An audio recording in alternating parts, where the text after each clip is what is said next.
I request everyone to be seated. We will now be starting the program.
Good morning, everyone, and welcome to the second day of the National Workshop on the Universalization of PRI-CBO Convergence.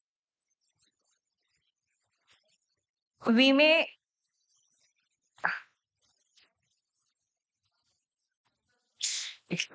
As we embark on another day of insightful discussions and collaborative efforts, let us take a moment to reflect on the sessions that were covered yesterday. The workshop commenced with an inspiring address by the Joint Secretary MORD, who set the tone for the workshop by emphasizing the ministry's commitment to the universal rollout of PRI-CBO convergence. We also had the privilege of hearing Shri Shailesh Kumar Singh, Secretary of the Ministry of Rural Development, Government of India, and Shri Sunil Kumar, Secretary of the Ministry of Panchayati Raj, who joined us via video conference. Both the secretaries provided valuable insights into the respective ministries' perspectives on strengthening PRI-CBO convergence initiatives and moving forward for formal partnerships. In addition to the secretary's addresses, we had engaging technical sessions where Sri S.M. Vijayanan sir shared his expertise on the possible pathways for collaboration between the ministries, emphasizing how localizing sustainable development goals can strengthen the partnership. We also had the privilege to hear Madam Sharda Muralidharan, Additional Chief Secretary, Government of Kerala, who shared with us the genesis of the PRI-CBO convergence model and the transformative potential it holds when different stakeholders work together. Later, divided into multiple groups and had the opportunity to visit various gram panchayats and community institutions to gain a deeper understanding of the PRI-CBO convergence model in action. We witnessed firsthand the implementation of several Kudumbashree programs in convergence with the panchayats. Today, we are very fortunate to have Ms. H. Lal Chandami, CEO MZSRLM, joining us. We welcome you to the program, ma'am. Today, we will delve deeper into various aspects of the PRI-CBO convergence and explore. Yes, I'm sorry. I would really request all of you to please be seated and not talk amongst yourselves. It doesn't appear very courteous that someone's talking on the dais and we are talking amongst ourselves. And please put your phones on silent. Call your colleagues who are outside, and I would request you to give your total cooperation. If we don't begin on time, we won't finish on time. And I'm sure all of you also want to have some fun after the work is over. Thank you so much. Thank you, ma'am. Today, we will delve deeper into the various aspects of PRI-CBO convergence and explore the best practices, innovative approaches, and strategies to overcome common challenges. As we reconvene today, let us carry the lessons learned from these field visits and explore how we can replicate and scale up successful convergence models across different states and regions. As a part of the field visit, the groups are to present their key findings and learnings in the first session today. However, prior to the presentation, I invite Ms. Priya Paul, Program Manager of PRI-CBO Convergence at Kudumbashree NRO, to the stage to briefly explain to the audience the three-tier community structure in Kerala. Ma'am, I would request you to join us on stage.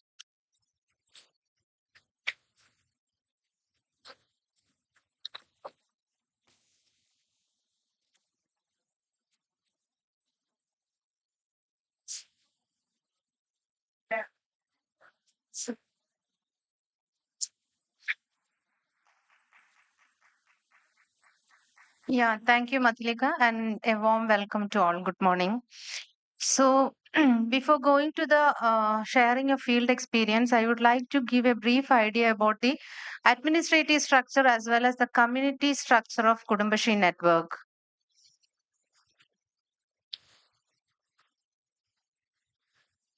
So, with regard to Kudumbashree, it is the poverty eradication mission of state government. It has been formulated in the year 1998 and the mission is registered under Travancore Kochi Charitable Societies Act. So the Kudumbashree mission comes under the local self-government department. It comprises both the panchayat as well as the urban local bodies. So Kudumbashree administrative structure is like that. That is the governing body. The chairperson is the Minister for Local Self-Government and the vice chairperson is the additional chief secretary and the chairman is executive director of Kudumbashree. And in the governing body, we have representation from NABARD, Jilla Panchayat, Block Panchayat, Gram Panchayat, urban local bodies, then representation from planning board and from different departments. This is the broad administrative structure of Kudumbashree.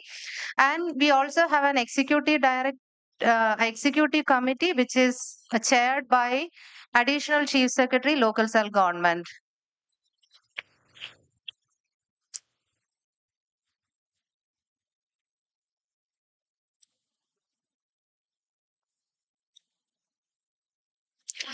So moving on to community structure, it is a three-tier structure. So at the grassroots level or at the base level, we have the neighborhood group, which in other states is popularly known as the self-help groups.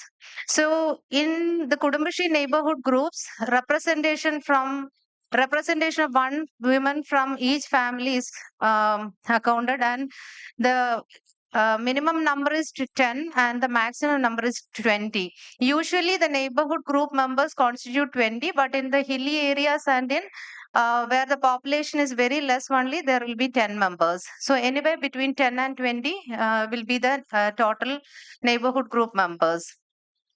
So, out of the 20 women, 5 office bearers will be selected, one president, secretary, and 3 volunteers, mainly for infrastructure, income generation, and social development. And the neighborhood group is affiliated to CDS, not registered, but affiliated to CDS. And every year, the affiliation should be renewed after auditing the accounts of neighborhood groups. So the neighborhood groups, it's federated at the ward level into ADS or the village organizations. And again, there are also 11 elected representatives will be there taking care of different things. That is ADS chairperson, vice chairperson, then one looking for microfinance, livelihood, etc. So this federation of ALF or the ADS into the panchayat or the municipal level constitute the CDS or the community level federation, and there will be representation of each ADS in the executive of CDS. So again, CDS is also a registered body and it is registered under Charitable Societies Act. So every information to the community is passed through the CLF only. And another peculiarity of the Kudumbashree CBO structure is that all the office bearers will be the elected representatives, and the election will be held once in 3 years. And the bylaw as well as the election procedure is approved by the state government. So moving on to the structure of state mission, we have executive director, and underneath him it is the director administration and finance. We have chief finance officer, administrative officer, and chief operating officers for NRLM, DDU, GKY, NRO. Then chief finance officer, accounts officer is reported to chief finance officer, and there will be accountants for each section. For each program or each vertical, separate accountants are there. Then chief operating officers for NRLM, NRO, and DDU GKY program, and program officers will be the implementing persons in the each program, who is supported by program managers, assistant program managers, and office secretarial assistants. So the program managers, assistant program managers constitute professionals, and other persons will be staff on deputation from different departments. District mission is headed by a district mission coordinator, who is supported by assistant district mission coordinators, which will be 3 to 4 in numbers based on the total districts and blocks. So ADMC, who is supported by district program managers, again professionals, then office secretarial staff, resource persons, and other staff, that is typists, drivers, and other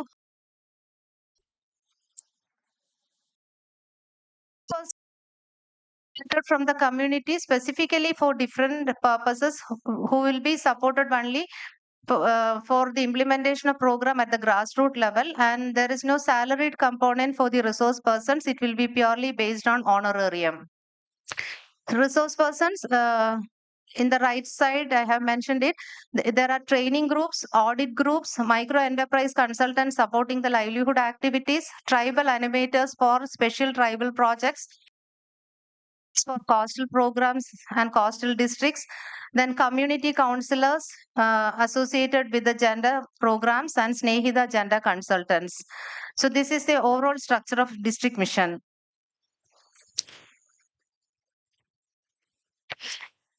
So neighborhood groups, I have mentioned, it is 10 to 20 women, one woman representing a family. And usually we call it as a subset of Gram Sabha or Ward Sabha in ULB, and 5 office bearers. They are affiliated to CDS.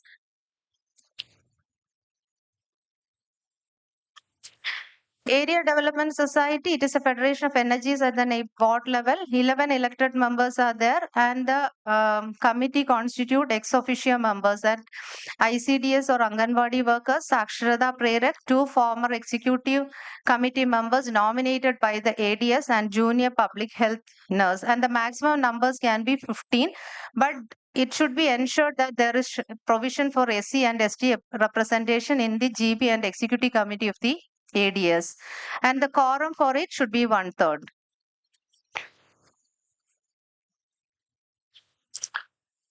Community Development Society, it is a federation of ADS or the village organizations at the panchayat or municipal level. All ADS will have one representation, office bearers, chairperson, vice chairperson. Then 5 committees are there, one for microfinance, micro enterprise, social development, infrastructure development, and NREGS and centrally sponsored programs. And maximum 5 women representatives from the panchayat or LSGs should be there, and 2 former executive committee members nominated by the CDS will be there. And government and officials can be included as invited, but they do not have any direct intervention in the committees. And here also there is provision for SC and ST representatives. Even in the CDS elections, it should be ensured that where there is more population of SC and ST is there, then the CDS chairperson or the vice chairperson should be compulsory from the SC or ST community. So the basic function is it acts as a mediator between the Kudumbashree mission, government departments, and the LSGs, representing the community. They are the community voices at the LSG level. So CBO LSG interface, you can see that structural wise there is integration, plan wise there is integration, and funds and scheme wise also there is integration between the community based organizations and local self governments. So structure wise we can say that the member secretary appointed by the LSC is the ex officio in the CDS. So all the financial dealings will be done both by the CDS and the member secretary. And the second structural integration is the evaluation committee, that is the VPRP GPDP integration. The VPRP plan prepared by the CDS will be integrated in the GPDP. That plan will be presented in the evaluation committee. That evaluation committee is chaired by the Panchayat president or the municipal chairperson, who will be supported by the line department staff, the standing committee chairpersons, representation from the CDS and ADS. So in this evaluation committee only the VPRP will be presented and changes or suggestions will be incorporated. And in the case of ADS, the ward councillor is the patron of ADS. So moving on to plan integration of community plan into the LSS, the process is that there will be 14 to 15 working groups, and in all the 14 to 15 working groups, representation from the CDS is mandatory. And the second point of integration is the participation of CDS in the, not the CDS, the entire community in the ward or Grama Sabha. And the third point of integration is the DAN platform for the draft plan presentation in this evaluation committee. So funds and scheme integration, it is mandatory that here the local self government to allocate 10% of their funds to women component plan, and mostly the beneficiaries will be from the community network. Second, 2% UPA fund, that is exclusively meant for the urban local bodies, urban poverty alleviation fund. And third is mandatory allocation for convergence program of mission, that is destitute free Kerala, hunger free Kerala, BUTS, BRCs, etc. That's all. Thank you.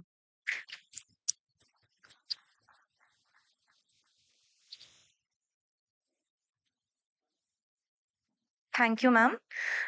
We hope we could provide more clarity on the Kudumbashree network in Kerala. We will now be beginning with the presentations. The topics of presentations were divided for the 6 groups and shared with them. The 6 topics are as follows. One was on the Citizens Committee with special focus on ALMSC. Secondly, on the role of Panchayats, Line Department and CDS in the implementation of Harita Karma Sena. Third was on the role of Gram Panchayats, Line Department and CDS in addressing the issues of the extreme poor. Fourth was on convergence platform, stakeholders involved, and major pointers for the discussion. Fifth was on the convergence interventions to address issues of malnutrition and issues of women. Here, we also hope we could mention the stakeholders involved and how it can be replicated in the partner states. And lastly, on livelihood opportunities through convergence. I would take this opportunity to invite on stage Mrs. Kavita Maria, National Mission Manager, IBCB NRLM, to facilitate the sessions ahead. Ma'am, please join us on stage.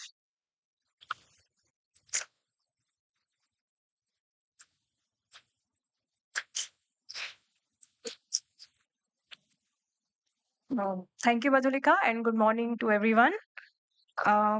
So, since yesterday, we have been privileged to hear so many dignitaries, and including the MOPR and MORD Secretary Sir and JS Ma'am.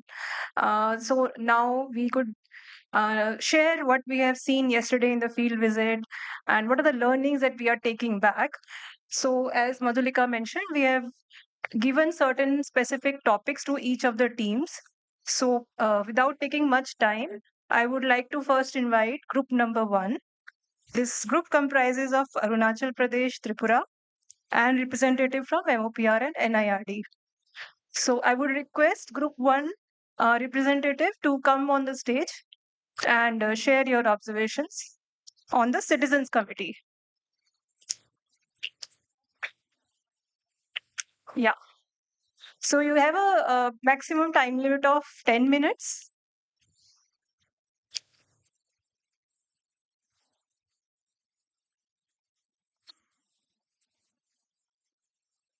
Yeah, one or two representatives may come. Other members can also join us. And after the presentation, if they want to add any point, they can add.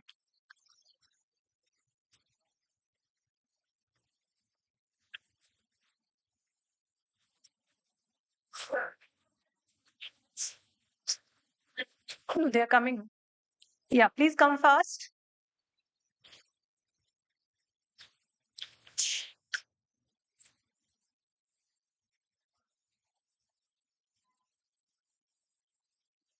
So I would request group 2 representatives to be ready by the time the first team is presenting so that we can manage the time efficiently.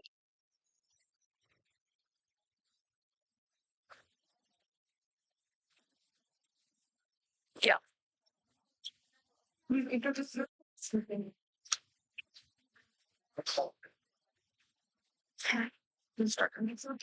Yeah. So very good evening, good morning to everyone, respected ma'am, General Secretary ma'am, CEO sir, and all the SMDs from different states. Uh, I am Abhranil Bhattacharjee from Tripura State SRLM. So yesterday we got a great opportunity to visit the areas near this Kudumbashree and site, and we did our field visit in the Venganur Gram Panchayat. So the Venganur Gram Panchayat, uh, it covers a total number of almost 20,000 to 30,000 population, and in that almost 16,320 households are there. So including that, the in the Gram Panchayat there are almost 326 NHG neighborhood groups in the areas, and with that there are different others subgroups those who are inside this in the Venganur Gram Panchayat. So now, as we were told that we have to just present on the citizens committee in special reference with Anganwadi level monitoring and social sub committees. So in that place, what we visited is a Anganwadi center. So in that, what we have seen is the on the Anganwadi center. We visited the Anganwadi center number 98. That is in that area. So in that Anganwadi center, it was started almost 10 to 15 years back, but almost 5 to 6 years back, they got the proper infrastructure in that area, in that particular Anganwadi. So there, uh, yeah, there five types of people are categories are been highlighted. Where the first one is the lactating mothers, the pregnant women, the adolescent girls, the children, and the infants. So in that part, what we see that there is a very active Anganwadi level monitoring subcommittee. So there, uh, those Anganwadi workers, they get the honorarium from the central government fund, along with the Gram Panchayat. President takes a good focus in like rolling out all the activities in the particular Anganwadi centers, and with that they have a list of different subcommittees, so different committees. Those the representatives from those committees are the mothers of the children, the ADS, the ward members, the Anganwadi workers, the uh, service providers, the MLAs, the MPs, the GP president, the NHG groups there, and the whole GP members are also as a part of this particular area. And along with that, the line departments play a very major role. So I would like to invite Arunachal team to speak on the line departments that take a key role in this Anganwadi level monitoring and sanitation subcommittee. Thank you.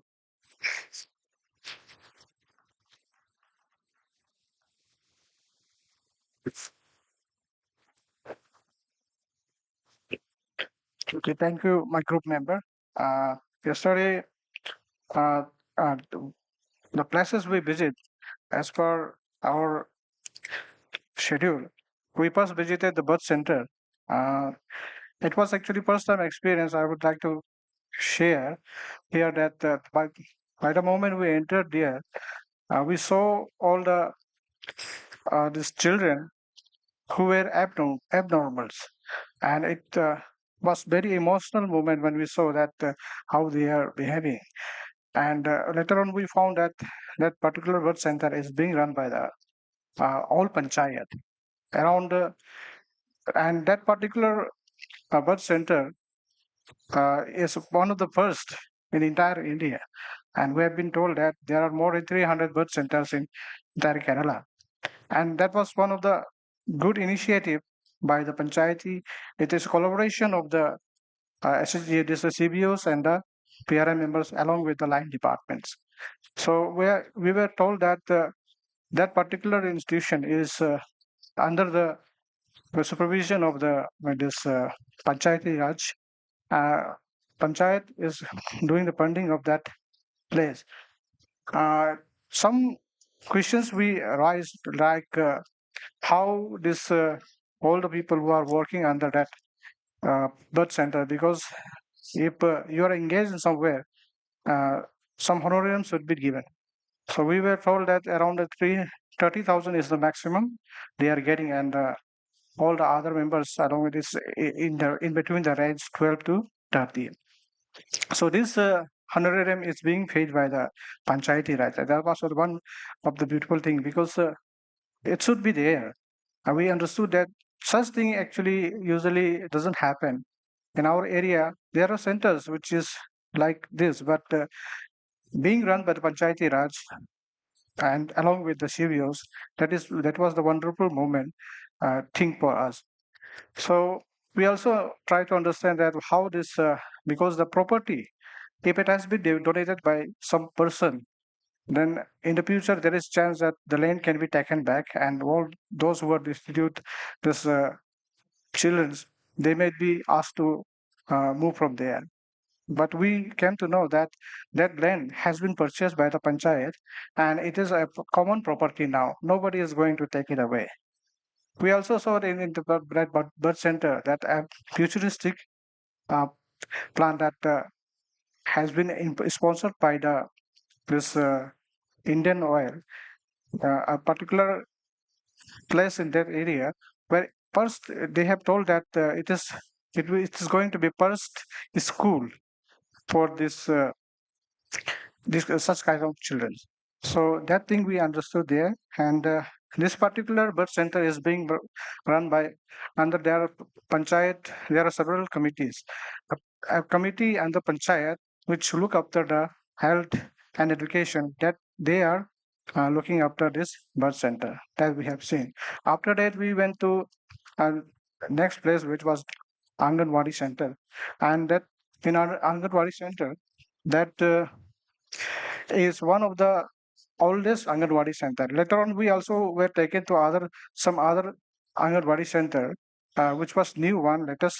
But the first one which we visited, it was in a small area, and however, it was very congested. But according to the situation, that center was being run very nicely, and we have seen that uh, to run that particular Anganwadi center, every department is working together. This is actually not, what it was being around. Actually, it was new for us, because we have seen in our place the Anganwadi center doesn't work like this. All the Anganwadi center, it will be constructed, but it will be only for the name check and the paper. It will be there that Anganwadi center is there, and there will be only this Anganwadi women's. This they will be working only there. But here, what we have seen that along with the Panchayati Raj member, line departments, and CVOs, the Anganwadi center was working very nicely, and the particular Panchayati Raj member, they are coordinating every aspect of that Anganwadi center. So a committee was also there, which consists of all the line department and CBOs, Panchayati Raj member. They will working together, and every month they will have meeting regarding the progress and the challenges and what should be done in the next coming uh, month. That they informed us. So And also there was a nutrition supplement, which was we were told that is provided by the Kudumbashree. Kudumbashree has taken that responsibility of providing a good quality this nutrimix. Usually, what we see that for this nutrimix, nutrient supplement, other line departments or this beneficiaries, the people who are involved, they will try to get involved in that and stop the supply by this making something out of that, like kind of corruption here. But what we witnessed yesterday that under the guidance of this good mix were being provided, and all the quantity component was told to us, and it was a wonderful thing. We understood that along with several line departments, CBOs, how can be run in such a way, which was very beautiful. Later on, we also visited some Asharya beneficiary area. We have seen that a very huge building, five-story building is there, where those people who doesn't have any house in that Panchayati Raj area, they were given accommodation in there. It was a very nice approach of this Panchayati Raj along with the CBOs. They constructed that building, and what we usually see that people will it will be only in the papers, but that particular panchayati raj, definitely we can see that there was active involvement of the community members, and CBOs were also working together for the welfare betterment of the people. Kind of. So lots of things we can say. I think my group member can also mm, give more details. Thank you. Thank you, team. So I think all of us were able to visit the or interact with the Anganwadi and Anganwadi committee members. So I'm sure all of us have had similar observations and kind of impact that we have on us, like on seeing how the convergence was actually working in the field, how the whole concept was engineered to involve from the community level, the CDS representation, the local energy representation, the Anganwadi, the ICDS, as well as the Gram Panchayat members, how they were working together through these committees and having as he mentioned, the functioning very well. Anybody else want to add any particular point on the citizens committee? One member or two member, if you want to add, we can add. Anything missed by the group or anything specific other than what they have shared you want to add?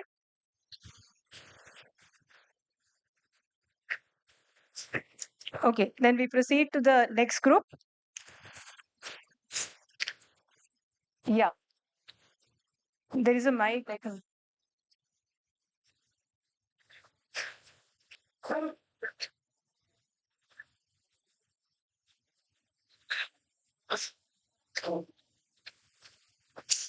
Not.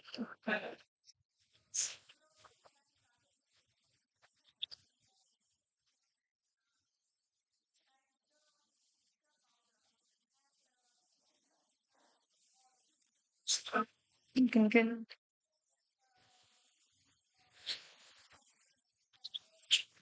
no. Let's use the mic, Rosie. You're not able to hear everybody. Yes, the mixture is somewhat like perishable. So it needed to be, enhance the longevity and all. So I just wanted to know whether Kudumbashree had tied up with anybody for, enhancing the Shelf life. lifespan or shelf life of the products, plus with whom they have coordinated for, the sale of those Nutrimix products. Okay, Sajid would like to answer. See, actually, the original Nutrimix model was coconut and jaggery based. Okay, it was developed by Central Plantation Research Corporation, Central Plantation Research Institute under the ICA Act. But then when we started, we realized that the shelf life was short. So this jaggery and coconut was removed, and the new mix was formulated again with the support of the same institute, which now has a good shelf life. We can get inputs from there. It's a national research center that made this. It is a center. It's a research center in Kasaragod district. Selling, I mean. Selling the products, where the CBOs are selling the products. See, this is an arrangement with the ICDS, which is under the WC Women and Child Development Department, then the Panchayat, and the scheme is a centrally supported scheme, and with 40% contribution from the state government. The money is given from the WCD to the local government. Okay, and for us, this volume of purchase is also assured for our Nutromix units, and the payment is again assured. So it's a kind of captive market. But there are Nutromix units that make and sell in open market also. Thank you, sir. Yeah. Thank you, Sajid. Ma'am, would you like to add? Would like to ask one question and also add to what there is a similar project in UP, which is the take home ration, where they procure the grains from the PDS and they use chana dal, moong dal, and wheat. They have they have set up machines. I forget where they took this money from. It costs 65 lakhs where they set it up. They wash it, they dry it in big dryers, and then they roast the grain. And that's what adds to the shelf life. And after that, they make these kind of mixes. Again, they have the same arrangement with ICDS. But from here comes my question. Is this arrangement viable? Because what I saw in UP, that it wasn't making a profit. So they have sought a viability gap fund from the UP state government. I just want to understand from Kudumbashree, how do you make it a venture which is self-sustaining? Ma'am, to answer that, in fact, the UP project, the technical inputs came from Kudumbashree for the machinery, etc. We gave them the design, but the project was promoted by WFP, World Food Program, under a scheme. While implementing the project, UP had challenges there because the program had to be from a limited fund. If you look at the Kudumbashree Nutrimix program, originally when it started just with a pulverizer and minimum kind of equipment. But over the years, the Kudumbashree State Mission, through the Kudumbashree State Mission, the government of Kerala has invested a lot of money, which is in terms of some capital subsidies, but also as loans, through different kind of funds, which are like technology funds, technology upgradation fund, crisis management fund, and things like that.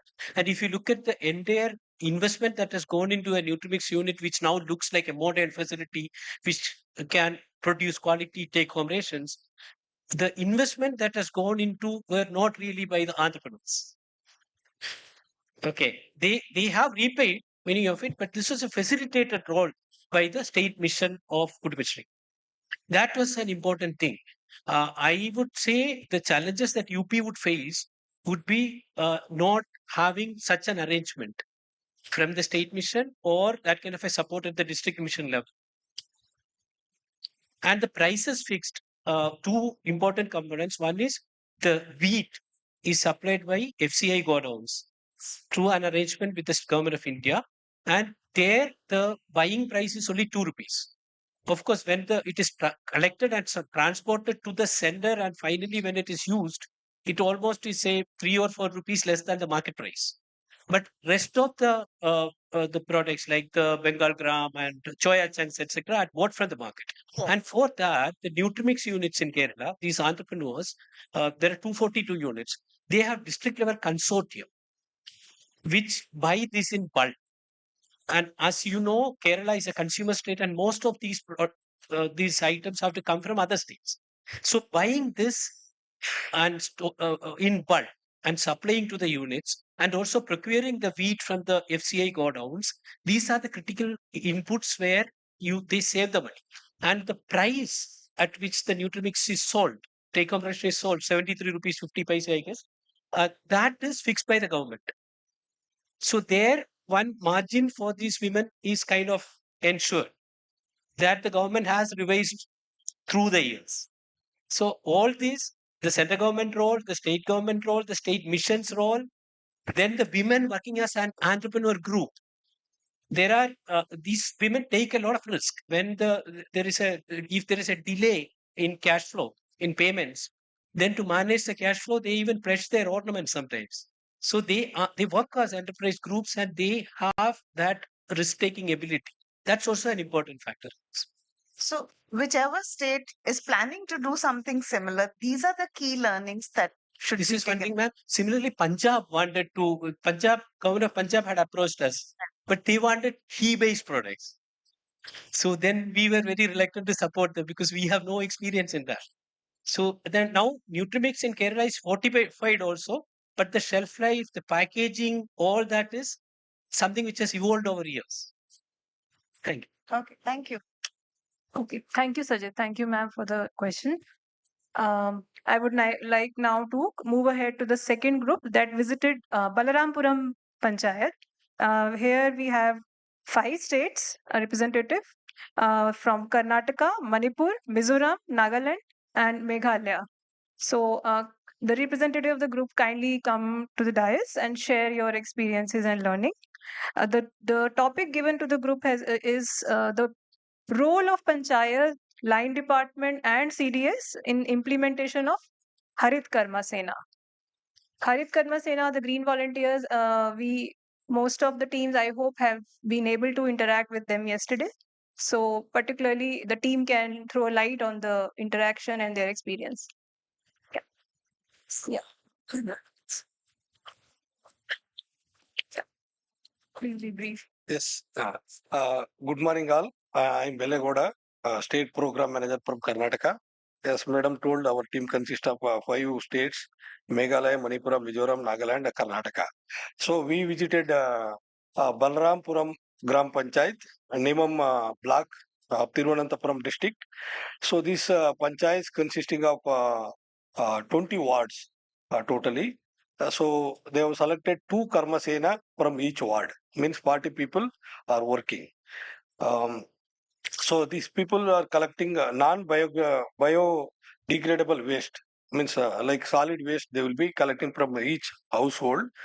Um, the panchayats actually visited many activity as other teams also told. We visited but school, Anganwadi, then micro enterprises activity, budget hotel, hospital, and uh, finally visited Gram Panchayat and as well as CDS office. In the CDS office only we were able to meet all the Karma Sena people. So our meeting went up to 8:15. So all people very eager to ask many questions and wants to learn from Karma Sena. So our team got this question. These panchayats actually they have developed a web portal to monitor the um, waste collectors. Actually, each household they've given a, QR code. Each building and house institutions and all the hotels and all they've given a QR code. And in the mobile app, they've collected a contact details of the household people, name and as well as mobile details. So these Karma Sena people only collecting user fees also. So in this mobile app, this web portal, even CDS office, they can sit and see how many ward, how many houses they have collected waste today. So in the web portal, they have developed if anybody gives waste, how many kgs they have given, anybody non-cooperative, anybody throwing outside also, they can able to monitor. That is a very good thing we have learned. This role of panchayats, especially the CDS, ADS is selecting a Karma Sena. So CDS is, the CDS team and as well as sub committees are monitoring this Karma Sena work. So the subcommittee of Gram Panchayat, every month they will meet regularly on monitoring the activity. So they have a nice uniforms. They have a wear gloves and the panchayat we visited many wards. It's very neat and clean. That panchayat. So the panchayat members also. So what we have observed here in this panchayat, each committee, the ward committee or ADS or CDS, knows each other's activity. So even if you ask ADS people also, they will explain very clearly. CDS people also, they will explain clearly. Even panchayats also explaining clearly. So that is a very good thing we have observed in this panchayats. Um, Anything I missed, please add it. Yeah.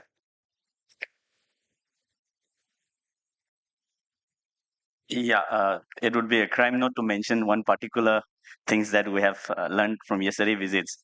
I think I was very happy to see that the CDS, the panchayats or the officials present there, they were very clear about this kind of initiative as platform to converge. I think the first impression was on that. And the second thing is that the way panchayat has included the whole uh, projects of this HRS in HKS into a comprehensive planning of the Gram Panchayats. I think I was surprised by the way they have responded that I was asking them something and the answers that I get is worth mentioning, and that is when it comes about social activities, like we cannot go doing charities all the time. So I was asking about the fees that the household pays in terms of availing this service. So they were mentioning that discussion has been made with all the concerned departments and the community that if payments are not made, there will be a mechanisms of taking the fees from the kind of annually taxes from properties or from any kind of like government arrangement that is there in the state. So I think they are very clear on this thing also, because these are the things that will ensure the final image when Kudumbashrees or any other supporting organizations take their hand out of these activities, they will be able to sustain in the long run. I think that much was very impressed, like by the whole team that visited yesterday. Thank you.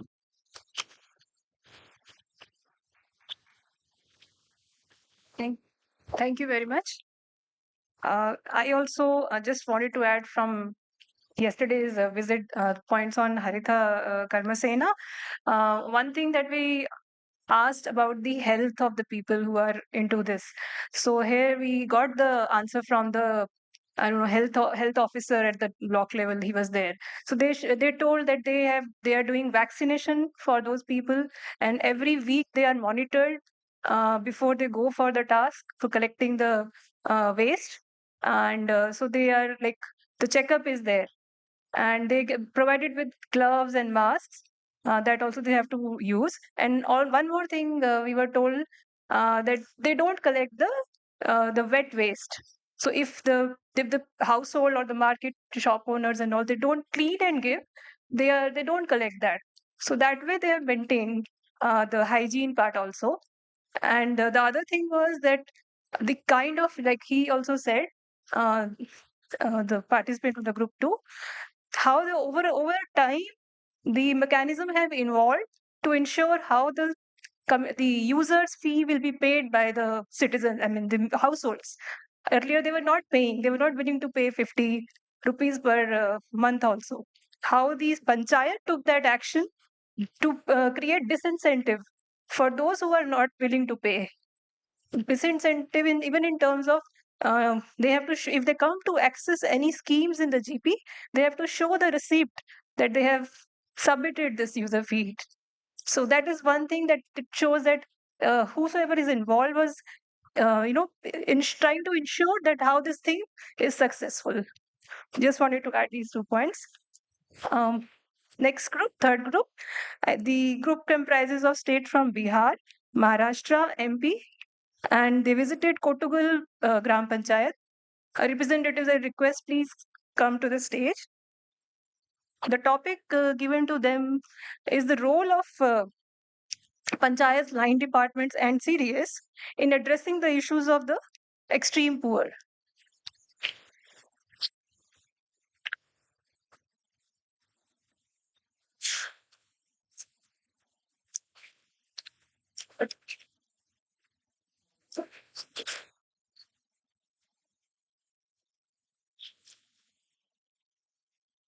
Yeah, please. Thank you. Uh, Good morning, everyone. Good morning, ma'am. So, the group three is consists of the three states, as you mentioned by Kavita ji, that is Madhya Pradesh, myself, Vishwadip. Apart from me, there is two people are there. There is Jayant from Bihar and Prabhakaran from MSRL, Maharashtra. So, I would like to start with we are starting the visits tomorrow, and in this group we have fortunate to have JS ma'am and Usha ma'am with us. So it's an advantage for us to interact with the community and learn some. Uh, we we have started the visit with the CDS Bird School first, and the Bird School is a Iowa is Kerala we have learned from them. And in that bird school just yesterday, Vijayan sir has mentioned that the poverty is a multidimensional, and in last 5 years there is a big impact of our poverty is a COVID. It's really connect with the livelihoods. So in that way, that's part school. The members of the people who are not able to like a mainstream or disabled, that is one of the cause for the poverty and everything. So that part schools provide those members of the family who are differently able kind of the speech therapies, uh, the ensure the entitlements, and this kind of support provide them to for the livelihoods also, because those members are not the burden for the family, and those bird schools are basically provide that support to those families to comes out from the poverties. And it is assisted by the Kerala government, and it's an and Kudumshree and CDS have a very proficient role to select those peoples who are basically disabled or differently able in the families, and they are connected to the bird schools. So this is very impressive impression which I received from that particular schools. And apart from that, that schools also connect with the ICDS schemes and various other schemes to provide, and especially the Gram Panchayats, for the infrastructures, for the food, for the entertainment equipments and all. So there is a clear convergence of other stakeholders on in that particular bird schools. So it's very interesting, which I started the visit with this school. After that, we are going to Budget Hotel. Okay. And that is run by an NHGs or SHGs, and that is one another good initiative for under Hunger Free Kerala. So in that school, very low budget food is low budget means the price is very low and very subsidized rather, and the community is getting that food in a very low cost, and which is contributed to the malnourishment and everything. And apart from this, the Manrega levels are also connected with that. And when during the interaction you got to know that if you needs the food from there, you have to be booked that food one day before by 4 o'clock. So next day they will provide that food, so there is a zero wastage. So that it is very important in our country like India, where the hunger is rate is very high. So wastage free the budget hotel is situated over there, and there's another learning for us. Then we go.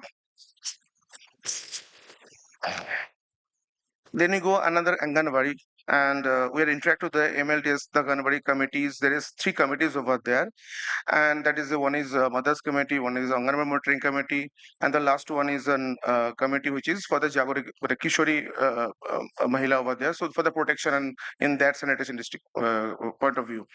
So in that Anganwadi also, we see the convergence of the CDS members, the Asha Anganwadi workers who are present over there.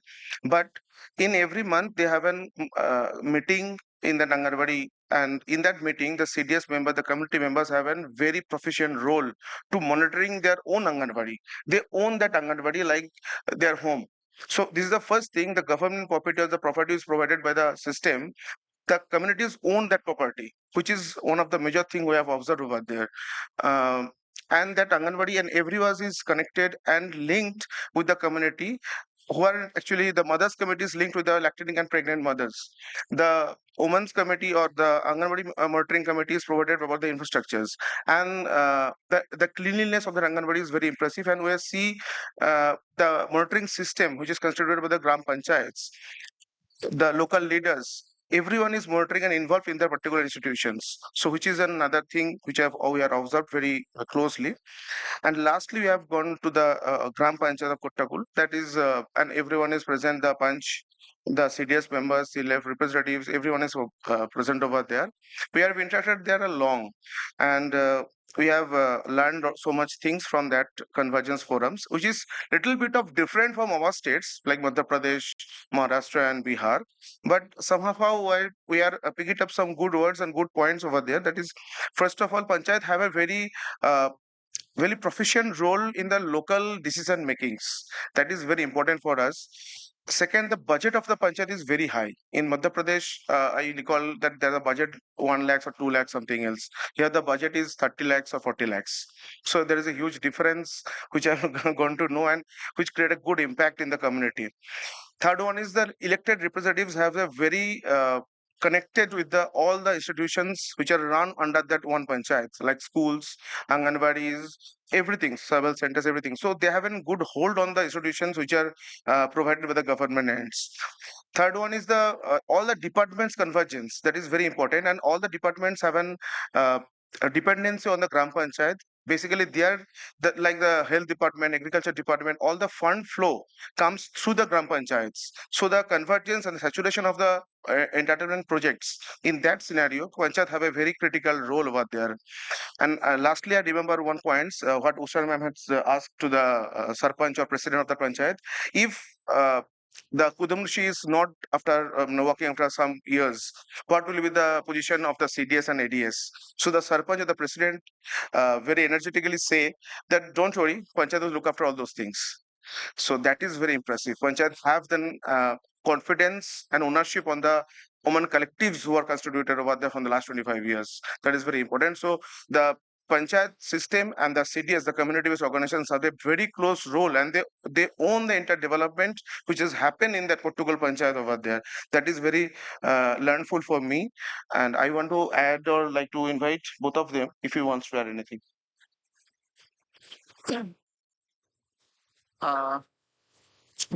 Good afternoon.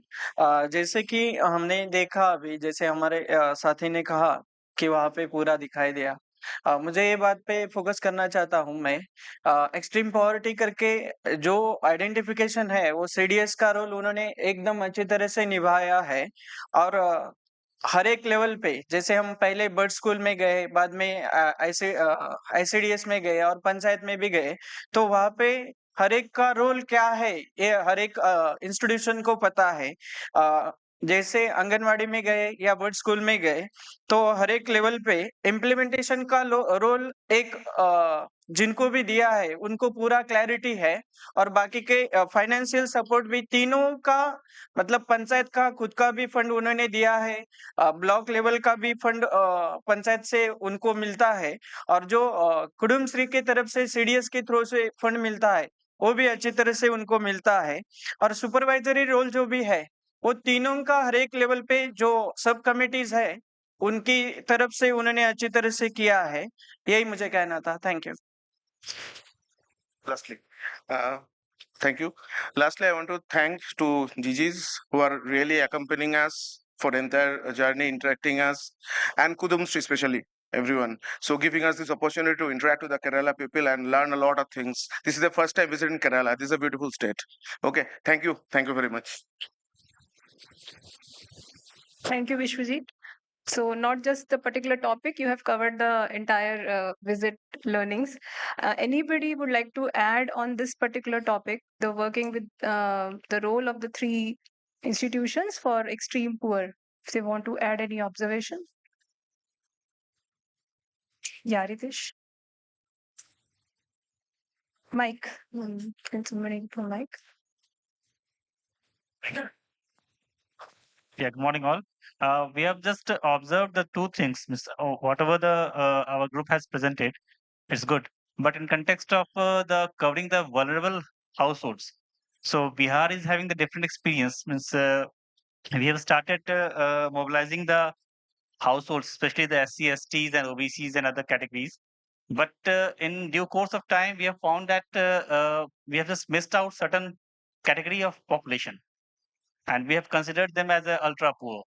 So these households are not having the proper food security. They don't have the proper source of income, and they don't have the hygiene. They're having the issues with the hygiene, and they don't have the proper access to the entitlements, the basic entitlements. So we have also observed that might be in the context of other state, we need to relook our uh, saturation aspects and try to consider two, three indicators. As we have mentioned that while reaching up to the ultra poor households, we need to just utilize the three-tier systems like the VO, the role of the VO, the uh, ADS here can be considered as to consider the Antim Vyakti, the ultra poor here, and how to mobilize them up, how to include them as a member in the SAGs, and how to cater the basic entitlement needs through the panchayats.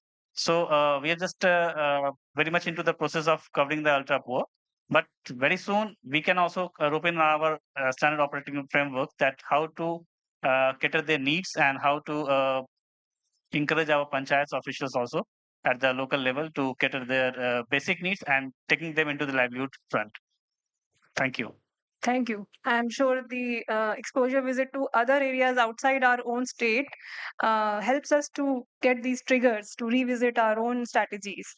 And in addition to BUDS and budget hotel, I think the Harit Karma Sena, the work, the livelihood opportunity given to the members, that also is like they are also part of the more poorer category in the village. So that also will come into the strategies for addressing the extreme poor uh, here in Kerala. So moving forward, the next group, fourth group, Tamil Nadu and Puducherry, they visited Kanjiramkulam GP. And I would, yeah, please come to the stage, representative. The topic that you have been given is the convergence platforms that we saw and we got to know yesterday. Who are the stakeholders involved and what were the major points of discussion? Yeah, ma'am, introduce. Yeah. Good morning, all. I wish to thank Government of India, our beloved JS and the NMMU team, and the Kudumbashree and Government of Kerala and the PRI institutions in Kerala that we had a wonderful opportunity to study not only the PRI system, how it is functioning, and also the effective way of convergence it has been making with the line departments, particularly with the ICDS, Women and Child Development, and Education, and differently welfare, and also NAREGA, Agriculture Department. So we could study lot of things like other three groups mentioned, but school for the differently welfare children, they had been given a skill oriented skill training, and they could make lot of producers and candigraphs they make and give it to the line departments for their official things, and they are also selling it. They are making a profit out of it also. And this Anganwadi is like my other friends, other teams told, it was maintained very clean and neat with the help of the ALMC and the citizen committee members. Now I request my team consists of Tamil Nadu, 7 members, and Puducherry, 8 members. And we had excellent time with the PRI people. Now I request Mrs. Savitri to make presentation on the convergence platform. I will talk about the key learnings we take from Kerala. Thank you, madam. Respected madams and sirs, very good morning to you today. Yesterday we have learned lots of things during the field visit. We come to know that multidimensional poverty will be eradicated or addressed through this convergence. Yesterday we have went to Kanchirakulam Gram Panchayat in Adiyamanur block of the Trivandrum district. This block has 5 Gram Panchayat. In this, we have visited three places. 3 places we have visited. First, we have visited in the persons with a disabled school, then Anganwadi center, then serious place also we have visited. In these 3 places, we come to know that how convergence part is engaged, how this vulnerability and poverty has reduced through holistic development of different areas of convergence. One part is through Kudumbashree with their CBO structure, that is a neighboring group, community, area development society, and then community development society. In this structure, through this structure, they are providing their support as well as Panchayat fund. Also supporting this. Other than this, some other schemes and other civil society also contributing their own financial support as well as some other moral support to these institutions. When we went to see yesterday field visit, through ICDS, the person with disabled children getting scholarship, especially for fulfillment of their transportation, treatment, food, and uniform. This rupees 28,500 received from Integrated Child Development Society through Department of Women and Child in 3 installments to fulfill these 3 objectives. That is a transportation, treatment, and uniform of this children persons with a disability. We have seen this school started since 2013 onwards. In 2013, only 10 children were enrolled. After this convergence with Panchayat Fund, Kudumbashree involvement, and civil society organization contribution, now more than 70 children are studying in this bus rehabilitation center. In this block, they have 2 BRCs, that is Bus Rehabilitation Center, and 1 BUT. That is the children studying the age group of 6 to 18 years. And above 18 years, they used to call us Bus Rehabilitation Center. There, what they are imparting vocational skills to these children to make a certain handmade products, and they also using mechanized products. Yesterday, we were seeing some of the products displayed in the schools, such as files. They were made. Paper-made files, bags, covers, candles. It's not working. It's not working. Yes. The CDS office is located here. One interesting thing we have seen here in Puducherry also same thing, but in Tamil Nadu is different. The CDS office is located in the same Panchayat office. It is a good platform for hassle-free communication with the Panchayat. 10% of allocation is made by local self-government, integration of VPRP into GPDP, and during the Grama Sabha, it has been analyzed and realization of actual demands, how to integrate with this GPDP. This Panchayat and Gram Sabha has consist of 13 working groups. They have the decentralized power planning process, and all the Panchayat members are having chairman and convener and members. They are the members of Panchayat, implementing officer, and Kudumbashree CDS member, and representatives from Gram Sabha, Asha workers, Anganwadi workers, bus teacher, and experts from different departments in the Panchayat, social workers, and department staffs, and various political party representatives as a member in the working groups. Then those apart from this working groups, a standing committee also there. In the standing committee, which consists of 4 areas, they were discussing about 29 subjects, which is listed in the Panchayat Raj list. This 4 standing committee.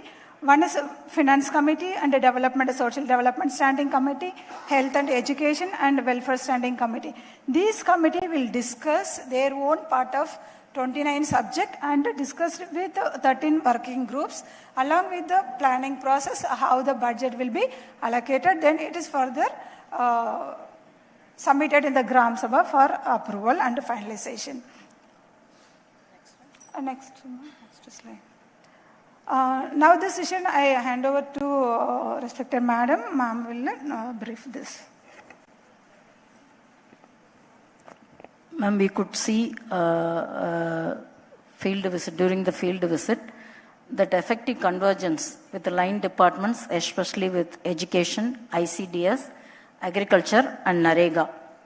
See, the plantation activities for the individual farmers, for the individual agriculturists, it has been done. Even during our development meeting with our newly joined Chief Secretary, it has been directed by the Chief Secretary that we should study how the NREGA works are implemented by the PAAs. As you are all aware that the project implementing agency under NREGA is the Gram Panchayat. Here, they have been they are helping the farmers, agriculturists via Panchayat Raj institutions in convergence with the agriculture department. They hire the lands, they help the CDS and they help the Kudumbashree, that neighborhood groups also for taking up the lands, hiring on hire, and they do the agriculture with the help of the NREGA funding. Another one, PRI functionaries are fully capacitated. We should appreciate the Kila. Kila might be the Kila and the Kudumbashree might be the effective force behind the capacitation of the PRI functionaries. I could see 50%, I can say even 52% of the PRI ward members, Panchayat Raj ward members are women, and they all speak. Sometimes the men will speak. Here we could see all the representatives speak equally. Another thing, the key learning, the subcommittees. Normally the subcommittees may not function that well. Here we could see that in convergence with the line departments, the subcommittees, 29 subjects, plans are happening, discussion is going on, and the 13 working groups also functioning with the line department officials as convener for different planning. And then this community leadership, the CDS are functioning very well. In Tamil Nadu, we have the PLFs. We can say 40 or 50% of the PLFs function effectively. The remaining are idle. But here we could see all of them are functioning. Even the ADS are functioning. We call it as HLF. Here, then again, line department plans are discussed at ward sabhas and in the working group effectively. Here in Tamil Nadu, we do the ward level planning only for NREGA, not for other subjects. Here, it is happening for all the line departments, whether it is agriculture, whether it is ICDS, whether it is education, whether it is health. We could see the health inspector is part of the PRI, Panchayat, local self-government. Health inspector is working and they are making payment to him. And the subcommittees are functioning effectively. Then resources. See, normally the line departments will come to us for finalization of the beneficiaries. Here, effective utilization of the resources of the line department also happening through the subcommittees and ward level planning. That is really appreciable. Another thing, decentralized planning. This ward level planning is happening. Then integration of VPRP and GPDP is happening through the since the CDS are sitting at the same office. In Tamil Nadu also we have a separate office for the PLFs, which was constructed from 2013 to 2016 under NREGA. It is called BPSCs. The PLFs are sitting in that, VPRCs are sitting in the VPRC office. But here they are sitting in the same office. They could discuss on a day-to-day basis and finalize things effectively. Then the Panchayat, the local self-government is giving 10% for all the activities of the CDS. That is also a good thing we have observed. Then we want to take it as a good learning for Tamil Nadu and Pondicherry. The same thing will be replicated in Tamil Nadu and Puducherry because we are both sisters. Tamil Nadu, whatever happens, Puducherry will replicate. Puducherry, whatever happens, we replicate. We also try to replicate the good system adopted in other states also.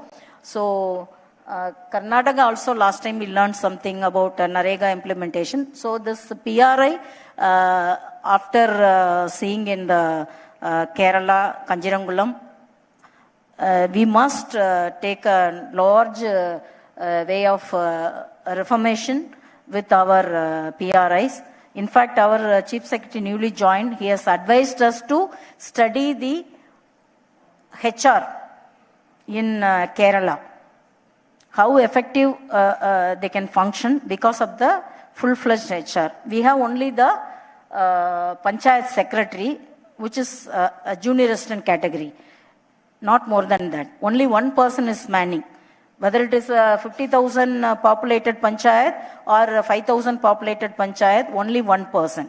Other than that, our HS, Haritagrama Seva people, we also have solid management doing people, but they are supported with the SFC grant, and we collect only 30 rupees. This system we will replicate. This collection of 50 rupees, an online portal, entering into all the households, and insistence of the panchayat to the people, everything we will take it back to our home and home state, and we will try to implement. Once again, I thank Joint Secretary ma'am for making us understand the functioning of the Kerala system. Thank you, ma'am.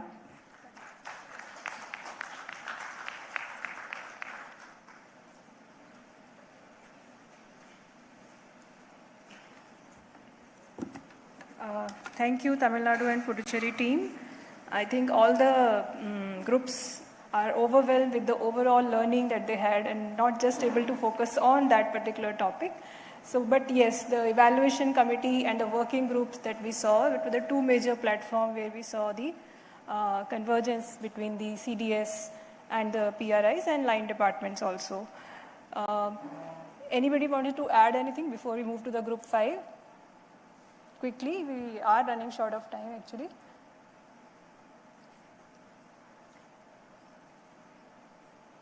Okay, so let's move to the next group. The group that went to Palichal GP, the states were Chhattisgarh, HP, and representative from NIRD and MOPR. I will like to invite them to the stage to share their learnings.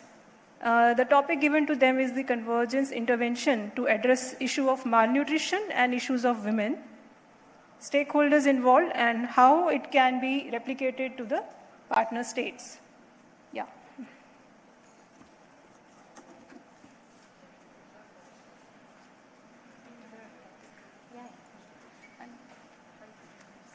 Very good morning to everyone. And yesterday was a very intense experience for all of us.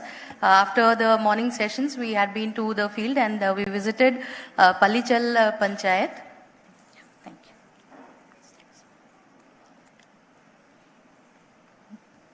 you. The topic assigned to us is about convergence interventions to address issue of malnutrition and issues of women, stakeholders involved, and how it can be replicated in our states. Why is it not?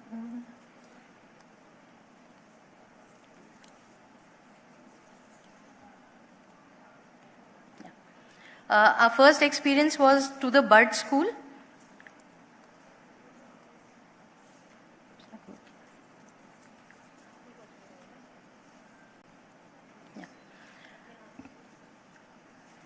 The Bud School we visited, we saw the children with special needs, and the school was run by the Kudumbashree trained staff, and they had been very well trained on how to handle and take care of the children with special needs. We saw that the Panchayat has been supporting through infrastructure, and they are also providing support through in the management and overall the functioning of the Bud School. Meals had been provided to the children with special needs, and this has been a very special and a very inspiring initiative for our state, as we saw how the children were, like, they were very happy, and it was a kind of a very emotional thing for us, and at the same time we didn't know whether to be very happy or sad, and it was a mixed emotion. But the overall the functioning and the happiness of the children, that was very moving. And it was reflecting how they've been taken care of, and it was not just like they've been provided with meals, but they were also having quality education there. And the engagement of Kudumbashree staff was also very overwhelming.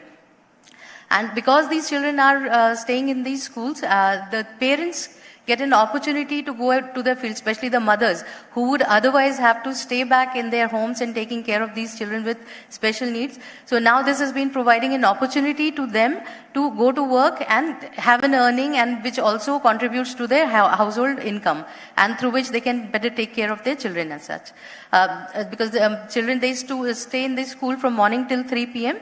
So, and they also have a transportation where the buses or the vehicles, they come and pick them up and drop them back home. The chairperson, the ward member of the welfare committee of the Gram Panchayat, she also visited us. So that was also a very good thing for us to see that their level of engagement and commitment. And through her, the entire ward was engaged, and the entire welfare committee was engaged. The social welfare department also pays them visits and comes there to monitor them. And we observed that the entire vicinity was very clean, and the good hygiene was there. So that also contributes to the nutrition. Next, please. We saw a couple of gaps because the children with special needs were there. And although there was only one child we saw who had a mobility issue, other children they were visually impaired. Yet we observed that there should have been a ramp in that school that would have been more functional for them. And the building was a two-storied building, and on one side of the stair it was open. So if a children who is mentally challenged, so maybe if they feel like jumping out, so there could be some safety issues. Next. Next, we visited the budget kitchen. Next.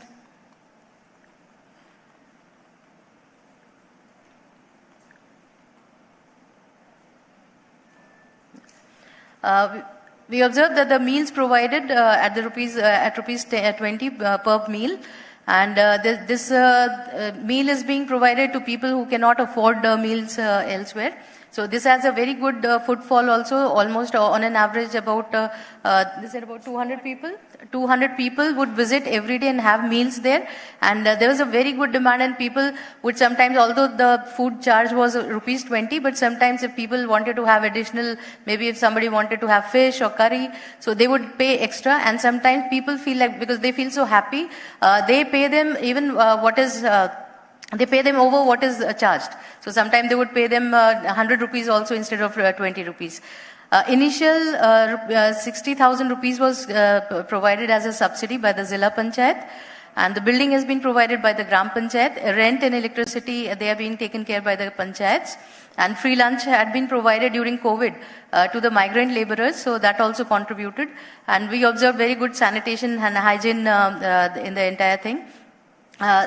In the menu, they have rice, dal or sambar, and 3 vegetables. So they take care to provide nutritious meals as well. And food services provided to special government meetings, or if the panchayat has a meeting, because this was just across the road from the Gram Panchayat building. So any meetings happening at the Gram Panchayat, the food would come from the budget kitchen, budget hotel. And they also provide supply food to the hospitals for the patients and attendants.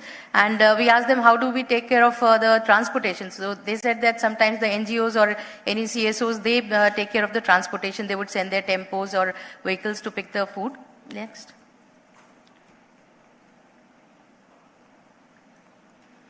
Next, we visited the Anganwadi. At the Anganwadi, the PRI and the board members, they head the committees, and ALMSC had provided 3 lakhs from the MLA fund. The Anganwadi, the ALMSC, they identified the lactating mothers. So when we visited, about 6 women were lactating. And pregnant women are identified. So at the time of visit, 9 pregnant women were being catered to. And we found the basic services were excellent. And again, the gaps, we identified that ALMSC holds a regular meeting. It is supposed to hold regular monthly meetings. But when the records were checked, so it was like the meetings were held sometimes once in 2 months and all. And we also found a very interesting and important component missing from that, and which could have enhanced the effectiveness there. So they did not have agri-nutri garden, so probably land could have been an issue. Next.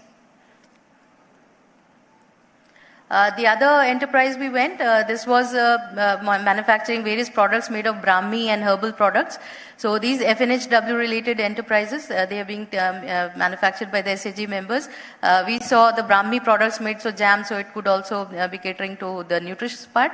and it also provides support in livelihood. Next.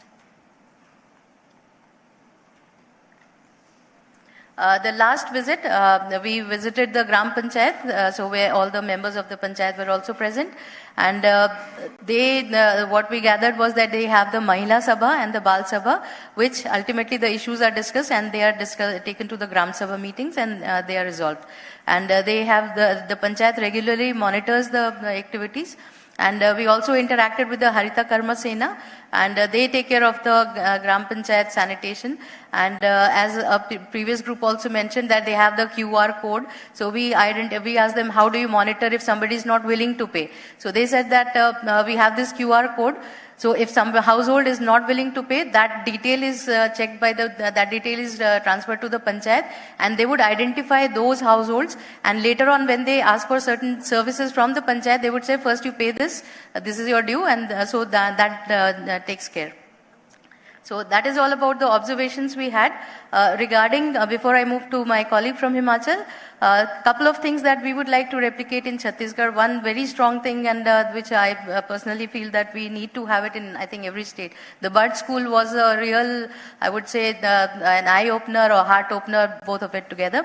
So Bud School, we definitely would like to take it up. And I think that we also will need to discuss with the Social Welfare Department. So we'll take that forward.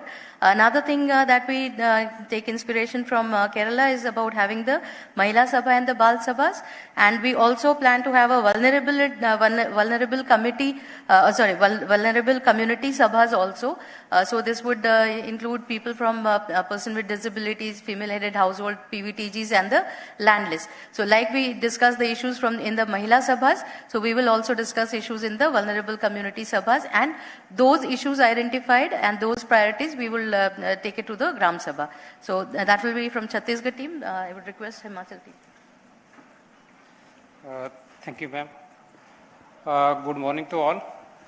सबसे पहले मैं हिमाचल की तरफ से अपने team group की तरफ से MORD, MOPR और NRO कुडुम्बश्री का इस 2 दिवसीय कार्यशाला में उपस्थित होने के लिए जो हम सबके लिए ये पहला मौका मिला कि कन्वर्जेंस की इस फील्ड में हमें एक एक्सपीरियंस शेयरिंग और बेस्ट प्रैक्टिसेस का जो देखने के लिए यह मौका मिला। मैं आपका कुडुम्बश्री NRO का हार्दिक आभार व्यक्त करता हूं। और इस वर्कशॉप में जो फील्ड विजिट में जो हमारी लर्निंग रही, ओवरऑल तो हमारी टीम के ग्रुप लीडर ने भी ये डिटेल में बताया, लेकिन शॉर्ट में अगर बात करें तो मेन जो इसमें PRIs की इस PRI-CBO कन्वर्जेंस में जो मैंने पाया कि कल जिस ग्राम पंचायत में हमारा विजिट था, तो वहाँ जब लास्ट मीटिंग हमारी PRI से हुई तो वहाँ पे जो MOPR से हमारे साथ रिप्रेजेंटेटिव थे और मुझे लगता है सर शायद दिल्ली वापिस गए हैं, तो उन्होंने एक क्वेश्चन किया था जो टीम मेंबर मैम हमारे नहीं हरित कर्म सेना के साथ, तो जब उन्होंने क्लीनिंग के बारे में थोड़ा सा चर्चा करनी चाहिए, तो क्लीनिंग शब्द को सुनते ही जो PRI मेंबर्स थे तो उनका बहुत ही काफी एक क्लीनर स्टाफ, उन्होंने क्लीनर स्टाफ बोलने से ही उन्होंने इतना रिएक्ट किया कि वो काफी गुस्से में आ गए थे। और देखते देखते हमारे ग्रुप टीम में ऐसा माहौल बन गया कि हमें भी थोड़ी देर के लिए खड़े उठना पड़ा और माहौल को शांत करना पड़ा, क्योंकि मुझे लगा कि वो कम्युनिकेशन गैप, एक जो लैंग्वेज का भी कम्युनिकेशन गैप जो रहा था। लेकिन सबसे बड़ी बात जो हमें उसके पीछे सीखने के लिए जो मिली वो PRI-CBO कन्वर्जेंस में जो पंचायती राज का जो एक जो क्लोजली जो सपोर्ट था उनका, तो वो कभी उनके लिए सफाई कर्मचारी का नाम नहीं सुन सकते हैं। और उनका एक बहुत बड़ा जो सहयोग देखा, जो अपनेपन का भाव देखा, तो वो मैम एकदम जो MOPRC जो पार्टिसिपेंट आए थे हमारे, तो उनके साथ काफी थोड़ी देर डिबेट चला रहा, लेकिन फाइनली जब उनको ये क्लियर हुआ कि हम क्या जानना चाह रहे थे, तो उनको भी बहुत खुशी महसूस हुई। और हम सबको ये सीखने के लिए मिला कि पंचायती राज का CBO नेटवर्क के साथ कितना अपनेपन का जो भाव है, जो रिश्ता है, उस चीज को हमने महसूस किया है। तो ये जो मुझे लगा इस ये में इस वर्कशॉप में जो मेन जो हमारा जो फील्ड विजिट का जो मेन एक्सपीरियंस रहा कि कितना क्लोजली रिलेशन है, जो सीबीओज है वो पीआरआईज के साथ कितना क्लोजली काम कर रहा है। और हिमाचल के कॉन्टेक्स्ट में तो हम एक्सपीरियंस वो बाद में शेयर करेंगे, लेकिन अगर अपने स्टेट में रेप्लिकेट करने की बात करें इसमें, तो हिमाचल में भी हमारे लिए जो टॉपिक दिया था कन्वर्जेंस में, जो मान न्यूट्रिशन का इसमें रोल की बात कही गई थी, तो हिमाचल में इसी तरह का एक कंसेप्ट लॉन्च किया गया था during the period of Covid pandemic, मुख्यमंत्री वन बीघा योजना for the development of nutrition garden. तो वन न्यूट्रिशन के लिए हमारे ऑलरेडी उस ये पे काम चला है स्टेट में, और बहुत अच्छे तरीके से उसको इम्प्लीमेंट किया गया है न्यूट्रिशन गार्डन के लिए। और सेकेंडली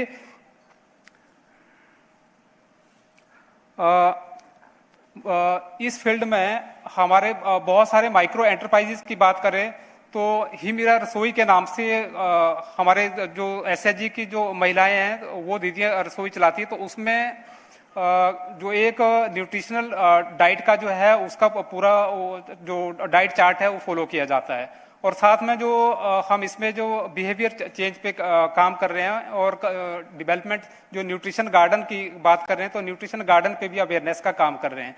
तो मुझे लगता है जो एनीमिया की दृष्टि से जो माल न्यूट्रिशन की भी बात करें तो इसमें हम न्यूट्रिशन गार्डन के थ्रू जो है उसकी जो डेवलपमेंट के लिए है उसमें डाइट डाइवर्सिटी की बात कर रहे हैं कि एफएनएसडब्ल्यू से लाइवलीहुड को लिंकेज कैसे किया जा सकता है। तो इस ये में हिमाचल में इस दिशा में आगे बढ़ने का प्रयास किया जा रहा है। Ma'am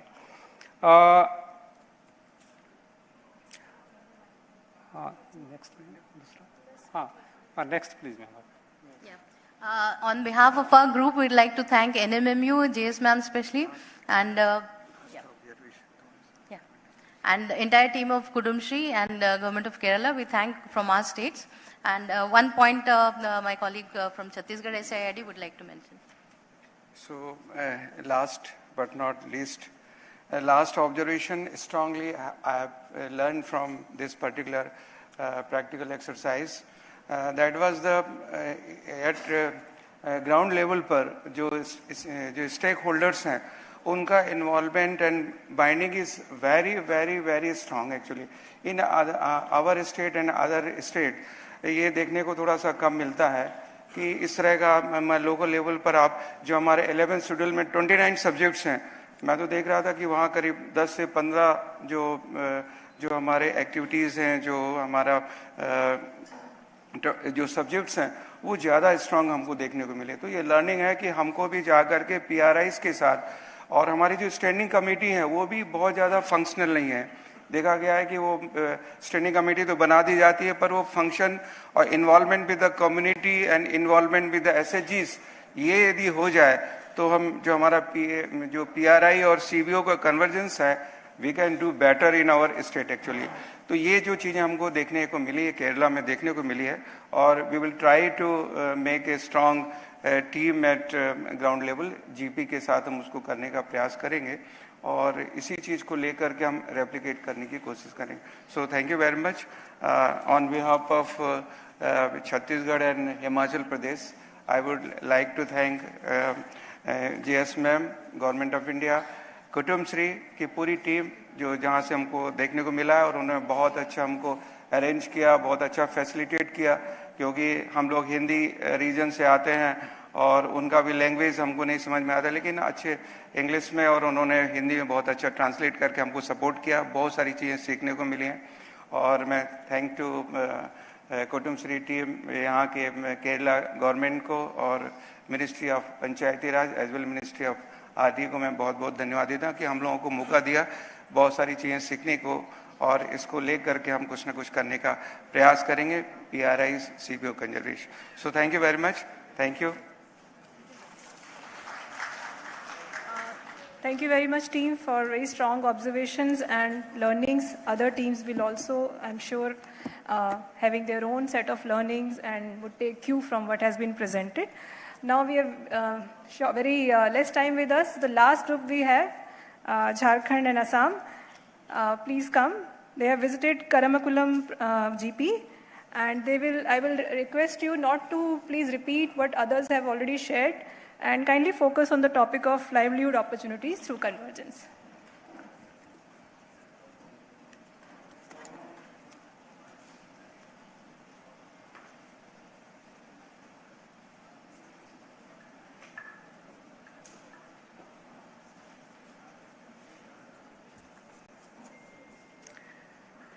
Respected GS Madam, CEO, SMDs from different SRLM, entire team of Kudumbashree, and all dignitaries and participants present in this hall, good morning. Our group is number 6, having participation from NMMU, Mahmoodji, from Jharkhand, Ajay, Purnima, myself, and Preranjan, and from Assam, Manjeet and Sapun. Our topic is livelihood opportunities in panchayats through convergence. We saw yesterday 3 livelihood activities, one Kerala Kitchen Center, one Weaving Center, and Harit Convergence Karma Sena is also an entrepreneurial activity. Here, what type of convergence we saw in Kerala Chicken Center, that I will mention, that this is an initiative of Kudumbashree. Kudumbashree provides 1-day chicken to the entrepreneur selected by ADS and with feeds and medicine, and buyback after 38 to 45 days and give rate based on feed conversion rate 1:1.6 per kg they pay ₹13 to the entrepreneur. Here role of panchayat is that panchayat issues license for the entrepreneurs to run the enterprise, pollution control certificate and health certificates. Managers appointed by Kudumbashree, they monitor the enterprise regularly, and both ADS and panchayat monitors the enterprise regularly. And in the worst case also, the entrepreneur gets ₹2 per kg for the chicken if even chicken dies. So this, we saw that in the convergence with the panchayats and Kudumbashree, this type of enterprise is running, where the entrepreneur is not to have tension of marketing of chickens, and they are also secure. This business is also secure. Second, as the time is less, I will talk a few points about Harit Karma Sena. This is also a micro-enterprise activity under Kudumbashree mission to support garbage-free Kerala campaign. ADS recruits members of Sena to collect non-biodegradable waste from household and institutions once in a month, and they have a green card to mark collection in it.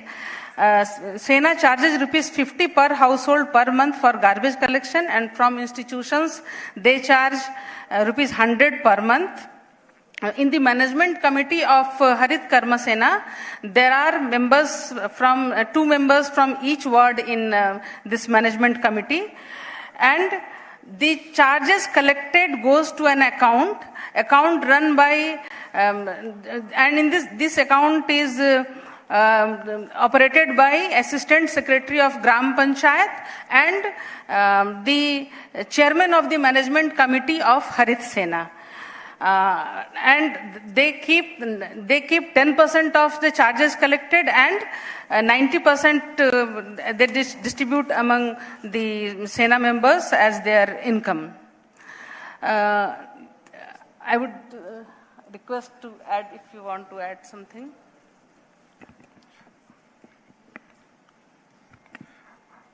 Good morning, madam. Good morning, everyone. I would like to share our experiences, findings and observations regarding another enterprise. This is a group enterprise. 4 members are involved in the activity. They were running a weaving unit. They weave dhotis. The members, they have availed a loan amount of 10 lakhs from Kerala State Development Corporation Limited with a interest of 4% per annum,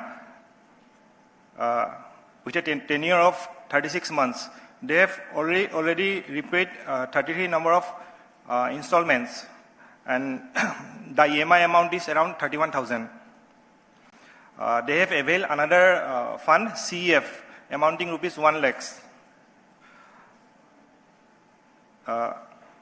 They weave around 500 plus numbers of dhotis in a month with a price ranging from 650 to 850. So, if we calculate the sales volume, it will be around 39 lakhs per annum.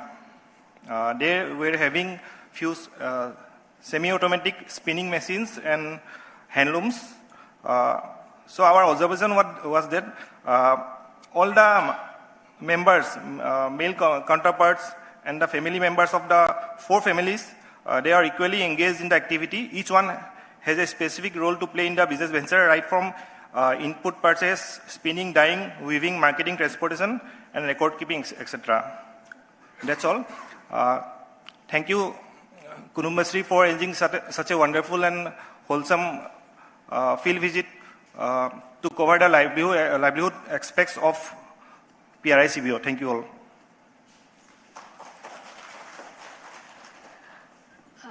Thank you all from Assam and Jharkhand team.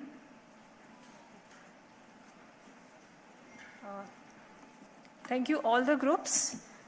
So before we go on to the break, I have a request from CEO Tripura. He wanted to add his observation. Yes, sir, please.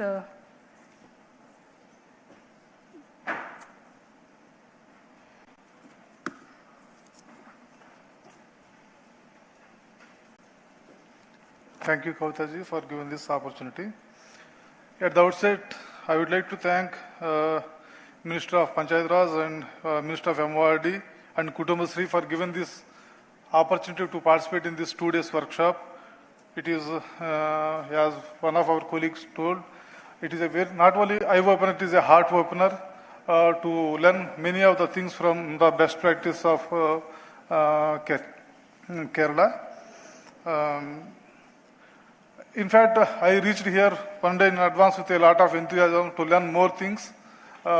Since all the CEOs all the chief executive officers of all the SRMs it is mandatory to come first to Kerala and to learn about the Kudumbashree activities so that we will get a good orientation about the implementation of the SRLMs. But I could not get that opportunity. That's why I thought whatever the time I am getting, one day in advance I came and I take this space to go some of the villages in addition, and I have seen some other special observations that I would like to share with all of you. On 12th itself, I have visited one Gram Panchayat. There first I have visited a Gram Panchayat office. There it is altogether it is a different experience for me. It is almost working like a mini secretariat where all the line department officers, all the village level functionaries, they are working, including the Gram Panchayat president. At a very punctuality they are maintaining, and they are having a very good team spirit and they are working, and that should be a very good learning experience for all of us. And we also should try to replicate this model of mini secretariat sort of arrangement in the Panchayat Raj institutions. That is one of the good observation I have made. Then the next thing is hand-in-hand approach of PRI bodies and communities. That is highly impressive, and I think it is highly missing in most of our mainland states. Hand-in-hand approach of this PRI bodies and communities. That also one of the worth to learn approach. Then Panchayat officer, and we have found no difference between the rural area and urban area. That is one of the major observation I have made. I could not trace, I could not differentiate which is the rural area and which is the urban area.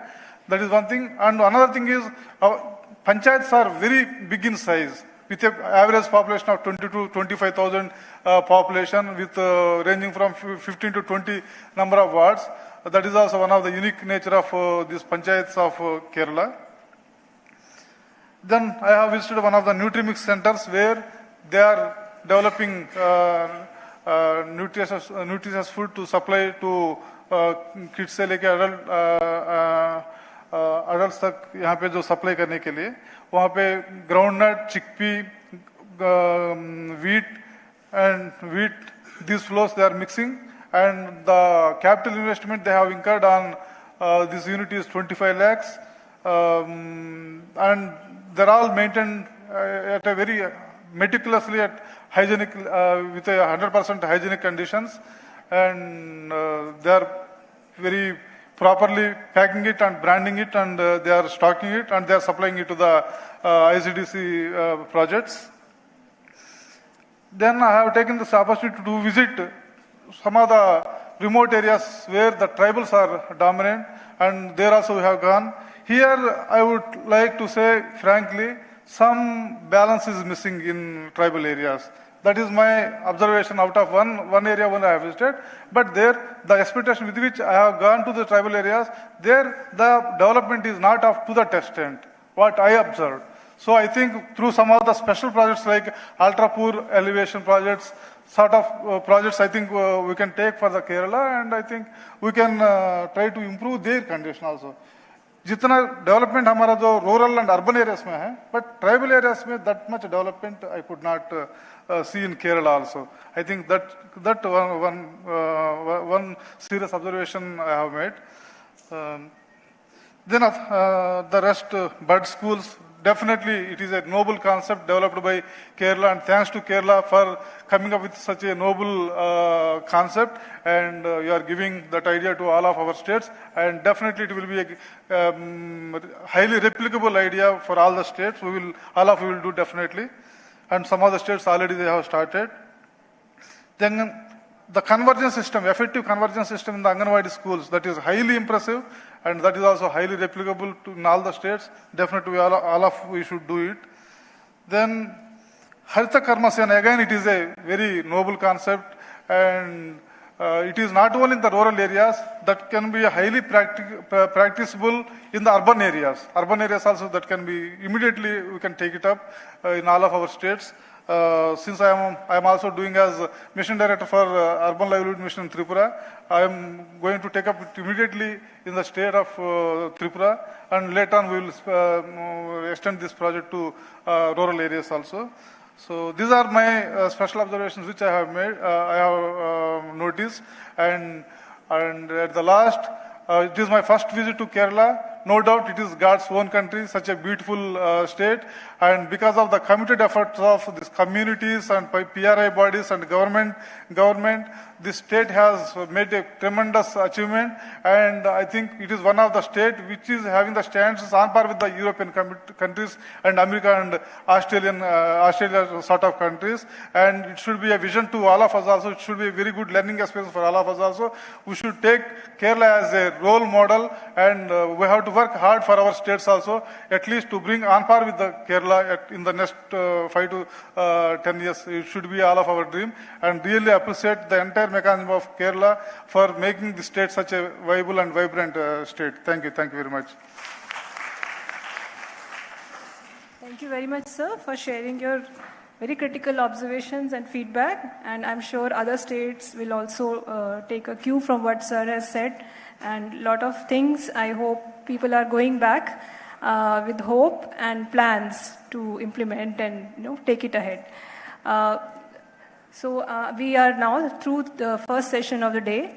Before moving to the next session, we'll have a tea break. And before the tea break, as I'm told, we will have a group photograph. Madhurika, please, if you can share the details. Thank you. Thank you, sir. Thank you, Kavita ma'am, and all the participants for sharing your experiences. I would like to mention that we are very fortunate to have the entire Kudumbashree State Mission team and our mentor resource persons with us today. So all the participants who may seek any further clarifications, please contact them. They would be more than happy to share with you. Moving forward, we will break for tea in 5 minutes, and we will assemble back sharp at 12:05. Right now, we will come forward and we will take a group picture. There are also a few changes in the program for today. After coming back, we will have a session on pilot experiences, which will also cover the presentation that we were supposed to do as a first session yesterday. So this next panel discussion will talk about all the experience of the pilots. From there, we will move on post-lunch towards a session by Joint Secretary MOPR Sir, who will be joining us shortly, and a panel discussion which will include him along with other dignitaries. And the SOF presentations, which were as per schedule supposed to happen after lunch, will be shifted after that session towards the end of the day. So I urge everyone to please come forward towards the stage so that we can have a group picture, and we will come back at 12:05 after the lunch break sharp. Thank you so much. Oh, tea break, not the lunch break, tea break. I'm sorry.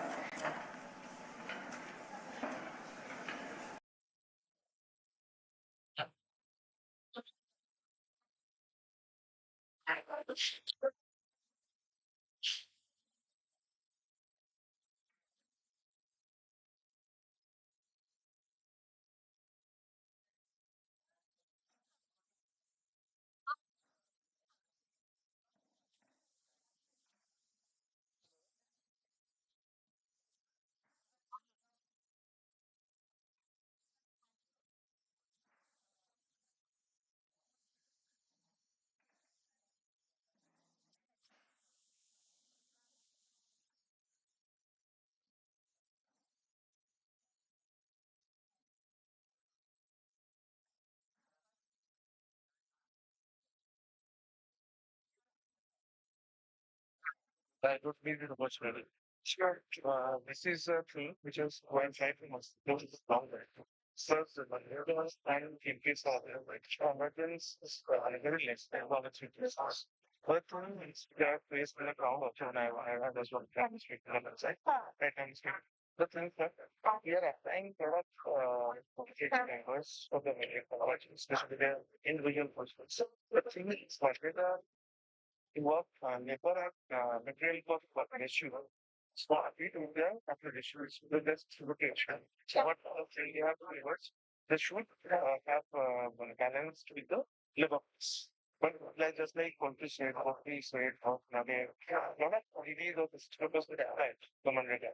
But if you are Manrega, you are not approved for things, just like they said, he just was a better than certain of the thing on your share.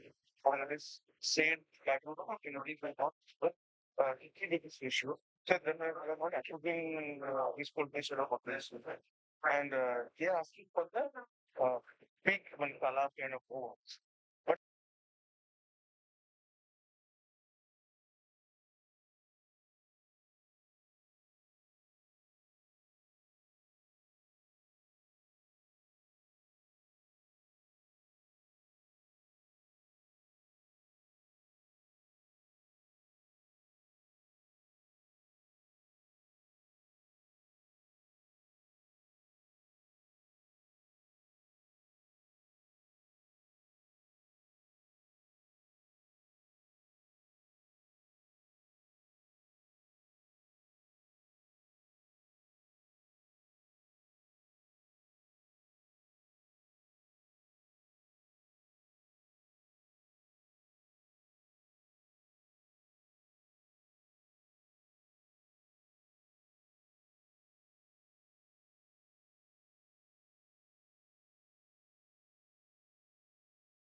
Jharkhand team, Mizoram team.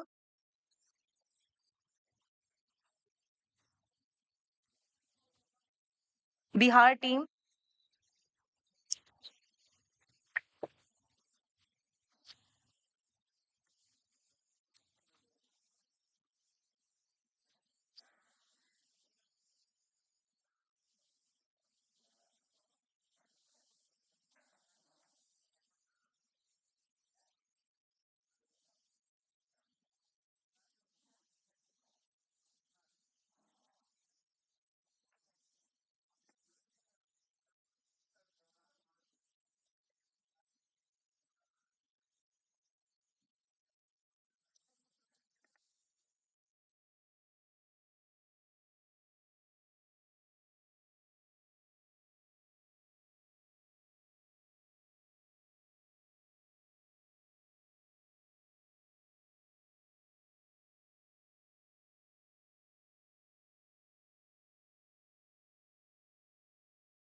Okay, ma'am.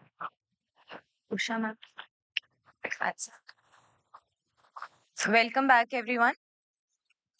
15 states have implemented the PRI-CBO Convergence project across 74 blocks and over 2,000 local governments in the last 10 years. These local governments have been regions under the PRI Act, the PESA Act, Schedule 5, 6, and these states, therefore, have a diverse experience with respect to local governments and community-based organization convergence. Our next session, a panel discussion, will focus on some of these states joining us on stage and sharing their diverse experience. I request Madam Krishna Barua, SMD Assam, and Dr. Rosie Barua, SPM SMIBCB from Assam, Dr. Ritesh Kumar, PMIB from Bihar, Purnima Mukherjee ma'am, SPM IBCB from Jharkhand, Memorial Kharmilki ma'am, SPM SIST from Meghalaya, and Madam H. Lalchandami, CEO from MZSRLM, to join us on stage for this panel discussion.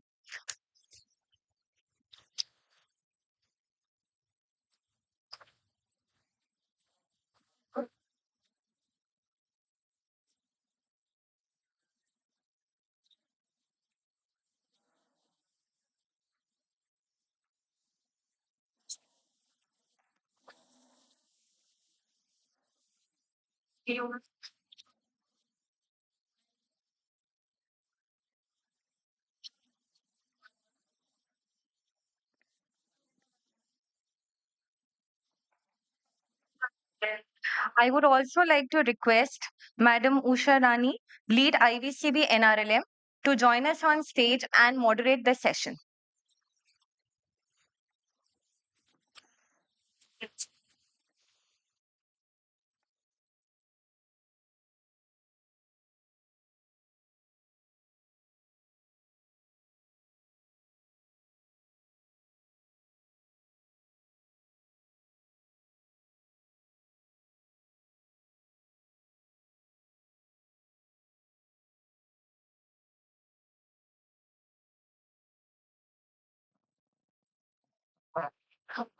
Good morning, everyone. First of all, I would like to thank Kudumbashree for hosting this workshop in Trivandrum, and also like giving me this opportunity to actually moderate this panel discussion. Today we are having 5 different states here, and these are the states actually started PRI-CBO convergence in the beginning. So that is from 2014 onwards. Once the pilot projects are over, each state actually adapted a different strategy for scaling up of those learnings in their concerned state. For example, if we see Assam, in fact, Assam government was very much convinced with the concept. So after the pilot program, in fact, they have initiated scaling up of the program across the state last year itself. So I would like to actually ask Sam to focus how they could able to actually like get that kind of a political will within the state, and they like how they have actually scaled up, what kind of challenges they have faced and other things. So ma'am, you may focus on those aspects. And similarly, if we see Bihar, and Bihar is one of the pioneering state. In fact, in Bihar, the convergence is happening very effectively. It is not only with with the Panchayat Raj institution, but with various other line departments are also happening, and especially their work during the COVID-19.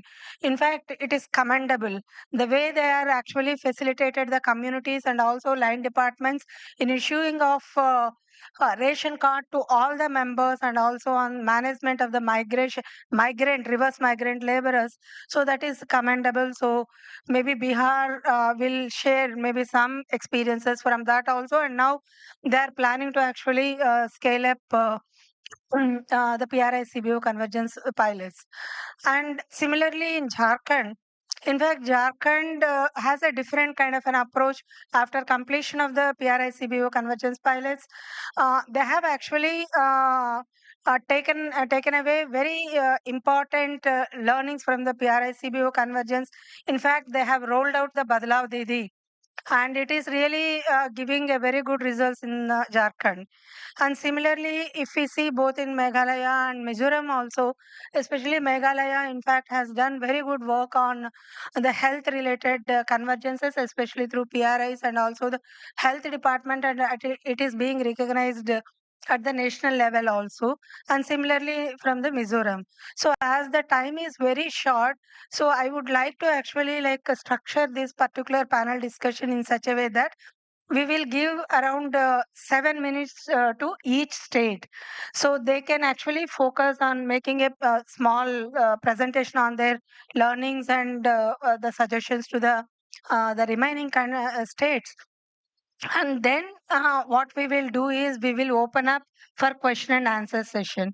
And I would request all the participants after each presentation or sharing of their experiences, please note down if you want more clarifications or questions or suggestions.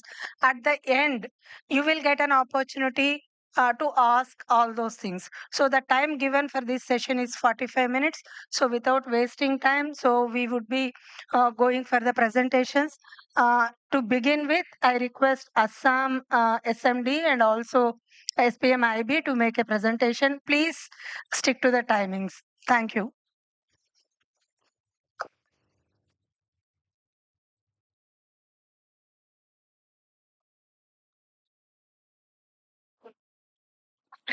Good afternoon. And at the very onset, we thank our Joint Secretary Madam, Smriti Saran Madam, for holding this workshop in Kerala, because it has given us a chance of coming all the way from Assam to Kerala. And thank you, Kudumbashree, also for all the hospitality that they have offered to us. So like from Assam, I would give this the footprint. Yes. So we have next.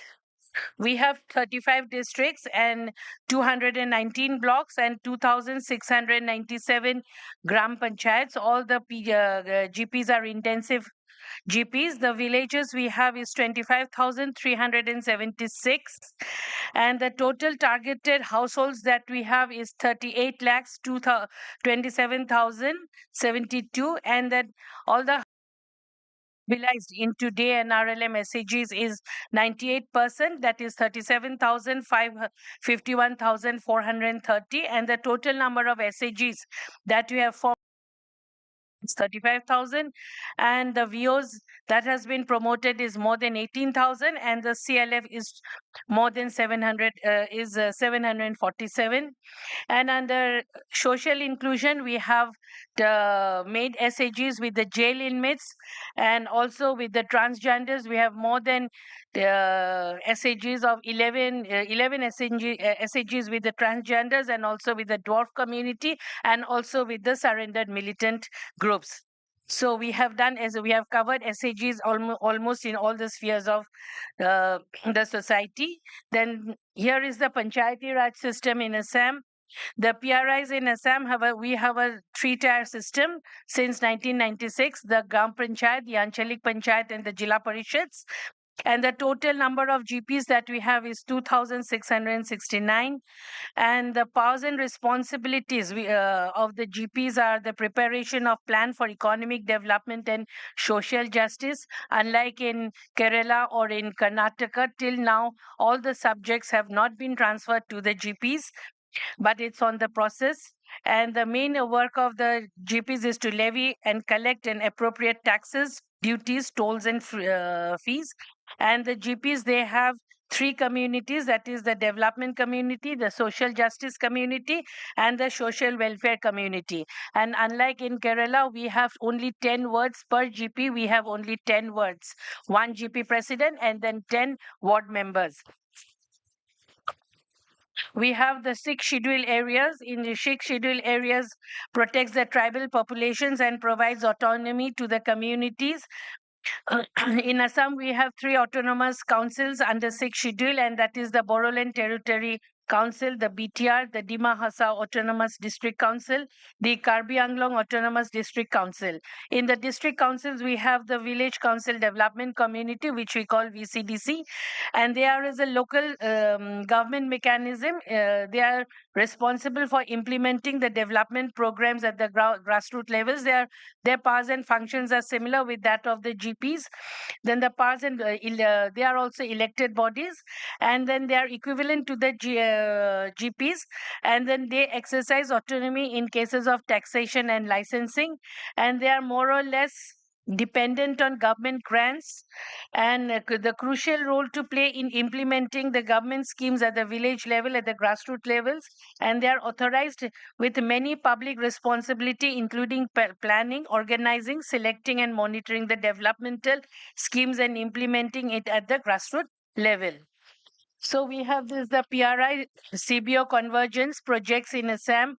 The journey so far, in fact, it was with Kudumbashree that we had started our journey in the year 2014, and thanks to Kudumbashree, first, initially, we had in phase 1, that was on a pilot basis, we had taken up 2 districts, Lahorighat and Bajiagaon, and 2 blocks, and then 36 GPs. Then later on, as we succeeded in the first phase, we went for the second phase, where we, in 2017-19, where another 2 districts and 4 blocks and 51 GPs were covered.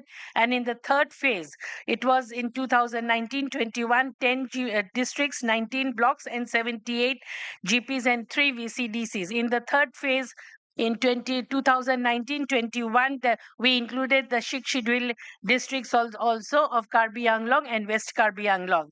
Then we moved on to the fourth phase, that is into 2021-23, where we covered 6 districts, 15 blocks, 75 GPs, and also the NRETP districts were covered. Now we are on the verge of universalization on the first phase, that is in 2023 to 2025, where 28 districts, 71 blocks, and 677 GPs will be covered.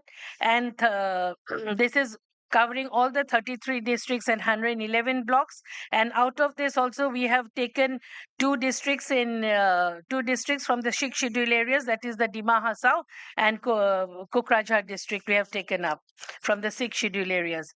Then the next is the phase 1 and the pilot phase. I would request our SPM, she will give a brief description on this pilot phases that we have taken up in the first phase.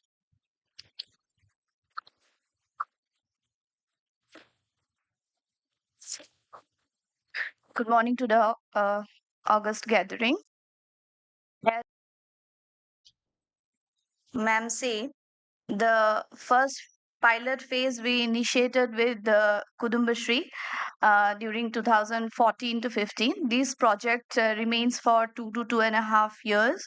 The MOU is signed accordingly. So, with mutual consent, we can enhance the project to 6 additional months with Kudumbashree. So, till from phase 1, pilot phase 2 till phase 4, we took the technical support of Kudumbashree in terms of their HR, FCs, SPCs, and external mentors. But in due course of time, we did an exit kind of process with Kudumbashree because during initial pilot phase in one block itself, we had taken less number of GPs with the numbers of external mentors, and in the subsequent phases we lessened the number of external mentor support, and accordingly from this financial year we are into the first phase of universalization. So when we talk about the pilot phase, it seems like a dream because the scenario was that both because in Assam we initiated an RLM from particularly from January 2012. So at the time the SHG's number was also less, and to be frank, SGSY didn't end so well in Assam unlike other states. So we were more into the mobilization part, and VOs and CLF also, they were not there. So there were only few SHGs which we had revived that have been formed during SGSY, and that also in 44 blocks during 2014-15. So there were only 44 intensive blocks, and rest 219 minus 44 were the non-intensive blocks. So in out of these 44 blocks, we took 2 blocks, one from Nagaon, another from Morigaon, where we did this pilot, PRI-CBO Convergence project. So, since the structured CBOs was very less, the awareness was automatically very, very insignificant, both in terms of the NRLM protocols and also awareness about other, welfare schemes and projects as well. Little and no engagement in local governance processes because they were just being enrolled into an RLM and they were busy with knowing the Pancha Sutra and doing the thrift and credit part, and the awareness of other local government processes was also almost nil. And likewise the PRIs also, the ward members also, even if there is existence of 3-tier system in Assam, the right from the Jila Parishad to the Gram Panchayats, they were very ignorant about what their roles and responsibilities were and what they have to do with the CBOs. That clarity was totally not there during the pilot phase, and where we entered in those aspects during the pilot phase. Many of us, we are, discussing about the standing committees and walking committees since yesterday, but they were there just on the paper in Assam. They were not at all functional. So that was the scenario when we entered with the project in those 2 blocks. Then in the pilot phase, along with Kudumbashree, what we did, we set the context both of an RLM and the PRI-CBO convergence. It acted as, a layering of butter over,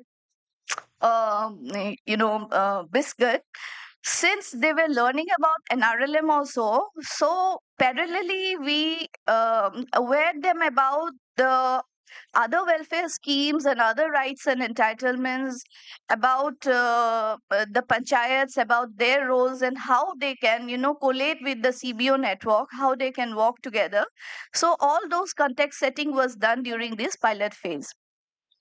And during this pilot phase, we developed the first Sanjog Sakhis that here we call local resource groups. We call them Convergence Sakhis or Sanjog Sakhis. So we developed around 204 number of Sanjog Sakhis in these pilot blocks because they were like, 4 spear peer force to do this project. So it was very, very helpful.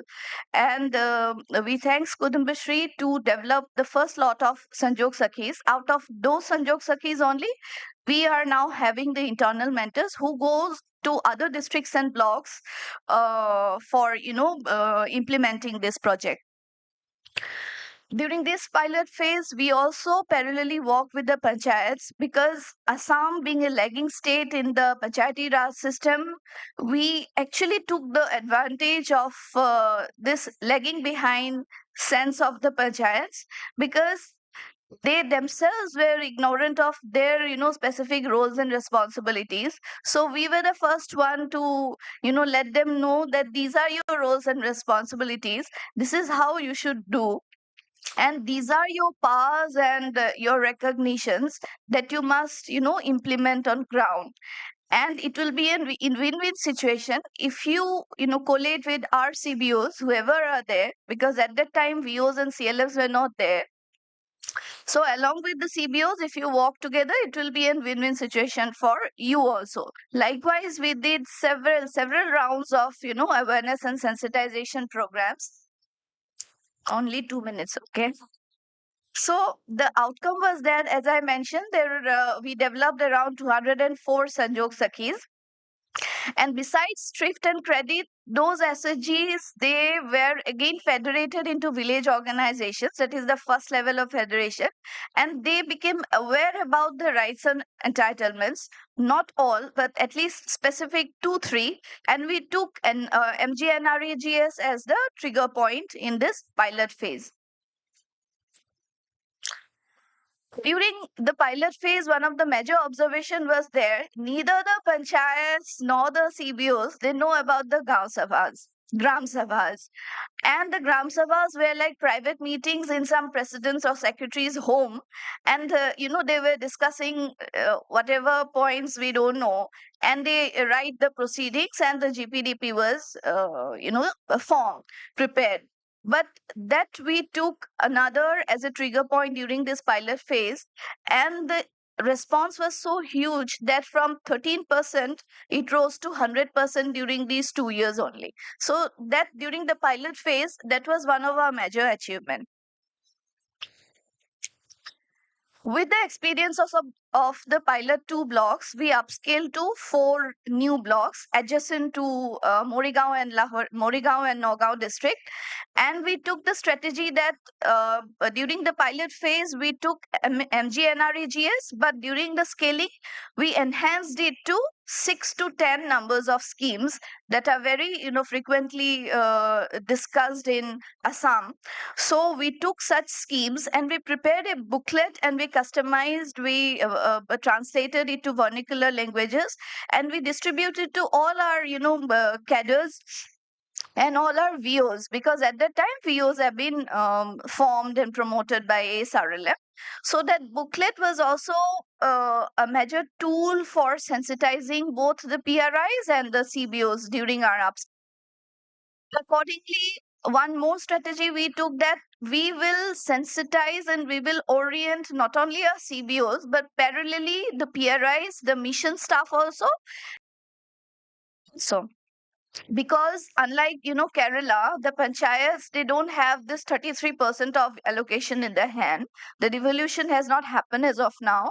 So we catered the line department also. So parallelly we did the orientation. Not that we are only orienting and sensitizing our CBOs, we oriented our mission staff also, line department also, and the PRIs also, all the stages of PRIs also.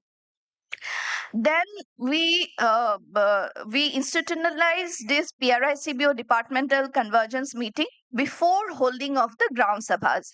We took the list of dates and places of Gram Sabha and we distributed it to our CBOs, and as a result the outcome was that the CBO themselves, they were mobilizing for the Gaon Sabhas, they were participating actively in the Gaon Sabhas, they were preparing some sort of plans. This is the story of 2016 to 18. At that time they were actively participating in Gaon Sabhas also, and to some extent they are preparing the GP2 RP. At the time it was called GP2 RP. So they were submitting their plans in those gram sabhas also. So the learning was that if we continuously, sensitize our CBOs along with the PRIs and the line departments, then obviously a tangible outcome can be achieved.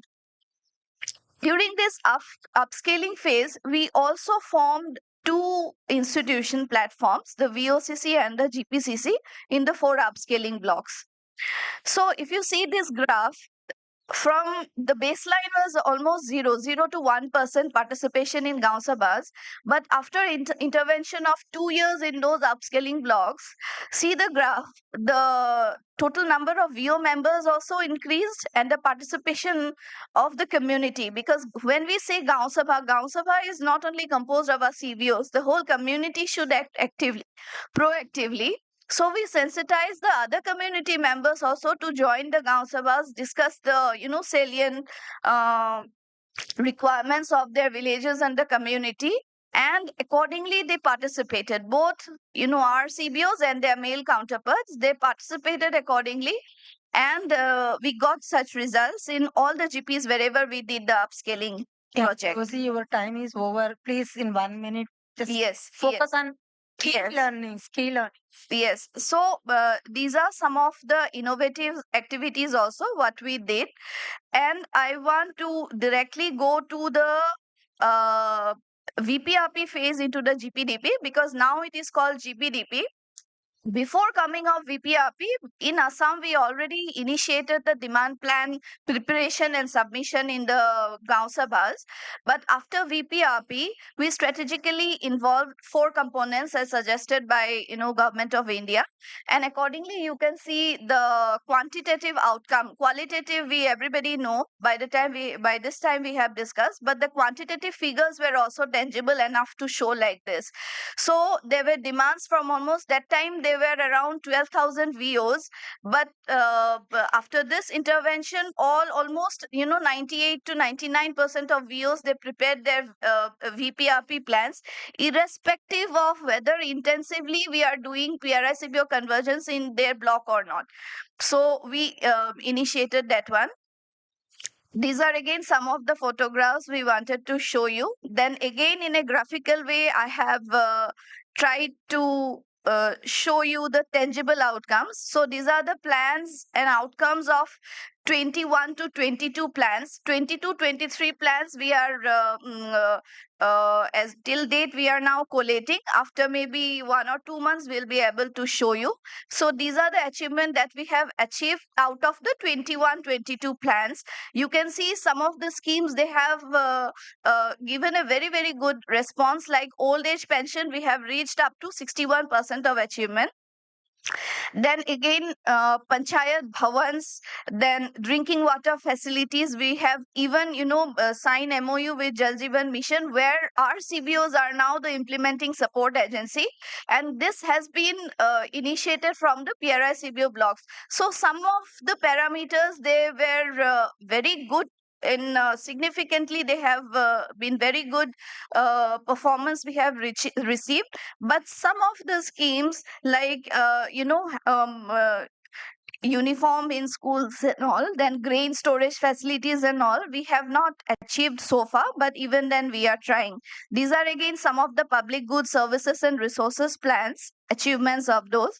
Social development also, the PRI-CBO Convergence project will give an essence to those CBOs to do the social development programs very, very effectively.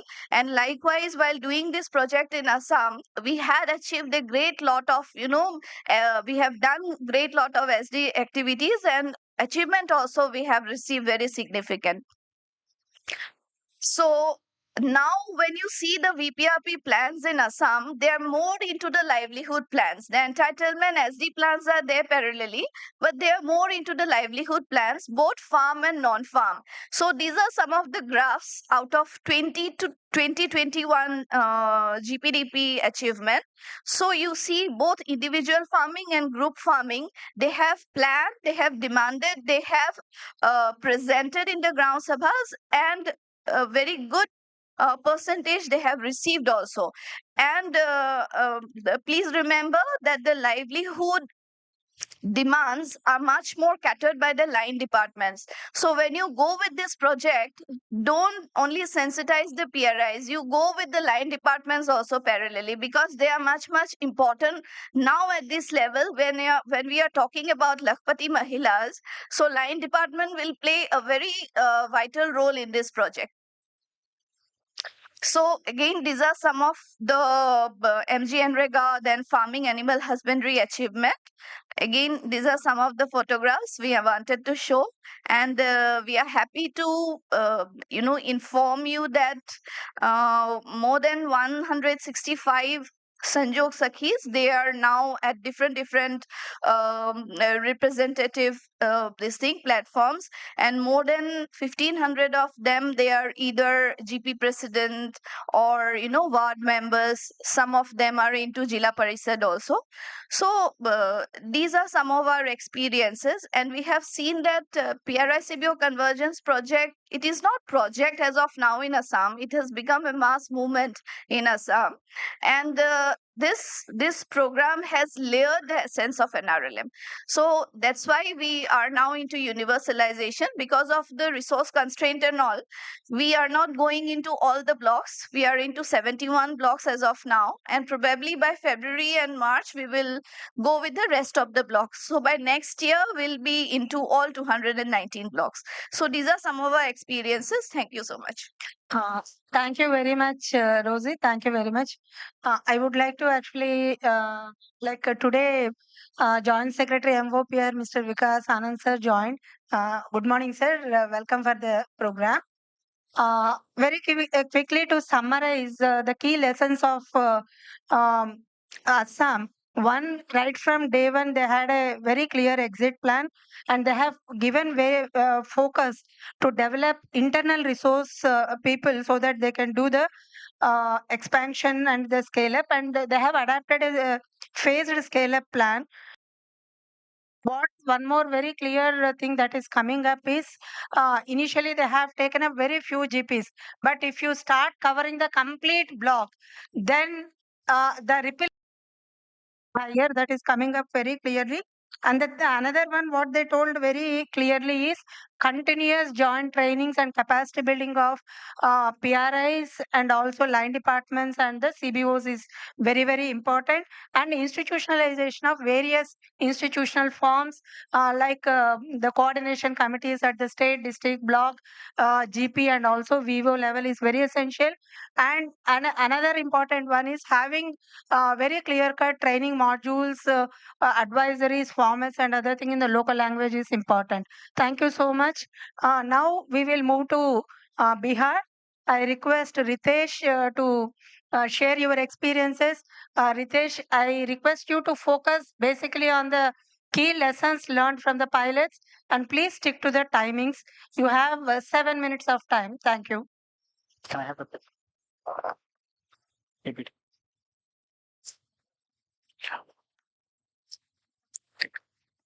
Good afternoon, everyone. Respected JS ma'am and JS sir, respected SM Vijayan sir, and all the dignitaries here.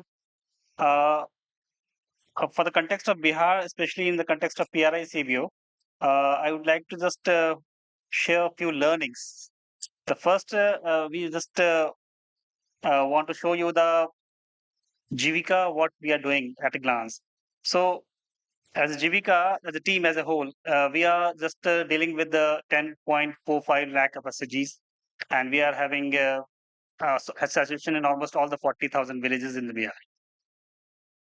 With the bank linkages portfolio of 30,000 crores, and we are having a 1.15 lakh of community cadres across Bihar. So we are having a capital, and we are having very committed human resource at the grassroots level. So with that strength, we have started dealing with the services of all the community institution building, financial inclusions, livelihood promotions, and enterprise promotions. So when we are looking at the grassroots level, we found that there is a huge potential of converging with the panchayats. But in 2012, when we have started dealing with this panchayats, so we have gone with a small pilot of into 3 panchayats. And we have learned that this is possible through the regular and the panchayats. And we just did a very small pilot in 3 panchayats and found that out of the basic entitlements like drinking water, job card, and entitlement to the pensions to the able person, we have just covered 57 persons in a short span of time, in a 6 month of time. So with that strength, we thought that we could also scale it up. But we found that our CBOs and the panchayats both are having the matrix in the weaker scale. So that's why we have not scaled it up. But when we have seen the COVID-like situations when we have just interacted with the panchayats down the line and found that through the regular interactions with the panchayats, we are just able to cater the local needs like the toilet constructions, the mask productions. Then we have also gone with this plantation work. So we have seen the potential of the panchayats there, and we thought that we could scale it up. And meanwhile, we have just interacted with the panchayats officials and found that their aspiration is also meeting up with ours. So meanwhile, we have been to the Kudumbashree and we are thankful to the Kudumbashree team that we could manage to do the pilot. Though we have started late, we have started in the March 2022, and we have tried to achieve the basic pilot in the last 9 months only. So the situations of the panchayats in the Bihar, as we can see, that it's same as in most of the state, like it's a 3-tier structure, and we are having the yeah yeah. But we are having the special provisions of the 50% reservations and the provisions of Ward Sabha, which is giving the strength to our CBOs, and that could be the potential for the interaction at the ground level. And recently in the panchayats elections, we have also found that our SAGs members have also been related in the panchayats level. So when we are saying that in the panchayats during this pilot, we have just taken up the 10 CLFs only in the 6 blocks, and we have just gone into this orientations, the CBOs level orientations, the panchayats level orientations, the workshops we have conducted. Thanks to the block mentors, and our team members over there, we have just intensely gone into the depth of the spirit, and we have just interacted with all the stakeholders. And meanwhile, we have also developed the community professionals, as we are very much good in terms of replicating the practice through CRP strategies. So we have developed the local CRPs as convergence facilitator, as similar to the LRGs. And we have developed a pool of convergence facilitator to interact with the SAGs and try to develop the local demands. So instead of, unlike the VPRP, we have just taken up the EAP and the PE tool and try to take up all the SAGs. And we have just tried to develop the pool of, try to develop a profile when we have just collected all the informations, digitized the informations up to the VO level and submitted to the panchayats. Meanwhile, we have just also keep on interacting with the panchayats officials and the CBOs leaders, conducting GPCC level committee members meetings, and these interactions also resulting into the resulted the demands into the various achievements. So this is the timeline that we have seen. Means we have started late in the July 22 only. We have oriented all the CBOs. We have just done the orientation workshops. Then we are having the pool of community convergence facilitator. We are just working hard in developing a committee at the CLF level that is called PCC. It's a representative of the CLF RGB. When the members from each representative from each panchayats are having their representations. These PCC is having regular interactions with the GPCC and trying to result in all the demands into action. So we have also taken up the special initiatives like adult literacy, health camp, sanitations campaign, adolescent groups, Nutri Garden, and we have also converted the demand of the VO offices. And through these regular interactions of 9 months, we have just seen that in the recent Gram Sabha, members' attendance are also increasing. Likewise, like we have seen that the 26th of January is the Gram Sabha. Only 23, 25 members are coming up to the Gram Sabha. And recently we have seen that more than 100, 150 women are coming to the Gram Sabha. So with this, the interaction the members have tried to assess the potential of themselves as well as the potentiality of being into the Gram Sabha's meeting. So way forward, we have just trying to scale this up our learning and try to taken up the same districts as the resource districts, and we are going to scale up in 34 blocks and 112 CLFs and it's more than 560 panchayats. So we are very much having a state level coordination committee for the model CLFs and other. So we are just going to take up the agendas, the cross thematic agendas of the PRI-CBO convergence in that meeting, so that all the inter-thematic convergence can be possible. And we are also looking forward for the departmental convergence, which we are just saying that the departmental convergence meeting can be happen at the state level, so that all the departmental level issues can be addressed over there. We look forward for the block coordination committee strengthening part and the GPCC level strengthening part, because that's the crux of the whole story, where the implementation can be happen when these two bodies can have a effective role. We found that the digitization of the VPRP, which seems challenging for us. So timely digitizations and the realization of the members' demands is very much important, because if we are not realizing the demands, it's coming up as a grievance from their side. So how to address that thing and how to have a customized training modules, especially in Hindi, because we are Hindi belt region, and how to rope in the DRPs and SRPs from the Panchayati Raj department and the B part, so that we can customize the training modules according to our need. And we are also looking forward the dashboard wherein we can see the data, so that the decision making systems can be effective up to the CLFs and the panchayat level, especially during this committee meetings. And we could also see the potentials of other scope that we can do forward. We have piloted a small coursework with the association of the local academic institution there. It's come up with a story of how to converge with the local administration along with this PRI and CBO. So they call it as a tried approach. So we have just tried it up and try to brush it up as per our need.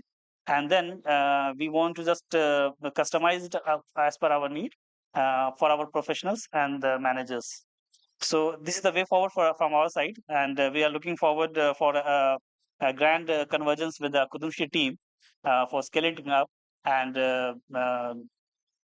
try to develop it as a good model. Thank you. Yeah, thank you, Ritesh. If we see the learnings of Bihar, so in addition to what Assam mentioned, so there are three critical points that are coming up. One, taking up the innovations. The second is the collection of complete data of the SHG members. So it will act as a baseline, and also they they can have the dashboards and how the family is progressing over a period of time. And a very important thing he brought out is having partnership with the academic institutions, so that context specific modules can be developed, and also a kind of a course material for the young professionals. These are the additional learnings that are coming up.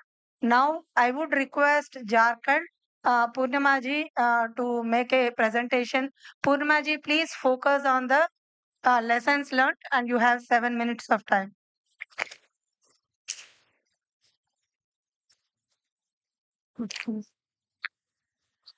Good afternoon, respected Vijayan sir, JS madam, and other dignitaries in this hall. I am just going to present some initiatives taken in Jharkhand regarding PRI-CBO convergence. At a glance, Panchayati Raj institutions in Jharkhand, there is 3-tier system, 50% reservation for women, 13 districts fully and 3 partially under PESA area out of 24 districts. Gram Sabha held at village level, and first Panchayat election in Jharkhand held in December 2010. Therefore, one can understand that Jharkhand is late starter state in Panchayati Raj. CBO coverage and PRI-CBO convergence blocks in Jharkhand, out of 24 districts to 64 blocks and approx 31,000 villages. CBOs are present in all 99% of inhabited villages, 29,640 villages. 32.51 lakhs household mobilized into 2.76 lakhs SHGs, and these SSGs are federated in 21,002 village organizations and 1998 cluster level federations. All cluster level federations are now registered under cooperative. And our at present, PRI-CBO Convergence Universalization approach is going on in 112 blocks. Out of that, 98 blocks are model CLF blocks. And this year, we are planning to develop immersion sites, model panchayats in 4 blocks, 50 GPs of 4 blocks. PRI-CBO Convergence in Jharkhand first started with the support of Kudumbashree, with major objectives: demand generation and access to rights and entitlements, strengthen local democracy, and make panchayats responsive to engender local level development and make it participatory. Support from KSNRO we get from 2014-15 to 2018-19, and we started initially in 3 districts, 6 blocks and 9 GPs, and up to 18-19 we reached up to 380 GPs of 47 blocks in 10 districts. Major activities undertaken were cadre development, LRG, I-mentor and block anchor person, PAE and EAP, GPCC formation, Gram Jan Jagriti Abhiyan.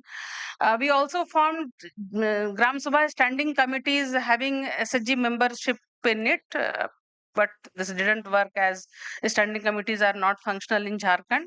We also found Bal Samu under the guidance of KSNRO. From 1920 to 2020 onward, in 23-24, as I told, that 1900 GPs we are covering in 112 blocks, and major activities is cadre development. These cadres are not LRG, I-mentor or BAP, but we are now developing our existing cadres, general CRP. Those CRPs are 1 GP, 1 CRP is there, basically doing gender work and social inclusion work. We are developing them to continue for PRI-CBO convergence. We are strengthening VOCC as we don't have parallel CBO structure in Jharkhand parallel to panchayats. Strengthening GPCC is also the target this year. Participation of VOs, active participation of SHG members as VO members in Gram Sabha, model panchayat development, and VPRP, GPDP as usual. That is the part of, and here not only in 112 blocks, this is for all 100% blocks and villages in Jharkhand. A qualitative outcome, here I can say that we have formed convergence committees. Actually, Panchayati department has formed convergence committees at state, district and block level, particularly for GPDP, where presence of JSLPS, PR division, NREGA and other line departments are there. For capacity building and planning team for GPDP, from state to block level, in the trainers team, there are members from NREGA, JSLPS and SRLM, and also from Panchayati Raj to cover all 3 aspects. And from last year, Jal Jeevan Mission team has also joined this team. And at the this is for capacity building, and for planning, GPFT and WPFT, all NREGA, there are members from NREGA as well as from Sakhi Mandal and from Panchayati Raj departments. Inclusion of VPRP in GPDP, DOPR. Every year, DOPR issues guideline for GPDP People's Plans campaign. Now, inclusion of VPRP is part of that. There is a chapter of VPRP in that. Participation of VOs in GPCC. GPCC is not very much functional in Jharkhand, but in 2017, first office order issued to include VO members in GPCC with other line departments. And again, they are giving impetus to it, and again office order in this year have been issued to include VO members in GPCC. CBO's office in Panchayat Bhavan. Office order issued to provide place for CLFs and BOs in Panchayat Bhavan, and out of 998 CLFs, 340 CLF offices are now in Panchayat Bhavan. And in training module of newly elected PRI members, VOCC and VPRP chapter introduced in those training modules. We are trying to work on the system कि पहले system set कैसे करें कि मिलकर दोनों काम करें. We are focusing on that. Quantitative outcomes.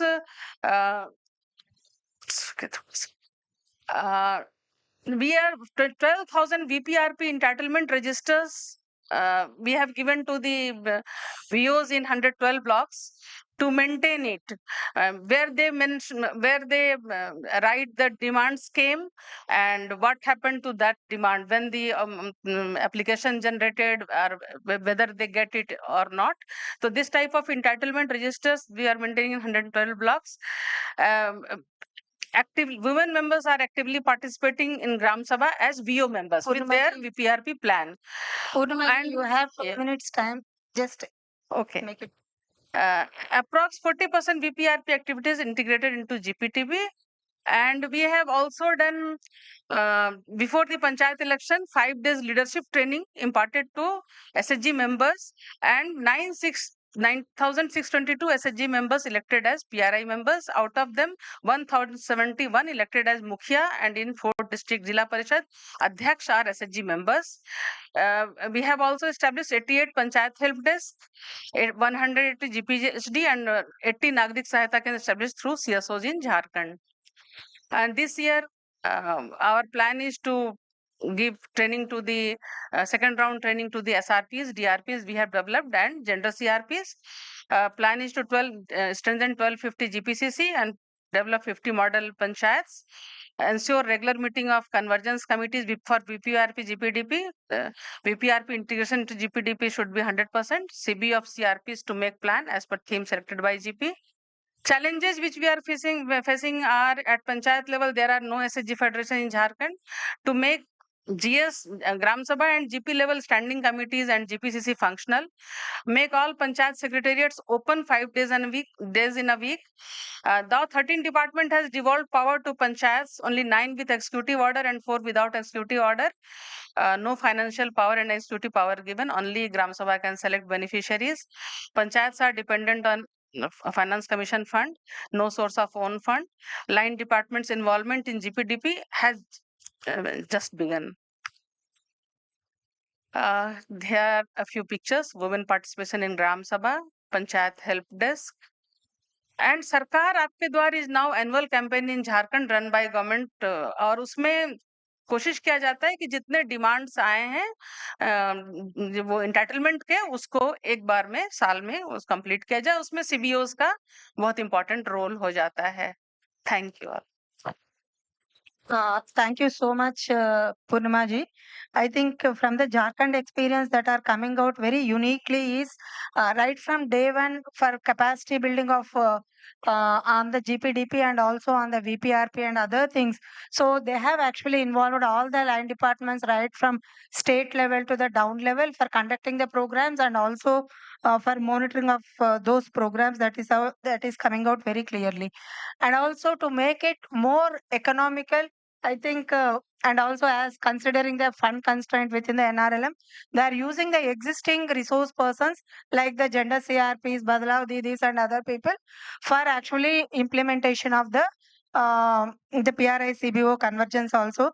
And another important one that has come out very clearly is before panchayat elections, they have actually invested on the SHGs, how these panchayats will function and what are their roles and other things. And in fact, it has led into the political empowerment of these community members, especially the women members. And there is a focus on conducting training to the newly elected PRIs. So these are the new things that have come from Jharkhand. Thank you so much. Now I request SMD Mizoram to share your experiences, ma'am. Please give more focus on the lessons learned. Thank you. Respected JS ma'am, respected JS sir, my colleagues from all the other SRLMs, and all the participants. A very good afternoon to you all. As Ushaji has said, I'll just highlight the few points that from our key strategies as well as to the key learnings that we have from the PRI-CBO Convergence project. Since we are not included originally in the as a part of the program, I apologize that I don't have time to prepare the presentation since I learned this morning that I was to be a part of the panel. So I'll just highlight our key strategies as well as our learnings. Mizoram SRLM has been partnering with Kudumbashree since the end of 2018. MOU was signed in 2018, and from 2019, we have been implementing the PRI-CBO convergence in one of the district, a pilot district, which we call Sersip district. So unlike my colleagues who have done the presentation, in Mizoram, we do not have a PRI system, but we have village council system instead. So we do not have the three-tier system. We only have the GP level, that is the village councils. So when we had started the implementation, our main strategies includes conducting of exposure visit for both the block development officers, who are the implementing agencies for SRLMs in the block mission management unit, as well as for the village councils of the concerned blocks. So since PRI-CBO convergence is a new thing for them as well as for us, we send them to Kudumbashree for exposure visits. And another strategy was meeting with line departments at the district level under the chairmanship of the project director, District Rural Development Office, and follow-up discussion and meetings by Kudumbashree team, as well as by the identified local resource groups, identified from the self-help group members. And in addition to this, awareness and involvement of the what we call the village councils was also conducted many times, because the village councils are one of the most important functionaries at the village levels. And the other strategy also include capacity building for the local resource groups that we have identified from the self-help group members. Previously, our self-help group members have no idea how to approach the village councils, as well as not to mention the line department officials. So capacity building training was done by the Kudumbashree team. And I am happy to mention that the Kudumbashree team have been providing excellent support in implementing the PRI-CBO convergence in Mizoram state. And so after the pilot project was implemented in Sersip district, on the basis of the learnings that we had scale up the activities in our aspirational district. Mizoram has only one aspirational district, that is Mamit district. So we had extended the project to Mamit district from 2021. And the key learnings that we have from the project is, one is line departments. I won't mention all the name of the departments. Line departments needs to be made aware and need to be pushed. But if they are pushed in the right direction, after awareness building conducted by the NRO team as well as by our LRGs, and the follow-up meetings that we had at the district level and as well as at the block and the village level, then they are now using, they had they now had the confidence in our SAGs in the PRI blocks. So I am pleased to share that many of the line departments, including social welfare department and other line departments, now are using our VOs, our village organizations, in helping them select the right beneficiaries, as well as for the distribution of the entitlements to the self-help group members. One such example is Social Welfare Department has a program called Economic Rehabilitation Program, which is kind of livelihood assistance to the PWDs. Even for the selection and distribution of that program, they have utilized our SAG platform after the project is being implemented in those districts. And I'm also pleased to say that PHE department has also been using now they are coming to us for using our SAG platform for their sanitation, FNHW activities. And we have one World Bank project, what we called Health Strengthening Project. So the Health Strengthening Project team are also asking us for help in using our SAGs in the districts for implementation of their program. All this is because of the PRI-CBO convergence that has been undertaken in many of the districts. And that goes for the same goes for the village councils. In many of the villages, the village councils are not aware of the role of SAGs, although they have participated in the Gram Sabha conducted at the time of the first village entry. Actually, the village councils are not aware of how the SAGs are functioning. But after the PRI-CBO Convergences project is implemented in their villages, in the blocks and the districts, now they are aware of the role of SAGs. And I'm pleased to say that the voices of SAGs are now being heard at the Gram Sabha. And now one of the key learnings and the results that come from the PRI-CBO Convergence Project implementation is that in the PRI blocks, VPRP plan are more realistic. Here, I would just like to mention that before the project was implemented, the VPRP plan made by some of our SAGs are not realistic. In fact, they put whatever that they wanted, uh, not not having any idea what is the most realistic plan that is to be implemented in their respective villages. But after the project is implemented, the VPRP plan become more realistic, which is more achievable.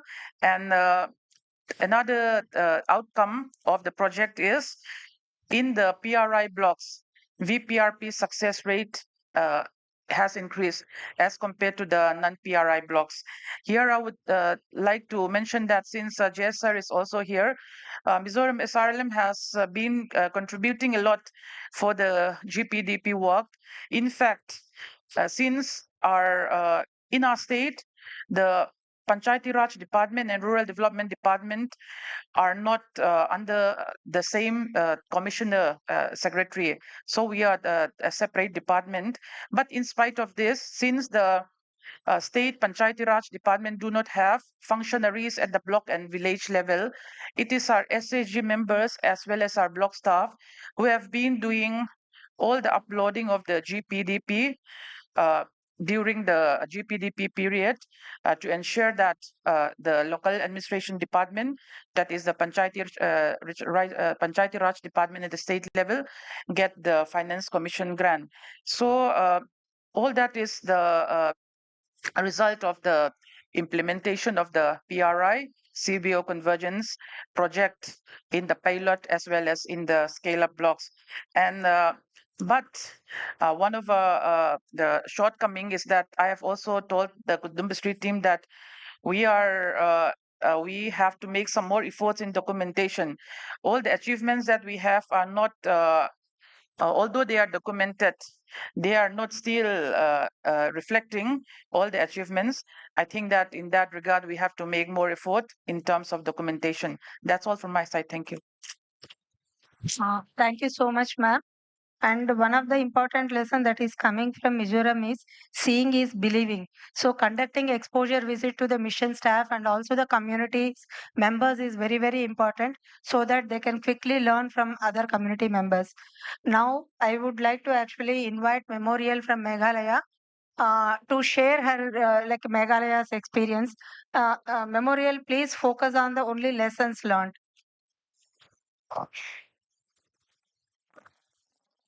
Okay, thank you, Usha ma'am, for moderating this panel discussion today morning.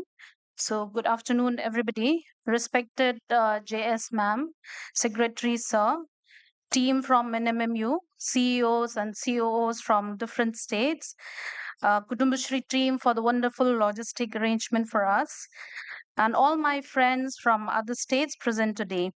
So, we from Meghalaya, we are very happy for this wonderful privilege given to us to share the experience on PRI-CBO convergence implemented in our state. So I would say like Meghalaya is a very young stage in implementing this project because this project was initiated in September 2021 only.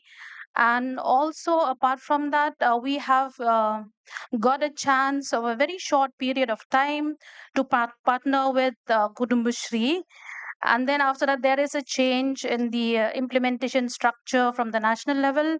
So we are not able to continue with the MOUs and support from Kudumbashree.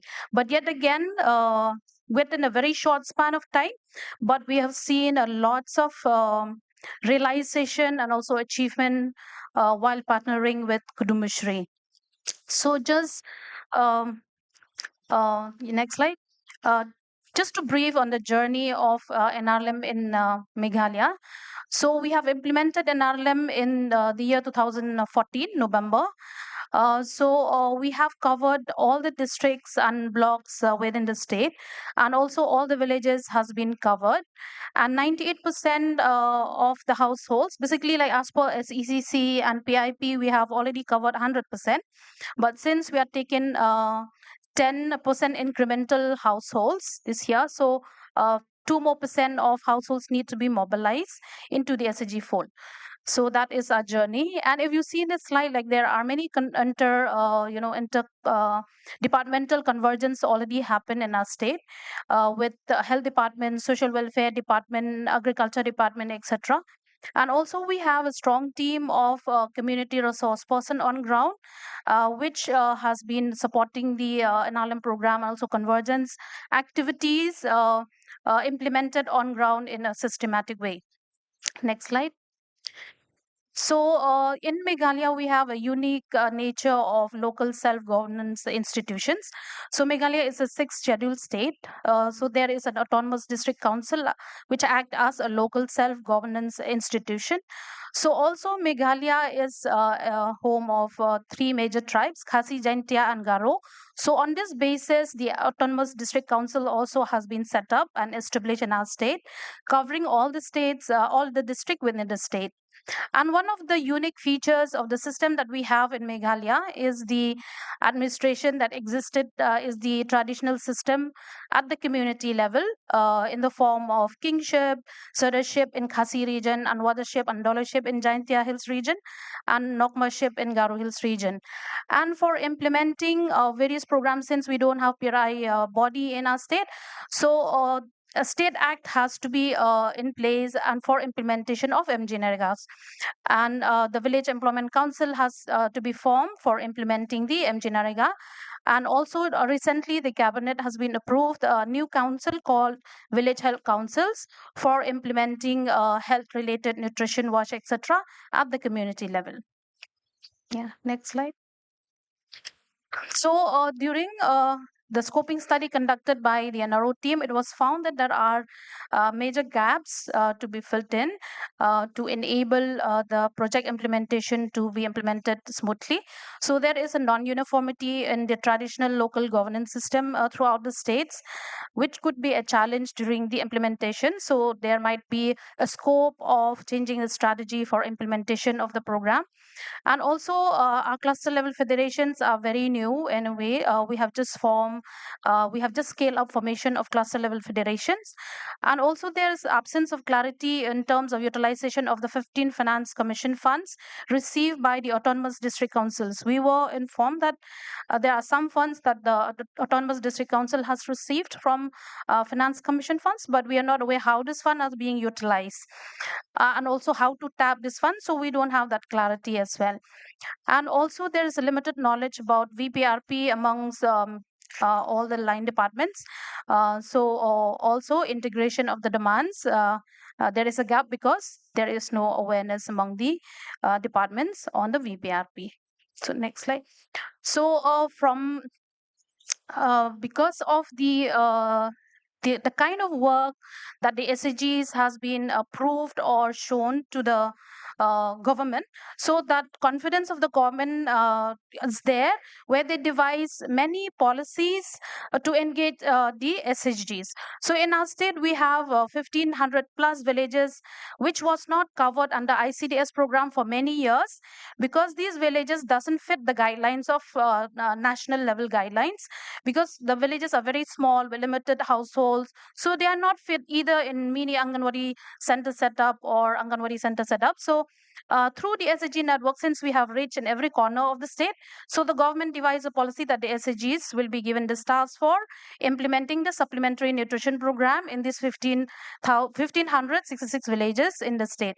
So that partnership was there, and we implemented this program smoothly, where our SHGs, cadres identified from these SHGs taking the role of distributing as a take-home ration. They do growth monitoring, measuring the children, target group, something like that. And the same was shared with the tag Anganwadi centers to upload in the Poshan Tracker for further necessary action from the departments. And also with the good work done by the SHGs also, like the department have the confidence to give more job to the SHGs, where the innovative project under Poshan Abhiyan, which they devise also, they have got special funds for this. This also was being given to the SHGs to implement, which is also doing very well as of now. Whatever product that they harvest from the integrated units, so they are serving to the Anganwadi centers to serve during the hot cook meals, and also whatever surplus that they have earned, they also sell as income generating activities. Next slide. So also ma'am has mentioned that Meghalaya has been working very closely with health department, since Meghalaya have a very tough terrain and many villages are not connected. There's no road, no transport, very difficult. So it has become very difficult for a woman to come to institutional deliveries. So realizing the potential of the SHGs, the government give the opportunity for the SHGs to manage the transit homes, and these women comes and rest for 10 to 15 days in these homes before the expected date of delivery. And also the high-risk pregnant mothers that is being identified by the health department was supported by the SHG network. And also there is a very strong coordination between the Asha Anganwadi worker and also the special cadres that we developed, we call CGHAs, for implementing a health-related intervention in the state. So next slide. And also we are partnering with Early Childhood Development Mission for supplying to ensure more nutrition to the children and also to pregnant mothers. So we have just piloted this in 249 model Anganwadi centers, started from 15 August in 2022, where the RSCGs supplying raw eggs to the model Anganwadi centers, and these raw egg will be cooked and also served during the hot cooked meals provided in the model Anganwadi center twice a week. And also SCGs have been earning some amount of money, but yet again, I will not say like they are earning more income, but it's very meager amount that they have earned. And okay, so next slide. So yeah, as I have mentioned that we have been partnering with Kudumbashree in 2021 only. We covered 3 districts and 4 blocks, 80 villages, and covering 68 VOs in the intervention area. Next slide. So during the journey of implementation with partnership or with Kudumbashree. So we have been able to learn the systematic way of implementation of the program. So we start with orienting the mission staff, training the mission staff, and also even the block development officers were given an online orientation. All of them were oriented with the support of Kudumbashree before we roll out the program. And again, we repeat with the offline orientation at the state, district, and block level. And also all the community institutions were given a thorough orientation on this PRI-CBO convergence. And then gradually we moved to the community level where proper orientation has been given to familiarize the project and how the project will work and what could be the expected outcome from this intervention. And also very important thing that we learned from this project is having the local resource groups as the dedicated cadres to ensure the plan preparation, Gram Sabha mobilization, and also even follow up of the plan that has been submitted and on the realization of the demand being prepared by the SG network. Next slide.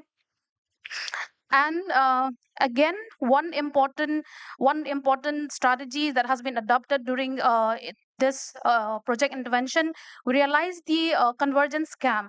So we see so many outcome has been achieved through this convergence scam, which was conducted in this implementation area. And I would like to share you also a success story that was just happened very recently in our state, taking the learnings of this convergence scam that we learned from this pilot. Our principal secretary was so happy with the strategy and the outcome that we learned from the pilot.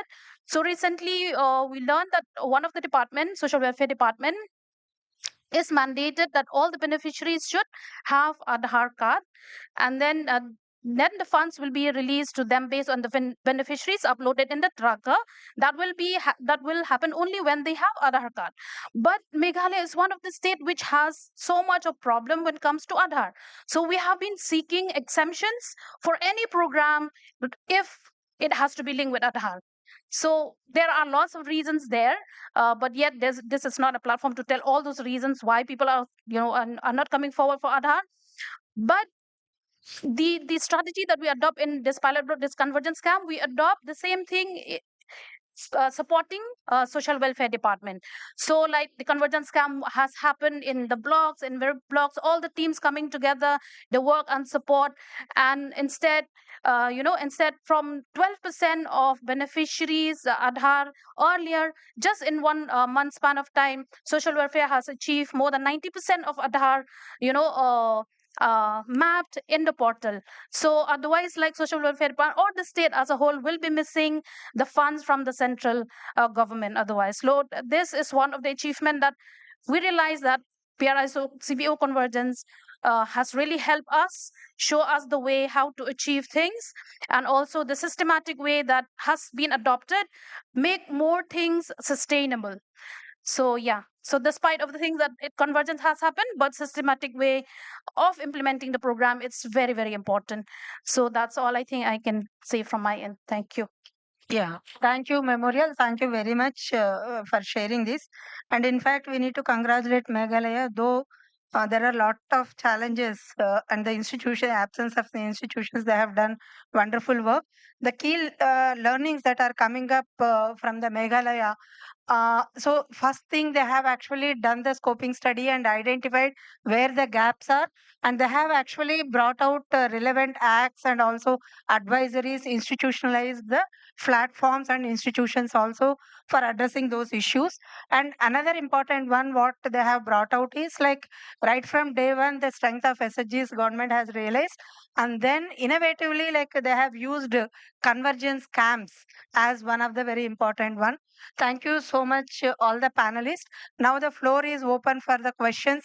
As in the interest of the time, just we are opening for 5 minutes for the question and answers. If any questions are there, you can ask. And I request facilitators to circulate the mic. Any questions? Quickly. Very short, and please don't repeat the questions also. If it is already addressed, please don't repeat. I think here you can start. I think it is audible. I think mic can be given here. He raised his hands. Here, ma'am. Here. Yeah, please. I have a couple of questions for Meghalaya team. One is you have mentioned that village health council and village employment council.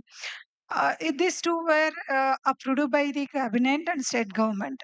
What are the specification on these two, and how you are taking it forward for this?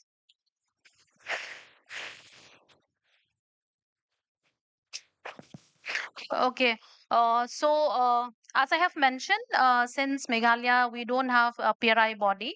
So we don't have that body where all the developmental scheme will be in one umbrella.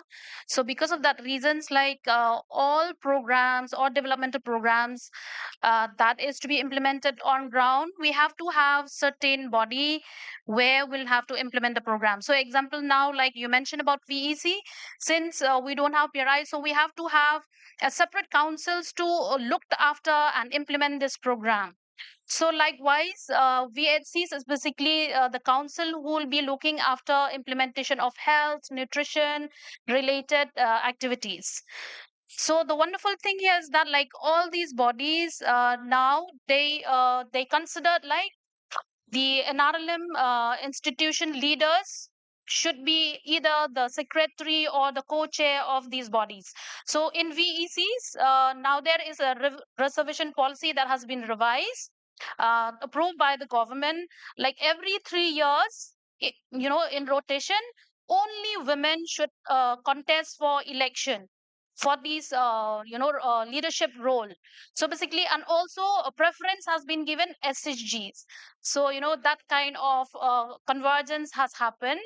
And also VHCs in the guidelines itself approved by the government, the VO president or secretary should be the co-chair of the VHC. And we also have special cadre called community gender and health activists. So they are the agent of change for health, nutrition, and wash in our state. So they are also the main members in the VHCs, because VHCs is mainly responsible for implementation of health, nutrition, and wash. So we also have special cadres, so they are being considered as the main member in the VHC as well. Did I answer your question? Yes, about this employment council. Yeah, employment council earlier, although there is a rationale where women should be part or women should be in the leadership of of VECs, but that does not really happen in our state. But later, when the reservation policy has been approved, when it has implemented, so recently in the last 2 years, we could see like 50% of the VECs now the women has been part of the leadership role through the election mode. Thank you. Okay. Thank you.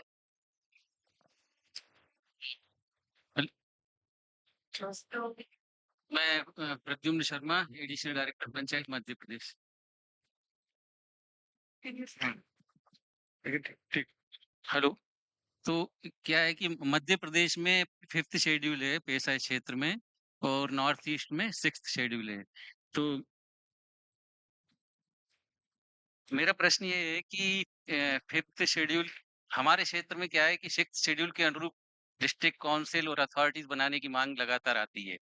तो मेरा प्रश्न ये है कि district council को आपके यहाँ क्या विशेष अधिकार प्राप्त हैं, क्या किस प्रकार की ऑटोनॉमी है उनको, कृपया वो बताएं। और दूसरा कि क्या 6th शेड्यूल एरियाज की ग्राम पंचायतों को अपने डिस्प्यूट्स अपनी कस्टमरी लॉज और सोशल एंड रिलीजियस प्रैक्टिस के अनुसार उनका निराकरण करने का पावर है या नहीं, और पुलिस के साथ उनका क्या संबंध है? Thank you.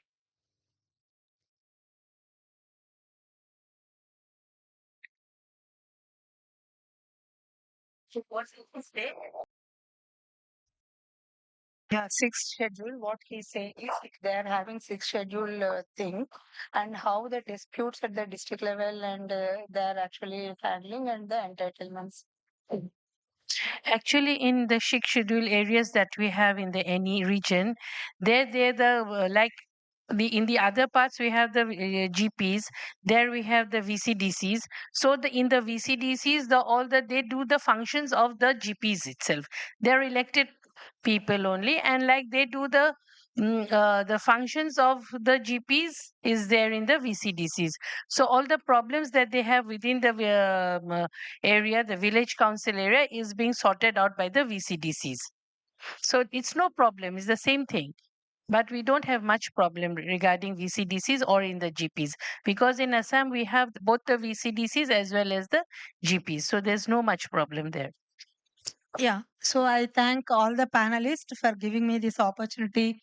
And in fact, I gained a lot of knowledge after interacting with you. Thank you so much. I request participants during the lunchtime, you can interact with the panelists and you can get more clarity on some of the issues. Thank you.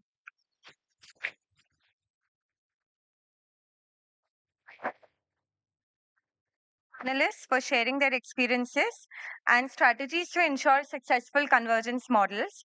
We hope that by focusing around resource groups, developing stronger resource groups, having joint advisories, having more joint trainings between the two institutions, we will be able to create successful models across all states. I would like to extend my gratitude towards Usha ma'am for summarizing the sessions, for adding on from her own experiences, and also for managing the time so well. I now request our mentors to share a token of gratitude with all the panelists here on the stage.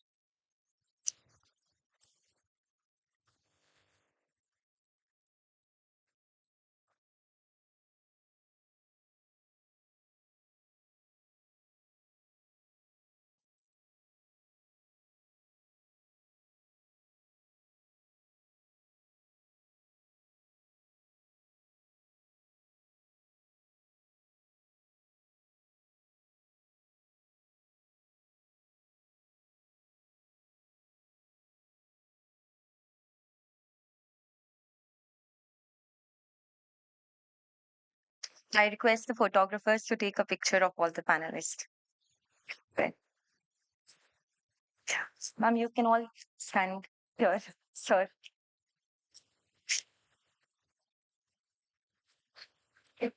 Yeah.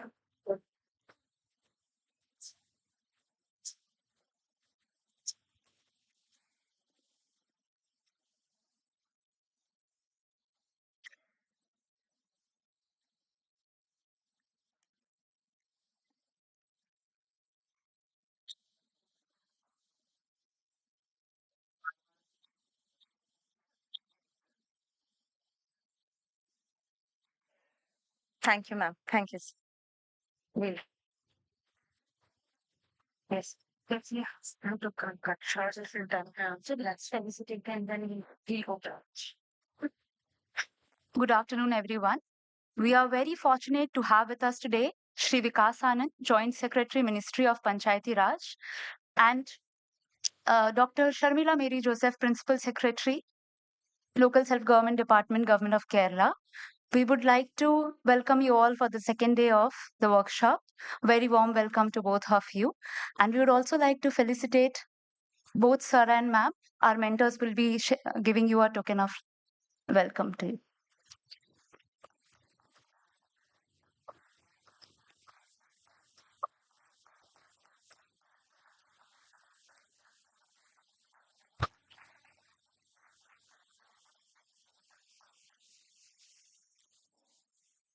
Thank you, sir and ma'am, for gracing us with your presence for the workshop. We'll now be breaking for lunch and we'll gather back at 2:30. We'll try to gather back by 2:30 here for the next panel discussions. Thank you.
and the CBO network, and highlighting the role of Ministry of Panchayati Raj. Sir, please come to the dais.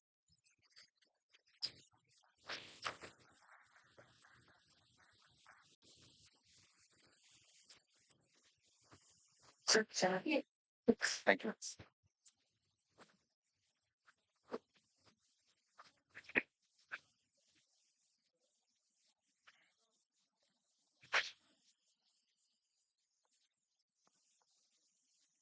Presentation.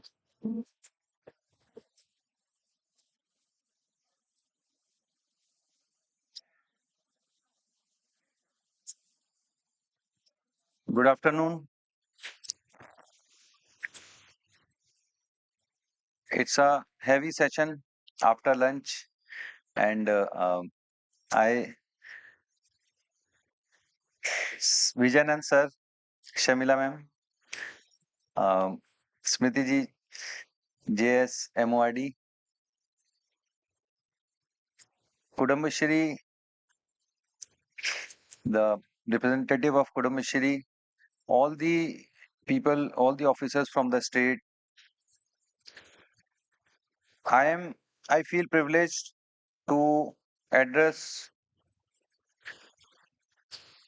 all the distinguished guests here on such an important subject of PRI-CBO convergence. Yesterday, I was asked to make a presentation on how the convergence will take place, and it was supposed to be online. I have joined the ministry in February, and not much time I have given into the VPRP. But since I came to know about this conference, I've gone through the VPRP and how it is important for GPDP. Then I decided that I should come and present this before you in person. And so that's why yesterday I could not address online. I'm here today. So next. And this is what everybody knows, that there are 9 themes, and we have taken thematic approach to the sustainable development goals of UN, which we are supposed to achieve by 2030. Next. And this is how our people plan campaign works. And this campaign intend to strengthen the role of 31 lakhs, 3.1 million elected representatives and 5.25 crores of SHG women under the day NRLM. I think this is a older version of my presentation. So, but anyway, and also how we are doing this GPDP based on the evidence which has been generated by the Mission Antyodaya. Mission Antyodaya, the gaps which have been identified through the Mission Antyodaya survey. And it also, there is a full public disclosure of schemes in the Panchayat office and on Gram Samad app of Ministry of Rural Development. And very shortly, next month, we are holding a workshop in Srinagar, where we will also launch a very comprehensive app, which will be Meri Panchayat app. On that, all citizens, all residents, all the Panchayat members, and also SHG members, they can see what's going on in their Panchayat, how much money is being spent on what sector, and how the Panchayat is performing, and how the quality of their service, how they're serving the people. Next. So, Panchayats and SHGs, they have changed the presentation. Okay. So, Panchayats are, how the Panchayats and the CBOs, they are interlinked, interrelated, interdependent. They are constitutionally mandated to prepare and implement the plans for economic development for rural areas. And SHG is an instrument. It's an instrument which will be carrying out this plan, this objective of the panchayats, of the local bodies, of the PRIs. And this conference, which has been organized by the Ministry of Rural Development, is critically and extremely important for making our villages not only poverty free but also prosperous. And the CBOs, the self-help groups, can play a key role in getting this done in participatory planning and implementation and making the poverty non-existent. Next. In fact, in Kerala, I have been told that there are only 64,606 people who are extremely poor. Otherwise, the poverty levels are very, very low. And credit also goes to this project of Kudumbashree and the CBOs. So VPRP and GPDP, they, since independence, our entire focus was on making the development plans, which were aimed exclusively on poverty reduction. And without reduction in poverty, without end to poverty, there cannot be any development. And recently I read an article where we have, in a very short span of 15 years, we have been able to reduce multidimensional poverty by 50%, which is only 6-7 countries, including China, has been able to do that. And especially in a democratic country, such a large country, it is a great feat. And integration of VPRP and GPDP, it has been made mandatory by the Ministry of Panchayati Raj that VPRP, wherever VPRP is made, it shall be the integral part of the GPDP. And it is not the integration of VPRP and GPDP. It is, in fact, integration of right to livelihood and right to development. So, right to development has its subset right to livelihood, and they both are interlinked, interdependent, and also they cannot be altered. We cannot compromise on either of them, right to livelihood and right to development. Maybe after a few years, maybe after a decade, there may be a right to prosperity also. So I think this convergence which has been started, universalization of that will also, within a decade, within few years, people will start asking, demanding for prosperity, right to prosperity. And then there are CBN, their capacity building and training efforts are being made for PRI and SSG convergence, especially for integration of VPRP into the GPDP. Next.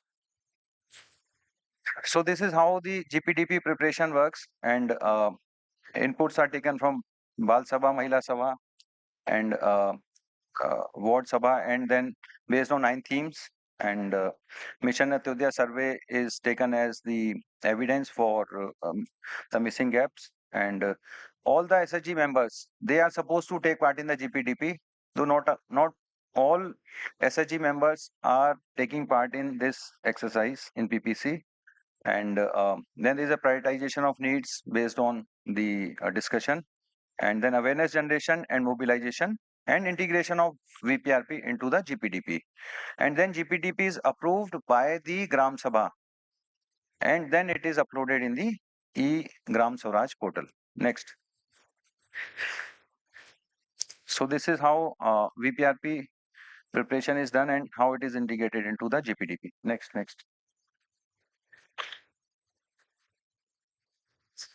Yes. So, and all the line departments which are there, they are important for this, and all the CBOs within the village, within the Gram Panchayat, they have to play their part. If they are effectively involved into VPRP, it will lead to a great GPDP, which will not take much time for eradication of poverty in any village, any Gram Panchayat. Next. So this is how the our people plan campaign dashboard looks like, and unfortunately the discussion on VPRP you can see is comparatively, in comparison to other parameters, is less, though it is mandatory part of GPDP, but discussion on that is still, it leaves lot to desire. Next. This is how the VPRP discussion took place in 2022-23, and not every state you can see very few states they could reach high levels of discussion on discussing all the VPRPs. Next. So our ministry's interventions are multifold, and number one is the mandatory representation of SSG in the standing committee of Gram Panchayat can be done, and also SSG is a member of Gram Panchayat planning facilitation team, and it is the main task force for the planning. There has been joint advisory issued for mandatory integration of VPRP into GPDP, and activities of VPRP have been mapped in all the nine themes. In all the 9 themes of localized SDGs, there are some or the other activities which are part of VPRP. And as far as capacity building is concerned, there is a joint training of ERs and SSG federations are there, not at the NIDPR level, but at the state level, at the district level, block level. And there is a thematic training of SSG leaders in under the Rashtriya Gram Swaraj Abhiyan in different states. Next. So my presentation has been changed, so I will continue with this only. And so what is the way forward is that there is intensified capacity building and training of the members has to be there. And in preparation of thematic GPDP, increased participation of SSG members in Mahila Sabha, Gram Sabha, and GPPFT, Gram Panchayat Planning and Facilitation Team, community mobilization and monitoring of during and preparation of the Gram Panchayat development plans. There is a institutional arrangements. We are in formulation of the Model Rural Transformation Act. So one of the things which we can incorporate in the act is that there is an institutional arrangement for representation of the SSGs and the federation in different committees. Also, I was just talking to Mr. Sajid from Kudumbashree. We were discussing how the political empowerment will help in this convergence. There are around what I have been told. Unfortunately, ma'am, we don't have that data. How many SHG members are the elected representative in the PRIs? But Kerala does have that data, and around 33% of the ERs they were or are members of the self-help groups. They were members of Kudumbashree, and many of the general seats, member of Kudumbashree, the women have they have contested, they have won, and because of their large presence in the PRIs as a member, it may be one of the reasons that Kudumbashree has become economically powerful. The people, the SHGs have become economically empowered. Some of the states, they have taken active steps. I was seeing how Bihar has done apart from Kerala, and even in Karnataka, lot of activities which are to be done by panchayats are now they have been given to GPLFs, Gram Panchayat level federations, and including wash activities. They are being involved in sanitation.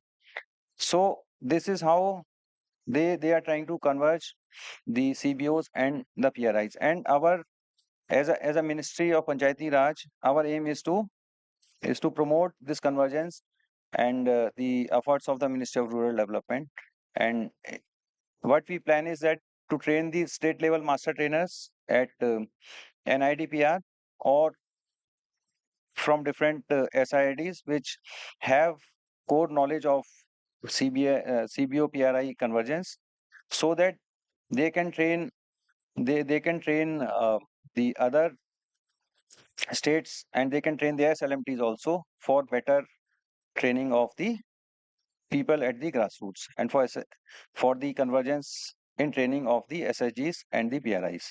And also, we are also discussing how we will share the data with the ministry on the GPDP, so that VPRP data is automatically integrated into GPDP through the API sharing of the APIs. And also, last thing which is very important is that as of now, we have the timelines for preparation of VPRP is it is not synced with the preparation of the GPDP.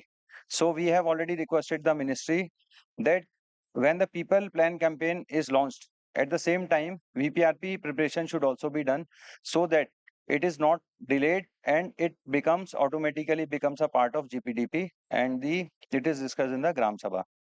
And also in the slides which are missing, we have that we will circulate the uh, participation of the members of the SIGs is less, though they are present in 89% of the meetings of the Gram Sabha in public, the people plan campaign, but there were only 17 members per meeting.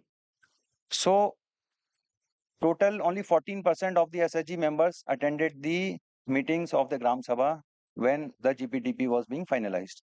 So that every state, they please make this conscious effort to increase the participation of the SIGs in the GPDP preparation, in the PPC, in the Gram Sabha meetings. And thank you so much for giving me this opportunity. Thank you.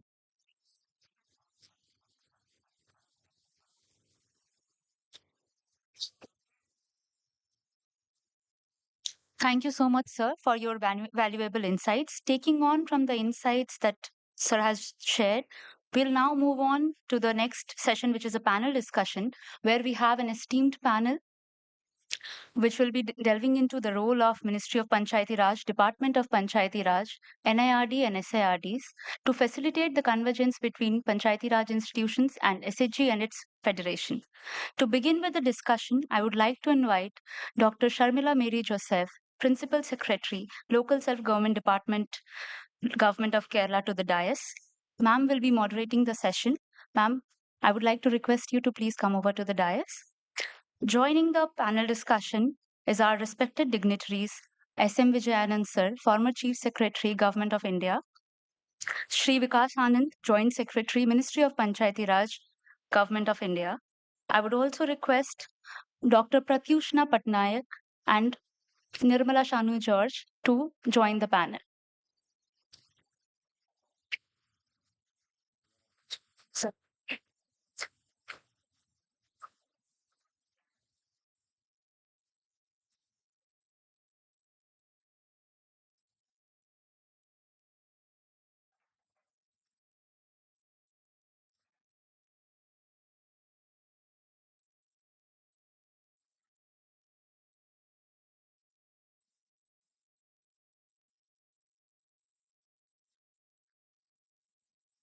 Sharmila ma'am, over to you.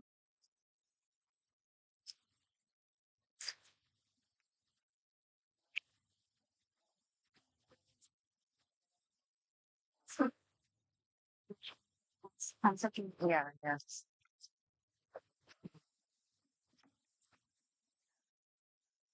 Vijayanand sir, Sri Vikas Anand, Nirmala Sanu George, and Pratyusha, officers from the Ministry of Rural Development and Ministry of Panchayati Raj, officers from the departments of Panchayati Raj and Rural Development from different state governments, members of the Kudumbashree NRO group, officers of the Kudumbashree NRO group, and other participants for this workshop who have come from different parts of the country.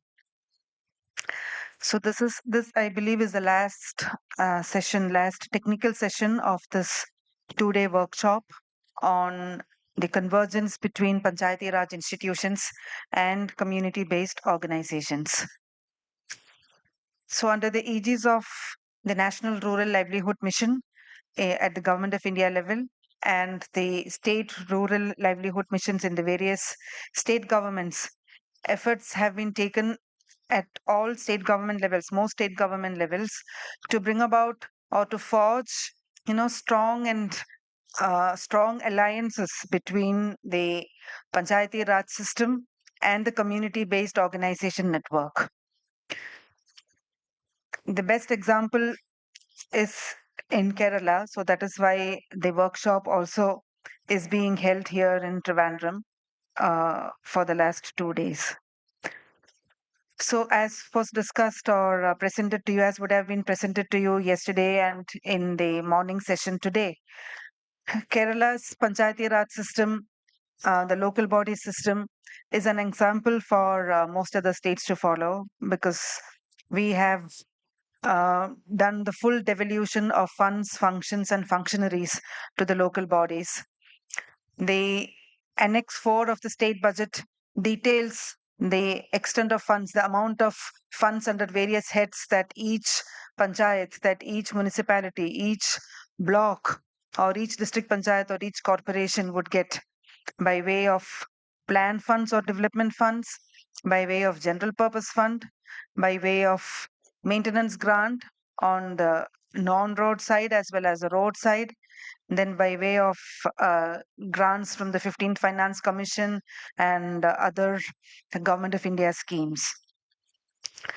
Further, the state had also transferred the functionaries of the line departments and the institutions at the cutting edge level to the control or under the control of the various tiers of local governments, to the extent that development planning, especially in the social sector and to an extent in the infrastructure sector also, comes under the domain of the local self-government departments in the state, local self-government institutions in the state. Kerala is also home to Kudumbashree, the largest network of women, the largest organized network of women with groups from at the grassroots level, from the self-help groups of women, the neighborhood groups of women at the grassroots level, then the confederation at the called the area development societies at the intermediate level, and then the community development society at the district level, at the district panchayat level. And we have also forged a formal alliance between the network of women and the local self-governments, to the extent that the CDS chairpersons, the ADS members, the Kudumbashree network, they are all part of the various discussions that happen at the Gram Panchayat level or the block panchayat level or even the district panchayat level. In the presentation made by by the Joint Secretary Ministry of Panchayati Raj, it was shown that the members of the PRIs of the CBOs should be made members of the standing committee of the panchayat, but the act of the Panchayat Raj Act, I don't think provides for formal membership of the yeah, but they are invited for discussions, and in our panchayat offices, there is a room earmarked, or a room which is specifically kept for the CDS or the ADS persons, where they can gather, where they can discuss, and where they can take the issues for discussion to the Gram Panchayat president or the block panchayat president, whosoever the case may be. The lessons that we have learned from the PRI-CBO Convergence in Kerala have been adopted and adapted by many states, and through the Kudumbashree NRO setup, this training, this exposure, this understanding of the convergence has been taken to other states. So the members of the Kudumbashree NRO organization have the officers or the systems in 15 to 16 states across the country, and today we are happy and proud to note that that the Kudumbashree has indeed helped build strong alliances or foster strong alliances between the SHG network and the PRI network in other states also. So Ministry of Rural Development and Ministry of Panchayati Raj are doing this convergent exercise to strongly formalize and institutionalize this network and this alliance. And in over the course of the last 2 days, today and yesterday, you were told, or you got got to hear from other states also as to how the network is helping in building the development blocks of the areas where they are working. So in today's panel discussion, we have, a panel of esteemed members who are authorities on the PRI system, the CBO system, the PRI-CBO Convergence. We have none other than Sri S.M. Vijayanand, the doyen of Panchayati Raj decentralization exercise in the state. Sir was our Chief Secretary in Kerala, and Sir was also Secretary in Ministry of Panchayati Raj and even Secretary in Ministry of Rural Development also for some time. So I believe there is no other person who can, give a real discourse on this topic anywhere in the country other than Vijayanand Sir. So the participants here are indeed fortunate that Vijayanand Sir is there today to share his thoughts on how to, take this convergence exercise forward. We also have Sri Vikas Anand, Joint Secretary, Ministry of Panchayati Raj. He spoke to you about the VPRP, GPDP convergence and how the panchayats at the grassroots level and the federations of self-help groups or neighborhood groups should work together in ensuring that the goals listed under the 9 or the targets listed under the 9 localized SDGs can be achieved, and how best they can be achieved if there is a strong convergence, a strong network. We also have two other experts, Ms. Nirmala Sanu George, who is a consultant in the decentralization and PRI-CBO convergence topics. So she would be also talking to us about, the various facets of the convergence exercise. We also have Ms. Pratushna, she is from the National Institute of Rural Development. So NIRD is also doing this, exercise or conducting sessions to engage officers and functionaries from different states on the various facets of decentralization and the convergence between PRIs and CBOs. And when NIRD takes this forward, the other training institutes, the rural development training institutes, the Panchayati Raj training institutes of the different states can adopt or take the lessons and the teachings, the success stories that NIRD recommends. So these stories can be taken to other states also to take this exercise to the fruitful completion. So we look forward to an enriching session, and I would like to request Sri S.M. Vijayanand to share his thoughts with us.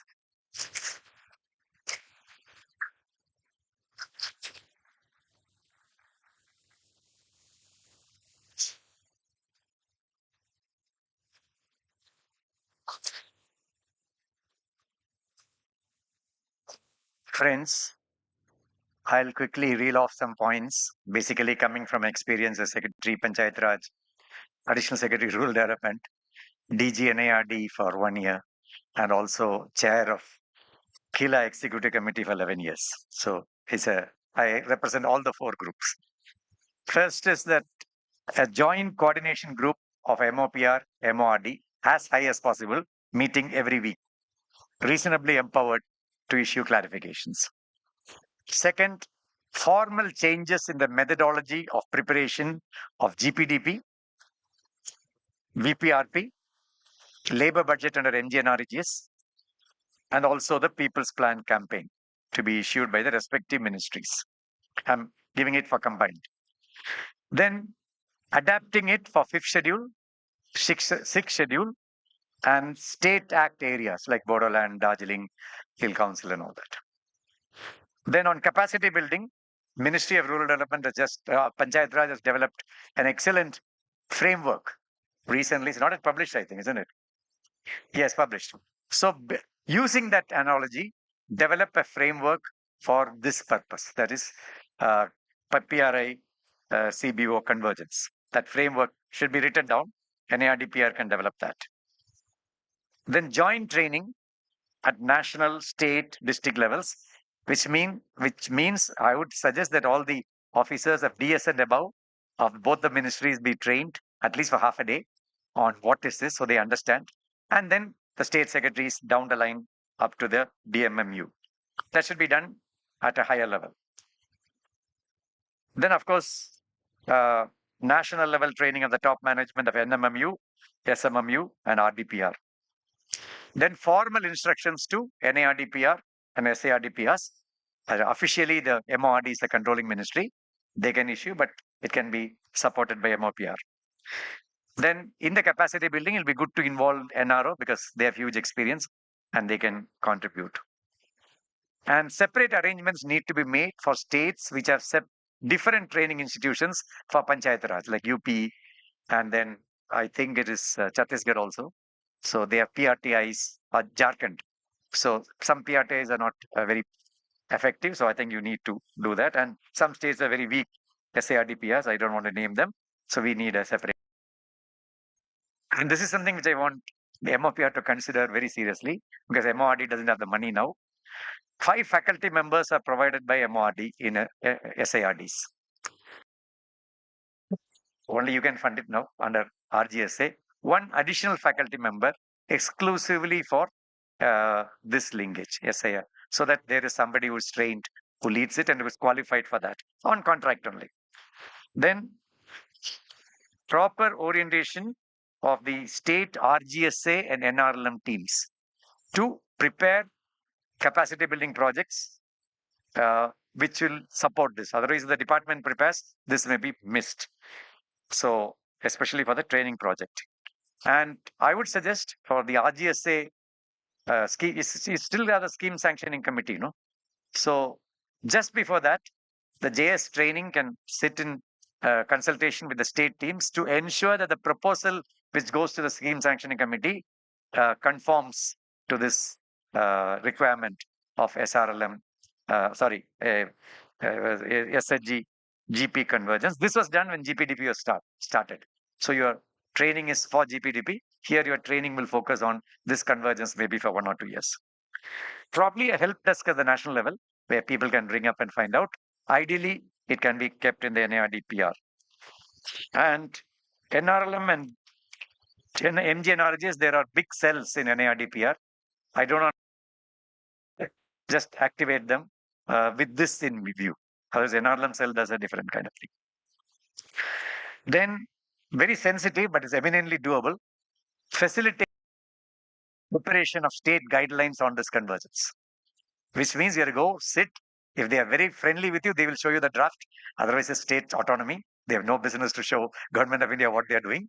But for your information, all the guidelines of GPDP, we had informally discussed. So that trust is very important. So you can say, you missed this kind of thing. And to help the states have a model guideline for state level guideline for PRI SHG partnership, which can be developed by you and sent. Then we are all talking of convergence of departments, which is not easy as I saw in the presentations. So MORD is in a better position, MOPR also to some extent, to persuade states to facilitate convergence of departments which are not under the PRIs with the VPRP GPDP thing. Then sharing of state experiences so far, which NRO can facilitate. Include this as an SHG Sutra and have CRPs exclusively for this. Then at the state and district levels, there should be 1 person, especially from SMMU and DPMU, to look after this as a, like CBIB, you say this is the person, and ideally CBIB person should be part of it. Don't recruit another person. Then adapting, localizing SDGs for facilitating the partnership, which is something which MOPR has to do. We have not brought this partnership into the localizing SDG guidelines, and advisory how to use localizing SDGs to push this agenda of partnership. Similarly, MORD can experiment with communitizing SDGs so that it can't roll it out all on a sudden. Then NARD-PRS clusters for GPDP, if they are coterminous with the resource blocks of NRLM, immediately you can launch some action research project in maybe 10, 15 clusters to find out how it's working. And I think NRO can facilitate. And whether this could be included formally in the work of national level monitors when they go, they have to give a report on the convergence, and also certainly area officers, which system is not very effective, I think, but it's still in existence in MRD and probably in MOPR, yeah, given states. Then this could be included as a performance indicator in monitoring of states, formally or informally. And it'll be very good.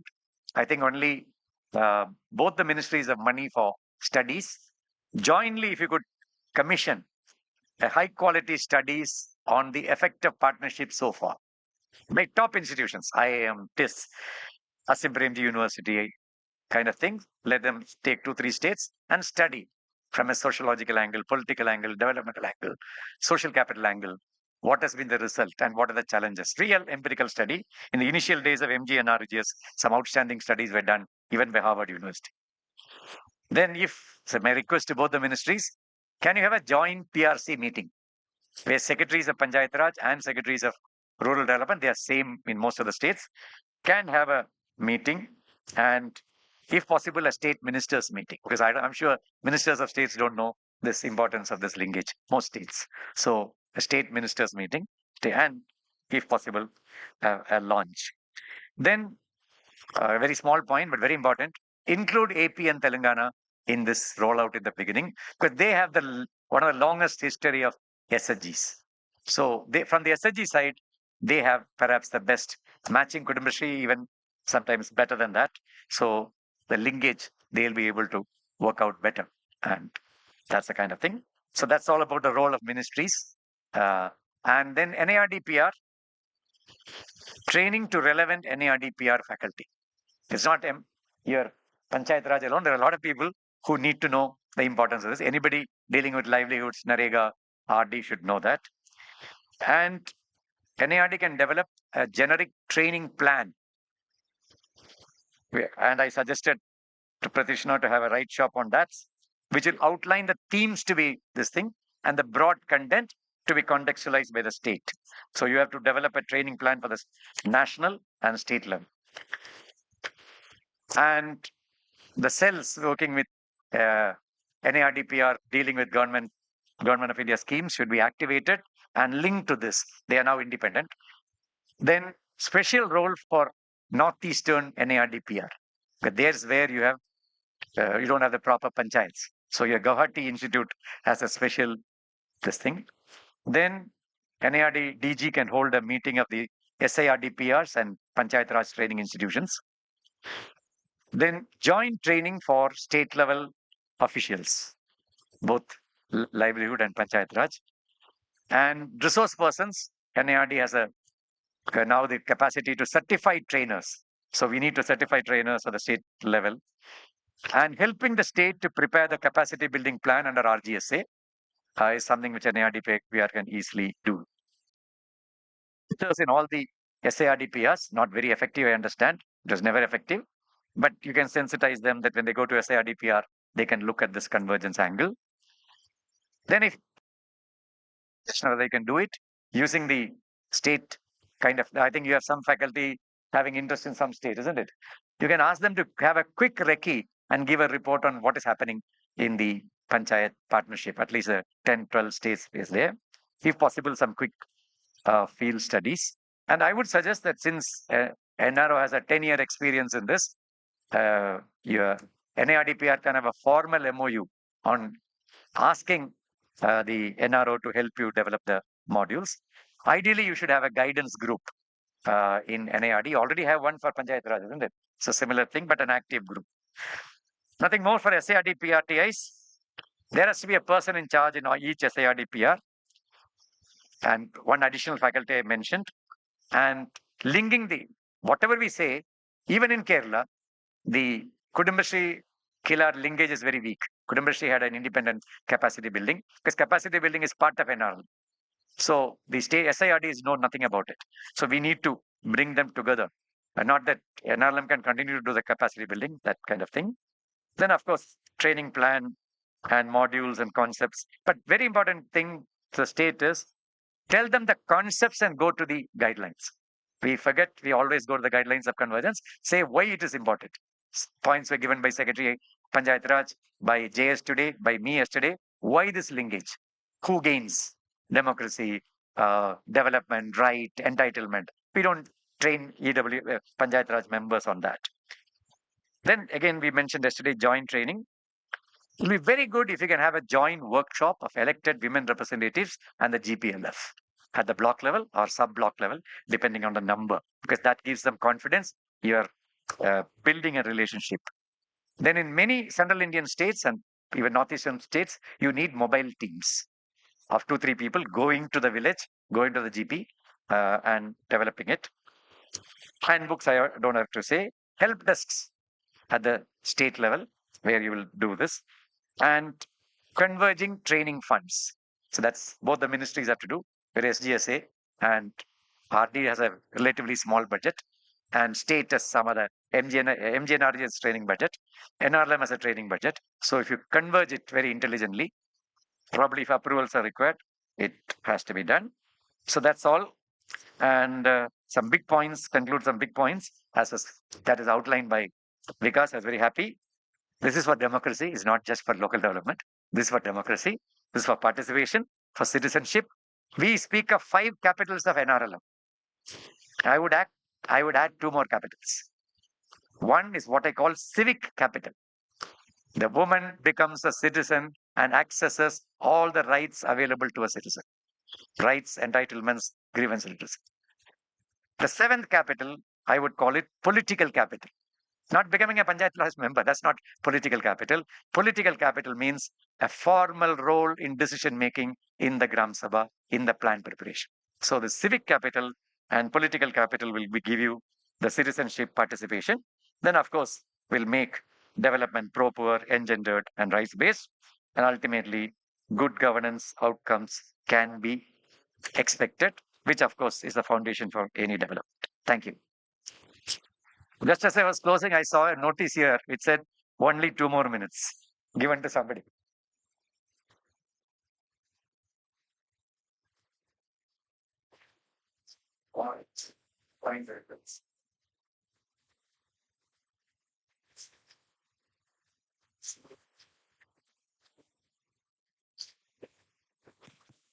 Thank you, sir, for giving a brief outline or listing out the activities to be taken up at the ministry level, MORD and MOPR, at the NIRD and SIRD level, and also at the state government level, so as to formalize the PRI-CBO network in a stronger fashion. Now, I request Sri Vikas Anand to give his views on the PRI-CBO linkage.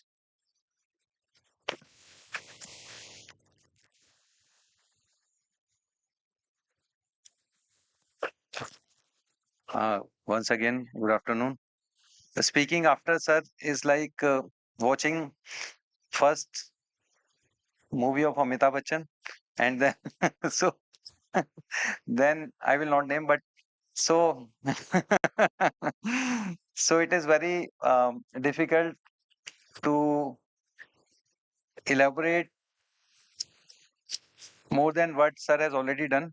But I have noted all the points which sir has said.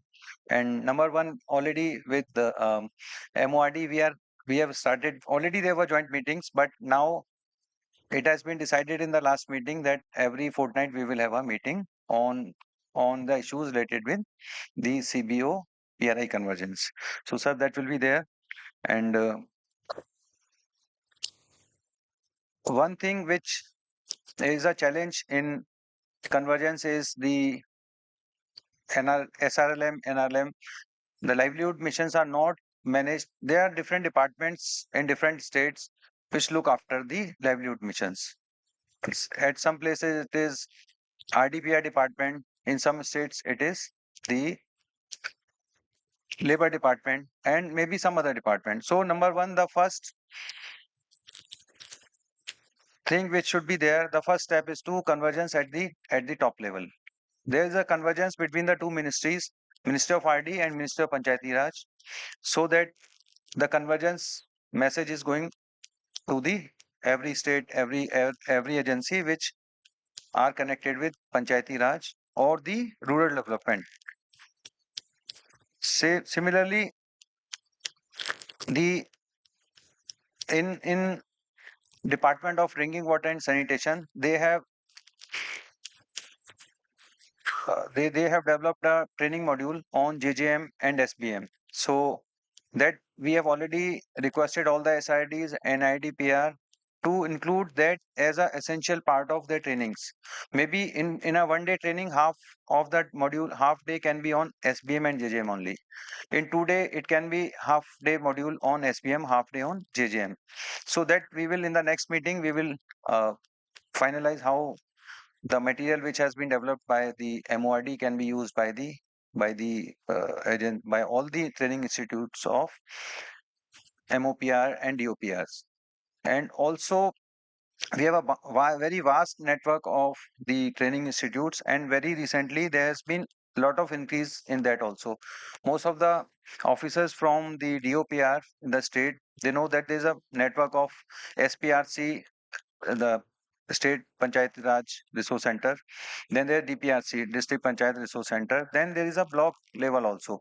Already in Kerala, there are 152 blocks are there, and they have already recruited 132 RGSA consultants in all the blocks under the BPRC. So that network will be used in convergence training also. And what sir has suggested, sir, we have already in the meeting which was held, CEC meeting of March this year, for the current financial year, we have already approved the professionals for all the SIDs. 5 district, 1 professional will be there, and NID PR is going to recruit for the SIDs in consultation with them.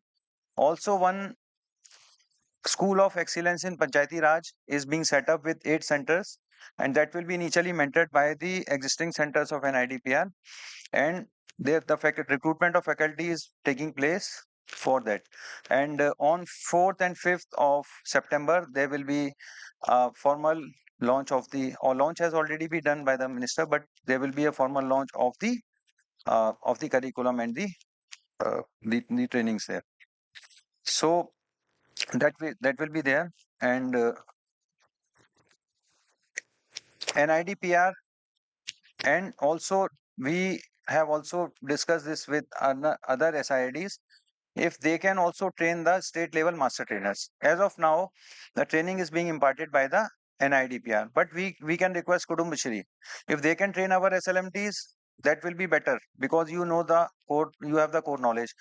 Or we can pull in the resources from Kudumbashree, from SIDs, and they can train in other SID or at NIDPR. So I hope within this financial year, we have sufficient number of SLMTs which are there with MORD and which will be trained by the NID, PR and the SIDs. And if there are existing master trainers with MORD on convergence, we will be very happy, and we will look forward their name on the training management portal which the MOPR is managing for the training of the elected representative of the PRIs. So we will again Ministry of Rural Development, and there is a regarding annual action plan which sir has said. So sir, already there are specialized trainings under which we have already informed the states to carry out trainings which are otherwise not in the traditional list of the trainings. And in fact, Karnataka has started training for new literates. At some states, they have started training in conflict management, where there are problems between groups. They have started conflict management, change management. So we will be open to having training under RGSA where there can be even political education of the SSG members can be there. There can be different leadership training can be there. Also, more and more community-based organizations are there in service delivery. It will be very, very beneficial for all the clients as well as the agencies if they have a training in quality management, in how to manage their quality, how to give best services, how people should realize that because the CBOs are providing the service, their sanitation facilities are much better than if it has been contracted out to some private agency. So that can be done. And regarding convergence at the field level, so that will be part of the capacity building and training efforts of MOPR. And already nearly 4.76 lakhs, 4,76,000 members of the CBOs have been trained in different thematic areas with the PRIs. So they have very good convergence also, and we hope that this year this number will go very high. Total trainings which have been conducted under RGSA in the year 2022, 4 million, 41 lakh participants were trained. So we hope that a large number of these trainees will be from the SSGs, from the CBOs, and also like I discussed with Mr. Sajid, we are open to studies which can try to find out what are the initiatives which promote the convergence between CBOs and the PRIs. How this convergence can be promoted, and instead of it comes from its growth is organic rather than pushing from our side.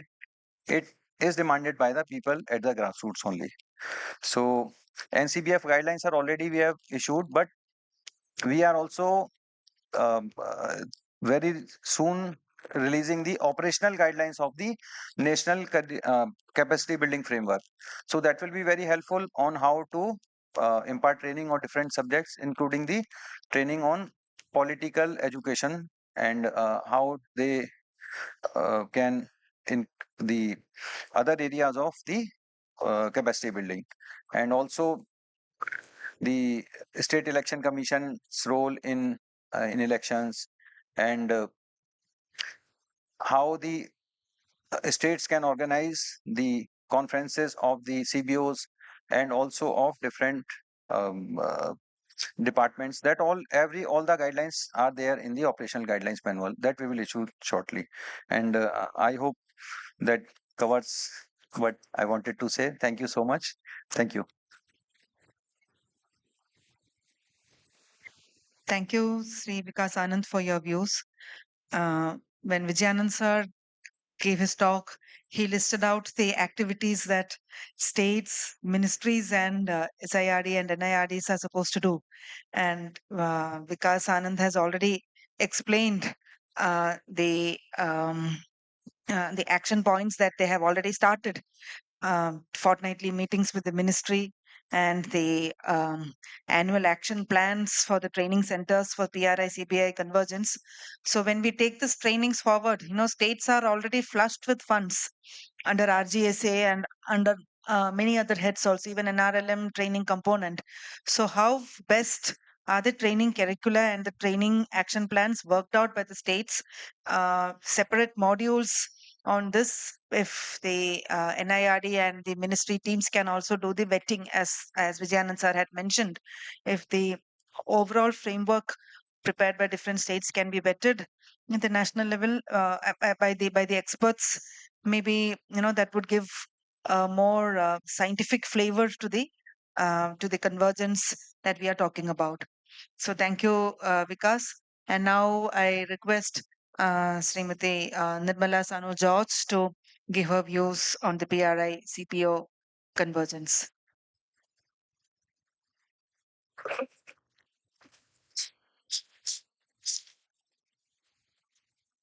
Thank you, ma'am. And good afternoon to everyone. Just like Jay said, when Sajid invited me for this, I told him if Vijayanand sir is there, I'll listen, not be a panelist. I always tell Vijayanand sir also, because anyway, it's a lot to learn from him also. That's why. And he has clearly defined all the roles. I think everything has come clear with Jay's also adding to it. Now the roles has been clear. So convergence, we always think many attempts have been made in different ways for, but always convergence is a big challenge. That's what I feel. Because recently also I had an experience to draft a convergence proposal for Wayanad as aspirational district as a, on the request of the collector. But finally it is just a document. It's very difficult to implement. But I think for Kudumbashree, for PRI-CBO Convergence, at least from all the presentations which I heard from yesterday onwards and today, your state, you've gone a lot far ahead. But one thing I feel is like, why do we need convergence? So I feel convergence should be for results. There should be some change, and that's for results. So I would call it C for R, convergence for results. Like World Bank comes up with a program for results. Like that, why not we think about convergence for results? So when we speak about results, we have now set of roles which each institutions can play, take up the responsibilities and the roles, and everything has been explained very well now. But the degree of convergence each one has to take has to be clearly defined.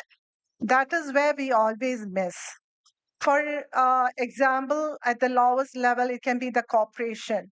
So, for a certain thing, what would be the level of that is like sharing or exchanging informations. So for a particular thing, what would be the level of cooperation with whom and how we have to decide. Then collaboration is another aspect of the convergence. So that is, then again, collaboration is there, coordination is there, and the highest level of integration, highest level of convergence should be the integration. So this has to be clearly defined. Actually, more I have seen that this we don't define this clearly, and we all speak about convergence as one term. So that has to be. I think we have to think about it. Then coming to capacity building, I had a little experience for 10 years with capacity building on Kerala's decentralization with a program called CAPTEC. And from that, I would like to share a few experience. And we have been, sir also has been yesterday onwards saying of joint trainings. I don't think in Kerala also we had, Sajid would be able to say, we had any CBO, PRI training programs as such. Attempts were made. Attempts and discussions were done, but I don't think it has been properly implemented. So even if it is from the PRI experience, I can say that like nowadays in Kerala, women are really happy to come for trainings actually, whether it is joint on initially what Kila does the trainings. Because now SARD is merged with Kila, and so they do the training programs. And first they do is for the women, they give a separate training before the joint trainings are done. So, and what has attracted me most is after the separate trainings, they are willing to come for the joint trainings, and 77% of the women are new also. So they need detailed training and all. But those who are from the Kudumbashree, they already have an exposure. The capacity has been built in to some level. Only new persons need more training. And the important thing is what I notice in Kila, when you go for in any meeting, you can see a lot of trainings happen there. And recently when I saw a boy cycling around the campus, so I thought it must be a son of a staff. So just asked, he's enjoying, and he said, my mother has come for the training program. So the environment and for women to come with a partner, maybe a mother-in-law or somebody, husband joins with them when they have small kids. They come and they stay there. But what I find is they find it difficult in terms of their personal responsibility as a woman and as an official responsibility. They find it difficult to stay for more than 3 days. So 3 days is a maximum. They are happy to stay back, and they very actively get involved in all the training programs. So, and capacity building, we always limit our capacity building programs just for trainings. Just, I think we need to have more other like action research programs and all. We need to have along with the capacity building. Now, yesterday, sir, I think Sir or Sarada Madam, I don't remember, somebody, one of them had said about a convergence platform. To create a convergence platform also at the bottom level also. So was saying about demand has to come from bottom. So I think in Kerala, I do not know about rest of the states, but Kerala definitely there is a scope because we have the gender resource centers started. So I think most of the panchayats now have a gender resource center where Kudumbashree and the panchayat together are functioning it. So that can be a convergence platform, I think. So which can disseminate informations and awareness generation and all. And yesterday when the MOUs was signed, I was just going back to my old, then only I realized it's 20 years exchange, a MOU signed between panchayats. We had a program actually, MOU signed by panchayats with different states. So it is then we also later had panchayat to panchayat programs within the state also. Similarly, I think it would be very effective if we can do a twinning between SHGs. Between SHGs, like it can be any state. There are from the presentation I could find that there are so many good things happening in different states. Maybe an SHG from Kerala and an SHG from other state can, looking at the requirement, after studying the requirement, they can be made a collaboration or made a twinning or SHG to SHG programs can help each other, and definitely that will be very beneficial because it has been experimented in the case of panchayat to panchayat between states. And Kerala also can learn a lot from that. Actually, we always think Kerala is doing better and there's nothing to learn, but I found that there's a lot of things to learn from other state SHGs also, panchayats also. So Vijan sir, long time nowadays he doesn't use that term. I don't hear him saying beacon panchayats. So I can say that beacon SHGs can help, can associate with or collaborate with partnership with a beacon SHG or a weaker SHG, depending on what is the requirement. So this can NARD and SARD can help in identifying the SHGs and all, I think. Then coming to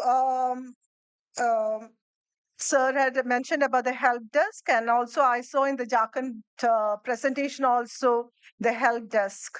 88 panchayats have got a help desk. That is amazing because Kerala we have only one help desk at Killa. And they have to take all the phone calls, they have to answer to everything. So I think here also we can we can start SHGs also can come up with help desk. So how it should be, what should be the framework, I think can be decided.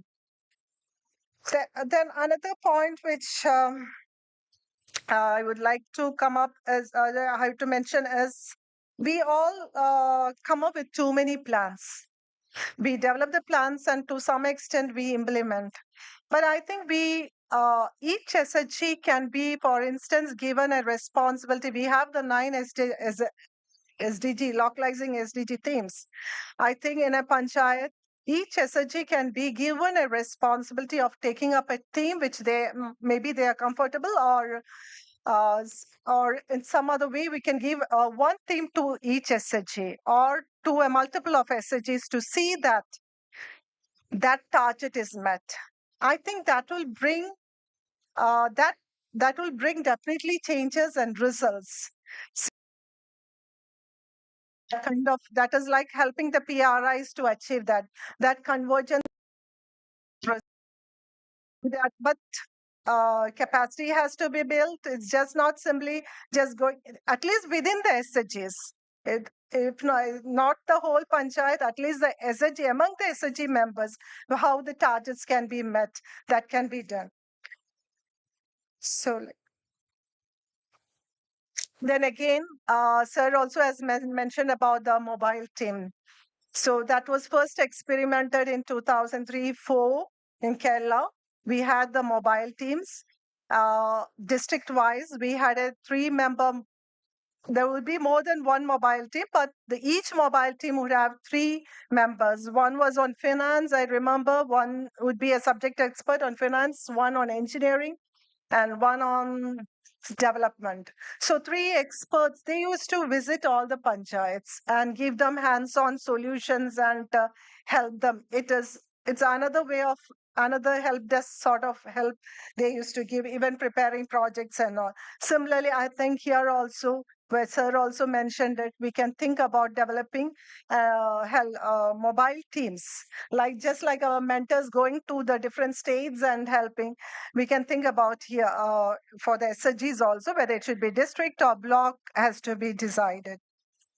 So these are the few points I just wanted to add to all the discussions held here. Thank you very much for the opportunity. Thank you, Nirmala, for sharing your thoughts with us. And as you said rightly, convergence framework, preparation of the convergence framework is the biggest challenge that state governments and local self-governments would face taking this exercise forward. And convergence, as you said, is not just convergence. Convergence is 3 C's into one: convergence, collaboration, coordination, all built into the same framework. And also on your inputs on capacity building, I think would be useful for the representatives of the state governments and SIRDs when they go back to the state. Now we have Ms. Pratyushna from NIRD. I request her to share her thoughts on PRI-CBO Convergence with us. Respect Vijayanand sir, respected JS ma'am from MORD, respected JS sir from Ministry of Panchayati Raj, respected chairperson ma'am. At the outset, I would like to thank the organizers for giving me an opportunity to be part of this August panel.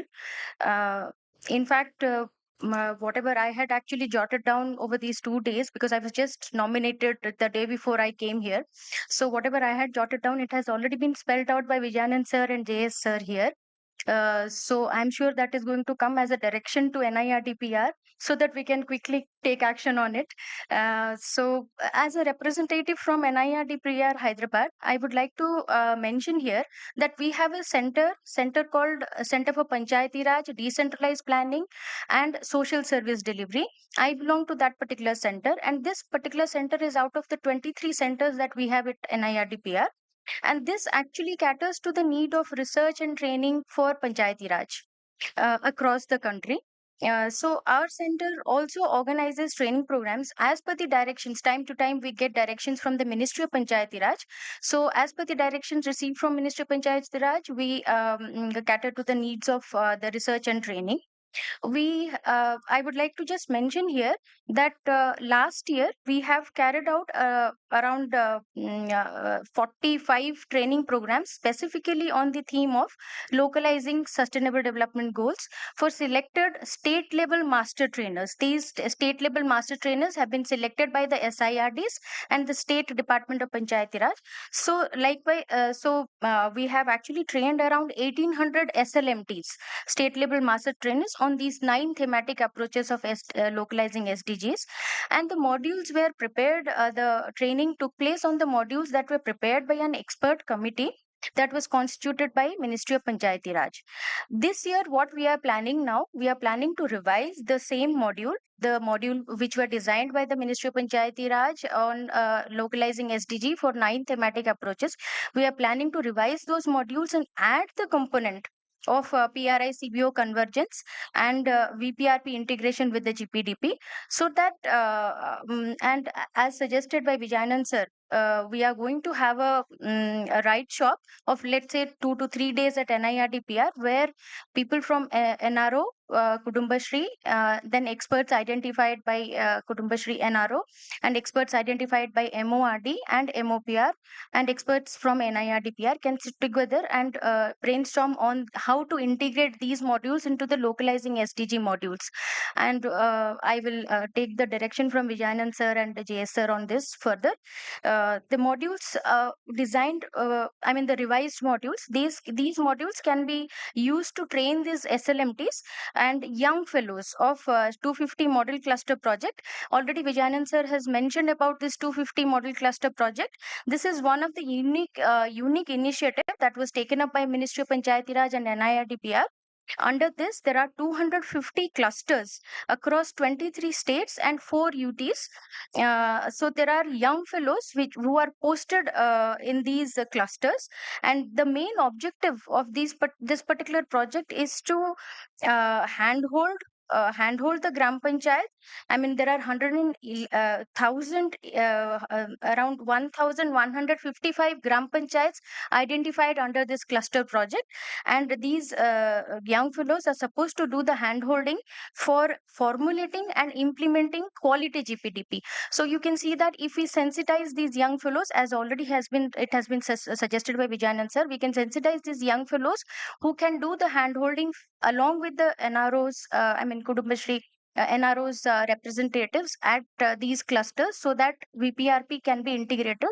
VPRP can be integrated into the GPDP, and PRI-SAG convergence can happen. So apart from that, I would also like to mention that already JS sir has mentioned about it, that there is a school of excellence on Panchayati Raj, which has already been launched. And sir has mentioned that in the month of September, we are going to start this formally. It is going to be functional. So under the aegis of Ministry of Panchayati Raj, it has 9 centers, and one of the center is on localization of SDG, integrated panchayat planning and convergence. This particular center, as soon as it is functional, can also take up the training and research on integrated modules of PRI-SAG convergence, and more specifically will be working further with the direction of Ministry of Panchayati Raj. So sir, I would like to request you to kindly send the letters, required letters, as well as JS ma'am, I would like to request. Yeah. So that, and as the representative, I'll be submitting a representative from NIRDPR. I'll be submitting the report of these 2 days workshop at NIRDPR, so that this plan that we are talking about can be initiated quickly and action can be taken. So thank you so much, sir. Thank you, ma'am. Thank you, Ms. Pratyushna, for sharing with us the vision of NIRD in taking this exercise of PRI-CBO convergence forward. So, and it's also good to hear that NIRD is planning to integrate the modules for PRI-CBO convergence and VPRP GPDP convergence with the modules on localized SDGs that you are doing, and the young fellows who are there in the states, in the field, in the blocks, will be able to give a further push to this whole exercise of PRI-CBO convergence. So I think this was the last, Pratyushna was the last panelist of this panel. If the audience has any questions from the audience, or any observation or comment from the audience?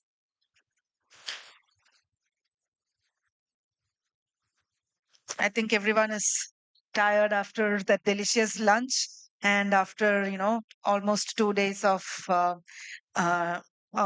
real hard sessions on the convergence framework. Convergence is a challenge, and studying convergence would be a bigger challenge. But the lessons, the guidelines given by Vijayanand sir and by the other panelists, I'm sure would help you when you go back to the states, when you go back to your training institutes, when you go back to the and chart out the detailed action plan and the detailed framework for giving stronger teeth to this convergence exercise between PRIs and CBOs. So thank you very much for your patient hearing. Thank you.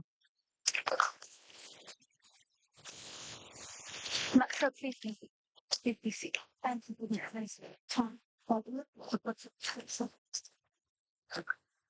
I extend many thanks to everyone on the esteemed panel to share their insights and letting this panel be a very enriching discussion for all the participants here who may use the insights that have been presented on initiating convergence between panchayats and SHG and its federation in their states and also as part of their state operational framework. I would now like to request our mentors to come with the token of gratitude for our panelists here.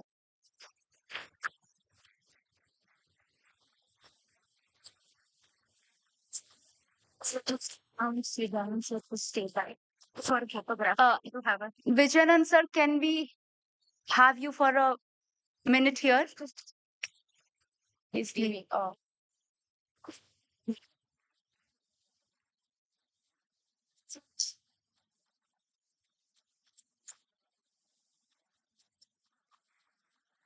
Thank you, everyone. Can we have a photograph with all the panelists here?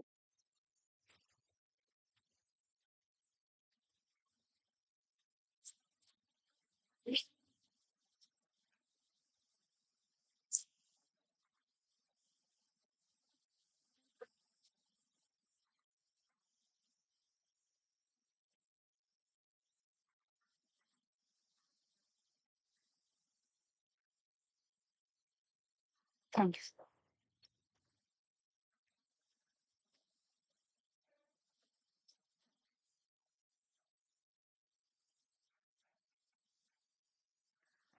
We'll be breaking for tea now for 15 minutes and let's gather back quickly at sharp in 15 minutes here by 4:15. Thank you.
I now request Shashikala Chechi to please felicitate our JS MOPR ma'am with the Aranmula Kannadi.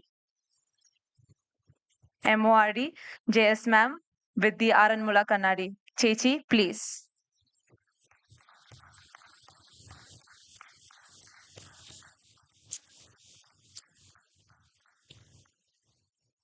Thank you for giving us this opportunity to have both of you here.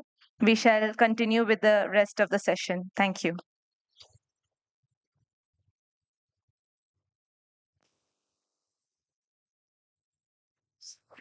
Moving towards our next session, we have our next set of panel discussion where we will be discussing about state operational framework for developing a common understanding among all the stakeholders who will be initiating the convergence between Panchayat and SHG and its federation. It is required that we develop the structured implementation of PRI-CBO Convergence program. A consultative workshop with all the key stakeholders was organized at all this across 14 states with inputs of these stakeholders. All the states have formulated their state operational framework. In front of us, we'll have now few states presenting that state operational framework, and they'll be sharing the key features of their state operational framework with us. To begin this session, I would like to invite Ms. Jui Bhattacharya, National Mission Manager, NRLM, on the stage. We would also like to invite Muthu Meenal ma'am, Additional Director, TNRLM.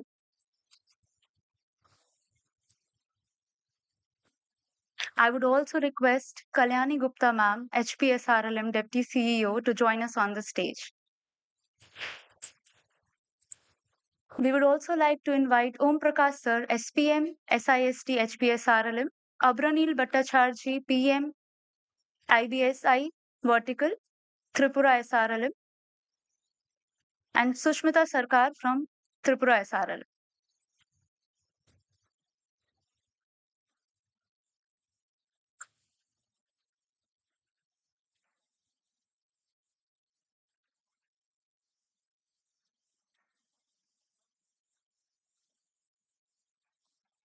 To give all our participants a better picture of what are the salient features of the state operational framework that these three states have come up with, the states will be sharing with us how they have developed with all their community institutions, panchayat representatives, SIRDs, and concerned line departments a state operational framework on implementing PRI-CBO convergence. Over to you, Jui ma'am.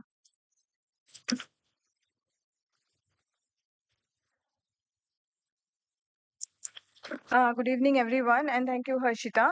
As Harshita has said, the state will now share on state operational framework, which is the framework on which actually the universalization will happen in all the states. Now, we know we are at the end of this 2 days workshop. And also, we know that this session actually everyone is waiting for some other thing also after this. So we'll do it a very quick session where 3 of the states will be sharing. I would request first of all to all the states to share their operational framework on certain pointers which are on present status, what is the implementation structure, and then emphasizing on major activities, strategies, and also how they will phase out this. What we'll do is, I would request first to start with Tamil Nadu, and then we can go ahead with Tripura, following up with Himachal. I would request all the 3 states to take 7 minutes each, so that once we have the 3 presentation, we can have some questions from the other participants and we can consolidate it. So, ma'am, over to you. Good evening, all. We are coming to the close of the 2 days workshop. Very tiring. Yesterday, field visit, morning presentations. Now, last session we are in. Next slide, please.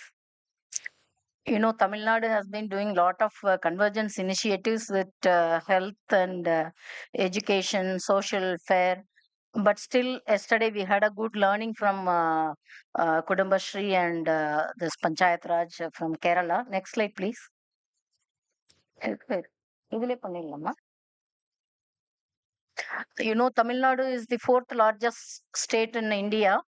Agriculture is the mainstay. Apart from that, we are doing best in software, and it is a leading global hub for agri commodities, mines and minerals, etc. The state is also known for not only for vegetables but for poultry and dairy development. It is also industrial powerhouse in India, one of the industrial powerhouse, and ranked second in the economic status, GDP. Next slide. Next. This is the status for basic particulars. We have 38 districts and total population is 7.21, out of which we have about 4 crore population in rural. Concentration of population is more in rural area. Rural districts we have 37, excluding Chennai. We have 388 block panchayats. We call it Panchayat Union. And Gram Panchayats, we have 12,525 across the state. Habitations, we have 79,395. This PRI-CBO local self-governments, previously there was a two-tier system. Now, after this 73rd Amendment, we have Tamil Nadu Panchayat Act 1994, revised act. Three-tier system is existing. And the last election we had was 2019. In Tamil Nadu, we have this Gram Sabha to be convened 6 times in a year. Latest, we convened May 1st, 2023. You may be aware that Tamil Nadu is the first state to pass the GIV. Previously, we had 33% reservation. Now it is 50%. You can see from the table, actually, the women representation in the local self-government, rural local bodies is 56%. Out of the reservation of 50%, and out of that 69%, whatever may be the women representation, 69% are from the women self-help groups and the PLF, Panchayat Level Federation. Even they chair the district panchayat. Jilla Parishad chairman also are from the SHGs. Totally 69% are from the SHG movement. Next. This is the PRI district. This is the district and block administrative structure. Actually, district collector is the chairman for all development activities. Panchayat Raj department is basically with the 2 assistant director level officers, AD Panchayat and AD Audit.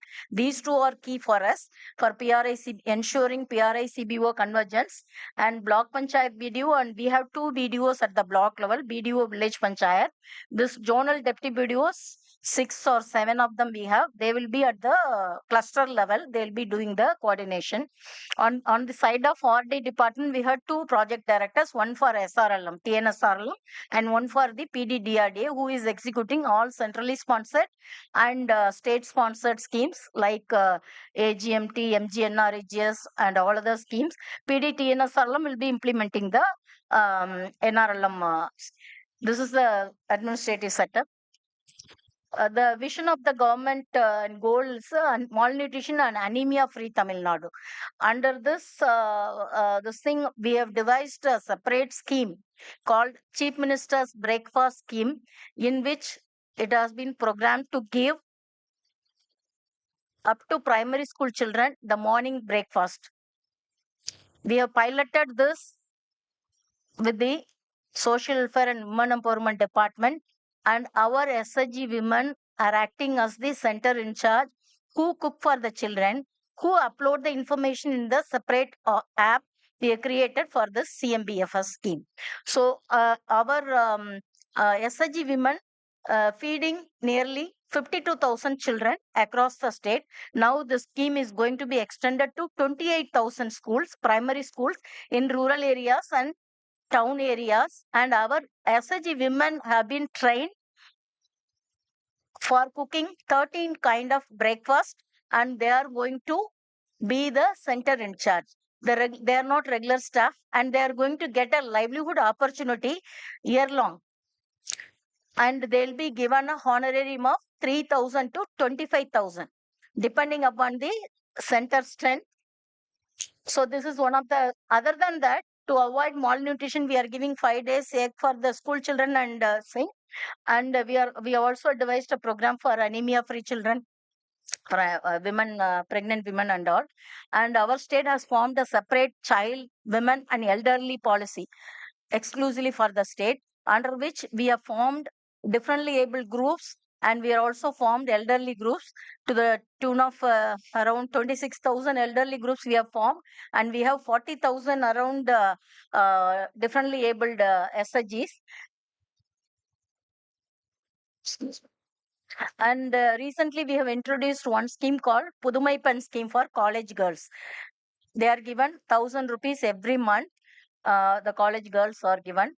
Another scheme is going to be launched. Why I am telling all these things? In all these programs by Social Welfare Department, our SHG women and the GPLF, Gram Panchayat Level Federation, are playing a crucial role. So this scheme, Magalir Urimai Tittam, for women who will be provided 1,000 rupees every month from September 15th onwards, and all the preliminary works are done by our CRP partnership and SISD and our PLF leaders, executive members, and our SHG women at the Gram Panchayat level. Next click. So far we have done the convergence initiatives. What we have done is with our own resources. We have recently initiated one with Narega. Most of you must be aware that in Tamil Nadu we follow the PIP list. The vulnerable and poorest of the poor has been identified through a process called participatory identification of poor. We have identified 31,73,000 households in Tamil Nadu. Recently that exercise has been completed, and under Narega, 1 lakh households will be provided with individual assets and category B and community assets for improving their livelihood on a sustainable basis. This has been one of the problem, or coming under one secretary, RD and PR. Another thing we have been doing with convergence activity with the education department is our SHG women. You may be aware that post-COVID and during COVID, all the schools were closed and the children, they were not given any education. So our SHG women have been trained by the education department, and they are working as volunteers and they are teaching the children. Likewise, we have done this Kavya DP program with the agriculture department. Our SHG women are into this Kavya DP program also, in the implementation of Kavya DP, and in the planning process our SHG women and Panchayat level federation play a key role in deciding the ward level plan and also the Gram Panchayat plan. We are also coordinating with the 20 other line department, but we are due to time thing, we are not telling that. Another thing, the Gram Sabha we conduct 6 times in a year. The attendance, 80% of the attendance is from the CBOs, whether it is SHG or PLF office bearers, it is like that. Likewise, the participation of Narega, out of 100%, 89% is from women. And again, SHG women participate in the Narega program as a worker and as a beneficiary of category B assets is 76%. Next. I would request you to please go ahead. Yeah. First, I'll fast it. This is the implementation architecture of the program. At the one side, the PRI, District Panchayat, Block Panchayat, Gram Panchayat, and Gram Sabha and citizens. This is the from TNSRLM side, SMMU, DMMU, BMMU, and CRP, LRP. At present, we have DRP and BRP at district level and block level, but LRP we don't have. But we need the assistance of Kudumbashree to train the LRPs. At the block level, we have the block level federation. At the village panchayat level, we have the panchayat level federation. Instead of GPCC, our PLF SAC, which has a combination of all line department officials, we will be taking that. And VOCC, instead of VOCC, we will take our VPRC, which is again for the working for the vulnerable people. Next. This is the rationale. I will not be reading it because for time. Mainly to identify the target beneficiaries and ensure active participation. and subcommittees of the GPs. Like yesterday we have discussed with the PRI, our subcommittees have to be strengthened. So this is the learning we are taking from the Kerala. These are the various activities we have done. Already we have started this realization of the VPRP plan in convergence with PRI and other line departments. These are all the various activities we have already taken, and we have collected individual applications from the individuals, and we have handed over to the line department to get the demands and aspirations of the people to be fulfilled. Already we started this convergence activities on a larger scale. These are the 6 pilot districts and the profile of the districts. We have DRP at district level and BRPs and CRPs. We have one at for SISD. We need to have the LRPs. This is the status. These are the specific activities as per the, we are doing all these activities under SISD in convergence with the PRI and other line departments. These are the key strategies for universalization approach. Already state level convergence meetings are happening under our effective leadership of our chief secretary. District level convergence committees are happening at district level.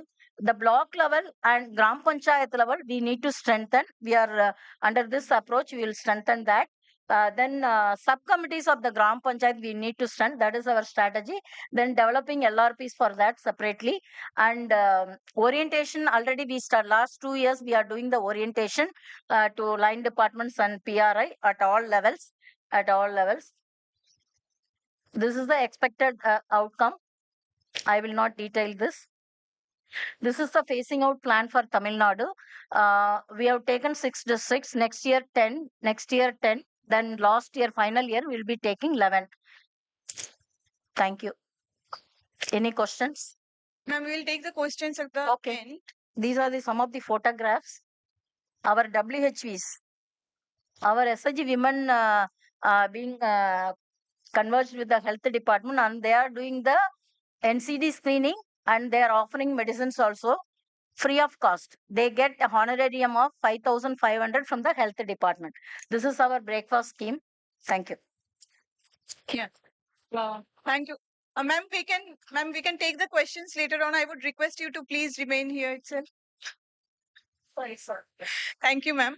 So we can see that how Tamil Nadu, being a state who is implementing SHG movement even before starting from NRLM and having done already so much of convergence with different department, has taken universalization approach, keeping in mind to emphasize more on the block and Gram Panchayat level community and PRI and CBO convergence to be more strengthened.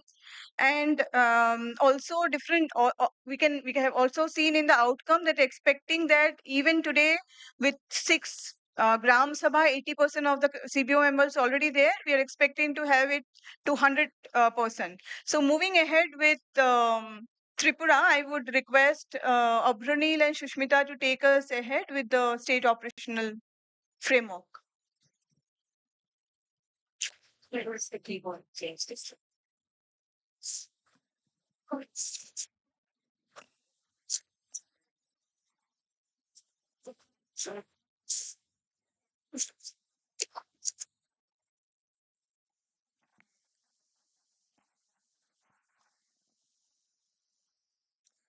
Good afternoon. My name is Sushmita Sarkar. So, me and my team member, we will be presenting on the SOF prepared by Tripura Rural Livelihood Mission.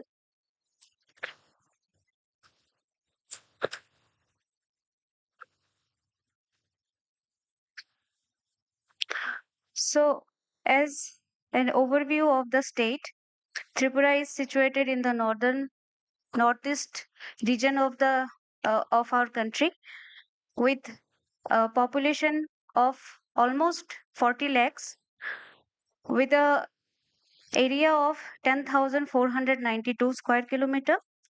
The state also shares international border with Bangladesh, 1,018 kilometer, and the state is basically a landlocked state which also shares border with Mizoram and Assam. Tripura has 8 districts, and the capital of the state is Agartala. Okay. So, Tripura Rural Livelihood Mission is working with more than 4 lakh women who are part of more than 45,000 SHGs. We have promoted almost 2,000 village organizations, and 88 cluster level federations are currently there in our state. Since 2017 and 18 financial year, we have provided almost 700 crores of loan through bank linkage. 1.22 lakh women are also partnered as Mahila Kisans. So I will come to the main part. So the journey of PRI-CBO intervention in Tripura started in 2016 and 17 financial year as phase 1. At that point of time, we started it as pilot project in one district, Gomati district, with 2 blocks. There were some concerns about choosing the blocks. The first block, that is Killa block, and another is Matawari RD block. The first block, Killa RD block, it has a very difficult terrain geographically, and also it has tribal population. The second block, that was Matawari RD block, it has non-tribal population as well as it has plain land mainly. With 32 Gram Panchayat and VCs, we started with the pilot project. At that point of time, with the help of Kudumbashree, we developed a lot of LRGs. And in second phase, from those LRGs, we created I-mentors, and then we expanded to 2 more districts and 10 more blocks and 246 Gram Panchayat and VCs. In third phase, that is in 2020 and 21 financial year, at that point, we didn't extend to any other district, but only on those districts, but remaining blocks we covered. Those are 6 blocks with the help of internal mentors that were developed by Kudumbashree e-mentors. So main outcomes that we observed after the intervention of PRI-CBO Convergence is first the participation of women in Gram Sabhas. It was approximately 50% than what it was before. As mentioned here, that 46%, it was previously 46%, but after the implementation of PRI-CBO Convergence, we found out that it is nearly or more than 86% now. The VO members were highly motivated and reflected leadership qualities. They started working in close connection with panchayat bodies. Now in every Gram Sabha, they are being invited, and they also take part with lot of their issues and their concerns. These things are being discussed in Gram Sabhas now. Previously, the scenario was different. There was many challenges. Women were not able to. They had a sense of fear that if I go to panchayat, then they will take me, how they will treat me, and there was no sense of confidence. They were lacking confidence in them to face the PRIs. But as we implemented and intervened in through PRI-CBO, it was it shows now in their confidence. It also shows that how they will deal with PRIs, how they will speak to them, and what are the issues they should bring and how they should bring forward to PRIs. Then PRI and CBO members jointly support the people in distress and other vulnerable segments in their existing areas. In many cases, it has been seen that PRI call meetings for any issue and they jointly try to solve it. Previously, this kind of collaboration was totally missing. Then, a resource pool of highly motivated and capable members of 718 local resource groups and 98 I mentors are present in all resource and intensive blocks. Other than that, I would like to just share some pictures here. Shushmita, you can go a little faster in this. Okay. So these are just only some of the examples we have achieved actually. This agriculture office at Krishnanagar GP, this agriculture office was built after it was mentioned in VPRP.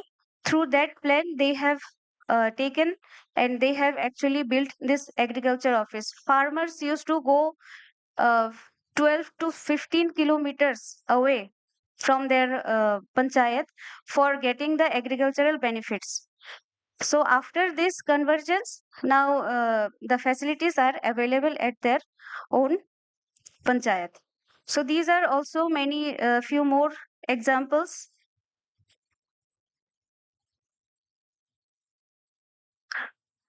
So with this, I will request my fellow team member to present the remaining part. Thank you. So, as Tripura implemented, the PRI-CBO convergence is in only 18 of the blocks in covering 3 districts. So next, why we plan to begin the universalization in our state. So some of the basic points that we are highlighting is the first one is the scope for more collaborative avenues for sensitizing PRIs and CBOs. Second is one issue has been identified that SHGs are less involved in the mobilization campaigns for organizing Gram Sabhas. Third is the absence of forums at Gram Panchayats. And fourth is the citizens committees, which are least active. So these are some of the points that we identified, which would rather support us to to implement the universalization of PRI-CBO in the state. Next comes is for universalization, what is our vision? So our vision is to create a harmonious and cohesive ecosystem where local self-help, self-government and CBOs work in hand and equally empower the local communities to actively participate in decision-making processes. Next is our goals. What are our goals? So next is that the strengthening and engaging of CBOs for convergence, and including that we are planning to sensitize uh, on schemes and entitlements. And next is a poverty alleviation development model. And the fourth is the for building women citizenship and a sustainable ecosystem for inclusive development of the community. These are our expected outcomes after the implementation of the project for 18 months in the 28 blocks of the state. These are our expected outcomes. So first is the increased engagement of community-based organizations based on the rights and entitlements.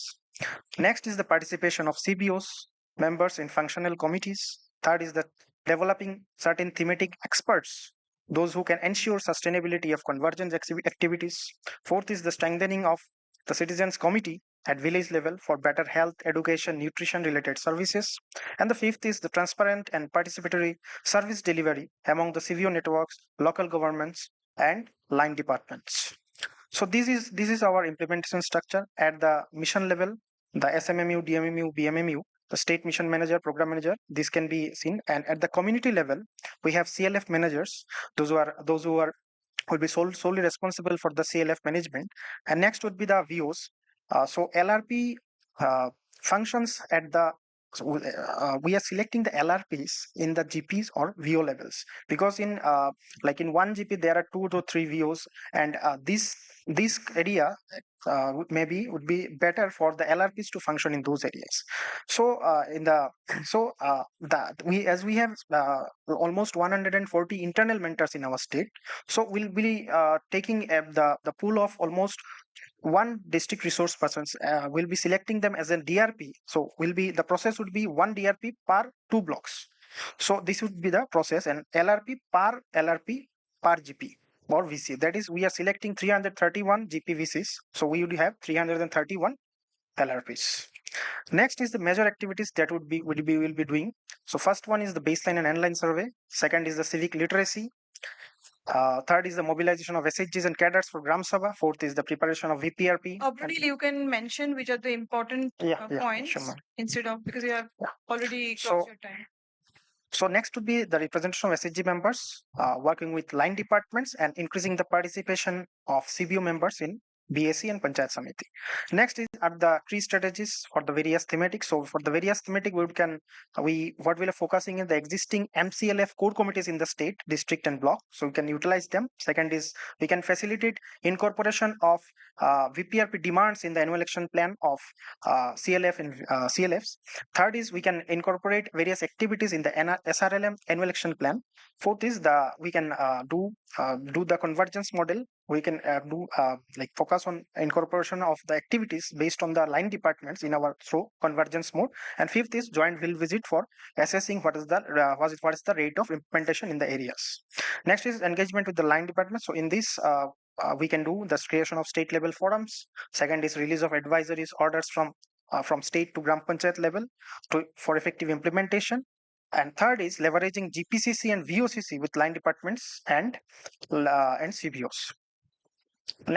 Next comes is the engagement of DOPR and SIRD, TTADC, because we have 6 schedule in our areas. So we have 1 TTADC area in the entire state. So in that, we can do joint preparation of training modules for trained elected women representatives that can be supported through SIRD, orientation of CBO on functional committees, then capacity building of the functionaries, capacity building of CBO participation in labor budget, formation of Gram Panchayat Coordination Committee that includes all the officials of the panchayats, and convergence meeting with TTADC for leveraging schemes in the VC or areas.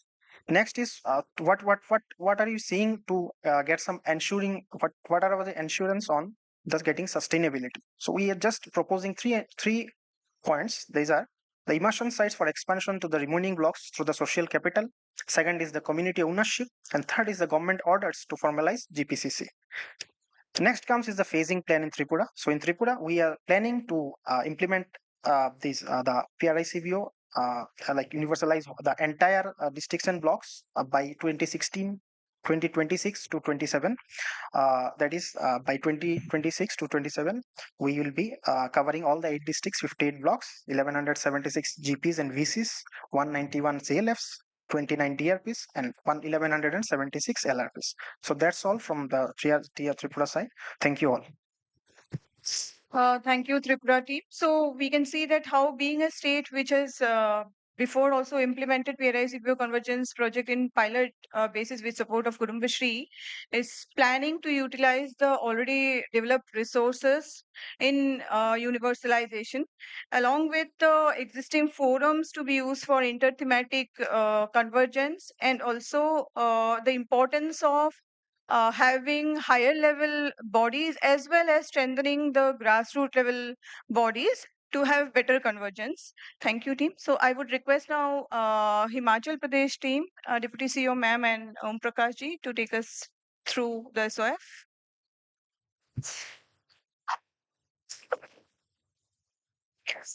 Good afternoon, everyone. I will try to make the presentation as short as possible because this is the last presentation of the 2-day workshop and everybody wants to get it over with. But in the context of Himachal Pradesh, so this is the state at a glance. We have a population of about 68 lakhs, and out of which 90% of the population lies in the rural areas of Himachal Pradesh. So the Gram Panchayats are 615, and the villages are 21,000, more than 21,000, and the targeted households under the SECC deprivation data are 295,000. A brief overview of the local self-government in Himachal Pradesh. The Panchayati Raj Act was enacted in 1994. And during 1997, I think this is the old presentation, the one we had shared. ठीक है. ठीक है. We have a three-tier structure of the Panchayati Raj system in Himachal Pradesh: the Zilla Parishad at district level, Panchayat Samiti at block level, and the Gram Panchayat, which is the smallest unit. I will not go into the details. And the major point here that is to be mentioned is that 50% reservation of women was brought about in 2008, and currently the figure has been wrongly mentioned here. It's 58% of women are elected PRIs, and till December 2020, which was the last election, around 20 more than 2000 SHG members have been elected as PRIs. As per the background of SHG network in Himachal Pradesh, NRLM was formally launched in 2013 in Himachal Pradesh. Before that, we had various self-help groups under SGSY, and the active women groups that were active at the panchayat level were Mahila Mandals. So currently we have nearly more than 41,000 SHGs and a coverage of 3,35,000 households, and VOs that have been formed are 3,177. Himachal Pradesh being a hilly state, there are a few challenges that we face because of the difficult geographical terrain. The frequency of SHG meetings, rather than being weekly, they have a monthly meeting because the population is scattered and it is difficult for the women to assemble. And the SHG size is also with 7 to 8 members on an average. So, in recent times, we have been undertaking a lot of capacity building activities, especially for our community cadres. But before that, the visioning exercises have been completed in Himachal Pradesh for all the CLFs that have been formed, which is playing a very crucial role in further taking the NRLM further in the state.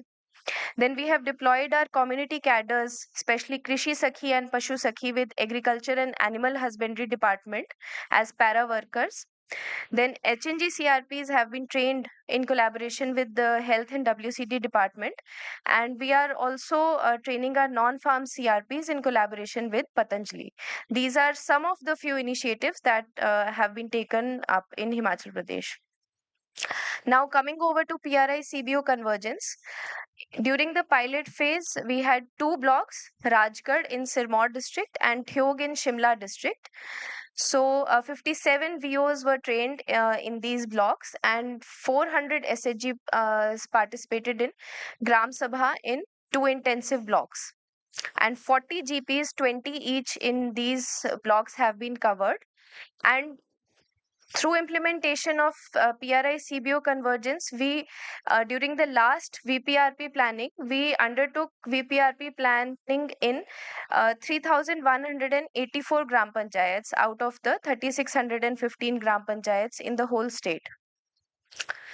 Various activities that have been undertaken under PRI-CBO convergence: health camp on menstrual hygiene, awareness camps on one-stop centers of WCD department, drug-free campaign rallies all over the pilot blocks, formation of Anganwadi Nutri Gardens. This is being taken up in pilot blocks and other blocks as well. Then yoga classes for SHGs in collaboration with local NGOs, and legal literacy awareness camps as well.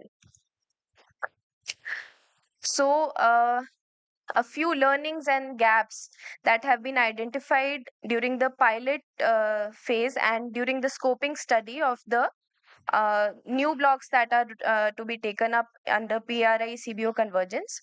So the learnings that we obtained: partnership and of panchayat and CBO at the grassroots level. I would take a moment to mention here that Gram Sabha is a very, very important institution for proper functioning of a panchayat and for the local people of the panchayat. And bringing together panchayat and our SHGs for effective functioning of this Gram Sabha, which is so important for implementation of each and every plan at the grassroots level. It is miraculous the way PRI-CBO Convergence has worked in these pilot blocks in bringing about 100% quorums in the I think Gram Sabhas have become so frequent. Special Gram Sabhas organized from time to time for various priorities of state and the central government, that the essence of Gram Sabha has really come down. But after implementation of PRI-CBO convergence, it has been observed that effective Gram Sabhas are taking place. Proper plans are being prepared through those Gram Sabhas. And I think it is very, very important. And over a long term, we will see the impact of this convergence that is being taking place. Both the entities, the panchayats and the CBOs, are helping each other in their overall development and the development of the panchayat as a whole. So, moving ahead, conducting effective Mahila Gram Sabhas. Mahila Gram Sabhas have been taking place in the state for a long time now. On the Women's Day, it is being organized in the month of September also. Mahila Gram Sabha is scheduled every year. But not much was being discussed earlier in these Gram Sabhas. But now they have actually come up with major issues what they are facing, and the visioning exercise that was undertaken in the areas has also helped them realize that what their priorities are. So they are functioning in a very effective manner now. The VPRP demands have been integrated in the Gram Panchayat development plans. Panchayats recognizing CBOs as an active stakeholder. This is also very important. I'm emphasizing on every point because when the pilot phase was started in these two blocks, even I was skeptical that what will the results be like, because it is difficult in today's time, especially in Himachal Pradesh, to engage the panchayats in any kind of activity. But we can also see from the testimonials that have been displayed in the exhibition, some are from Himachal Pradesh also, that the pradhans of the Gram Panchayats have themselves mentioned that how significant the role of CBOs has become. Now, every time they have to discuss something, they are calling CBO members. The panchayats are themselves calling and involving them, informing them that this is some new scheme that has come for the panchayat. So you please inform everyone so that we can make a good plan. So these are the changes that have been seen after the implementation of this PRI-CBO convergence. Then coming to a few gaps that have been found.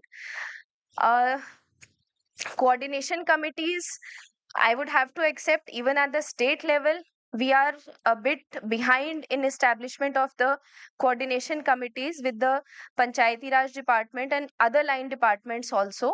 And we are giving it top priority, and we will try to do it as soon as possible. Then liaising with the line departments, because the annual action plan and the budget preparation of each department has a different timeline over the year. So to bring them all on board, it's a big challenge and will have to be taken at the highest level in the state functionary as well. So we are in the process of that, and we will try to ensure that all the line departments, especially who have an important role for functioning at the panchayat level, are brought on one platform so that effective GPDPs can be prepared. Then strengthening of citizen communities. Citizen communities have been in place, but the effective functioning of them is still missing, which is being taken up in priority after this implementation. Then special trainings of women PRIs on gender sensitive issues. We have in fact started this. Special trainings for women PRIs are being organized in the state now, and the roles and responsibilities of the standing committees, they need to realize it and then implement them in an effective manner. Rationale of universalization of PRI-CBO convergence. I think I've already mentioned all of these points. I can just read through them. Ensure access to entitlements, improve community participation in local government, holistic development of the village, improvement in the livelihood and quality of life of rural communities, provide social security to the poor and marginalized groups, integration of the VRP into GPDP, strengthening of existing committees under different line departments, strengthening of federations and linking them with the line departments, and developing the platforms for better utilization of existing resources as per the requirement of the community. Because there are many resources, but they are often misutilized. So, the vision and goal, this is universal for the implementation of PRI-CBO convergence. The vision to develop sustainable models of PRI-CBO convergence adhering to SDGs of the state and catering to the local development by integrating the available resources. Catering to the local development is very important, especially in the context of Himachal Pradesh, because every area has its specific needs and demands. Then coming to the goal, ensure convergence SHG federation, ensuring convergence amongst the SHG federation, local government and the line department. It cannot be overemphasized. Strengthening the local resource pool of the state and local network, widening the strength of institutional platforms for increasing engagement with local government and line departments, and reviving the existing convergence on the citizen committees. So this is the plan that is ahead of us. The MOU has been signed, and now we have three districts from where the phase 1 will be rolled out in Shimla, Sirmaur and Solan, and 4 blocks will be covered. Thyog and Rajgarh are still here because it was partially being implemented in these blocks, and now we are taking the universalization approach. And total 148 gram panchayats will be covered in this phase. Then we'll have 2 mentor resource persons, 1 in 2 blocks, and total expected LRPs 340 and DRPs 3, 1 in each district. The expected outputs and outcomes. So I would go through the outputs first. Preparation and follow-up of demands by CBOs. Participation in important Gram Panchayat level committees. These are the outputs that we expect for the CBOs in the state. Active participation in Gram Sabhas. Awareness about all schemes and benefits like health cards.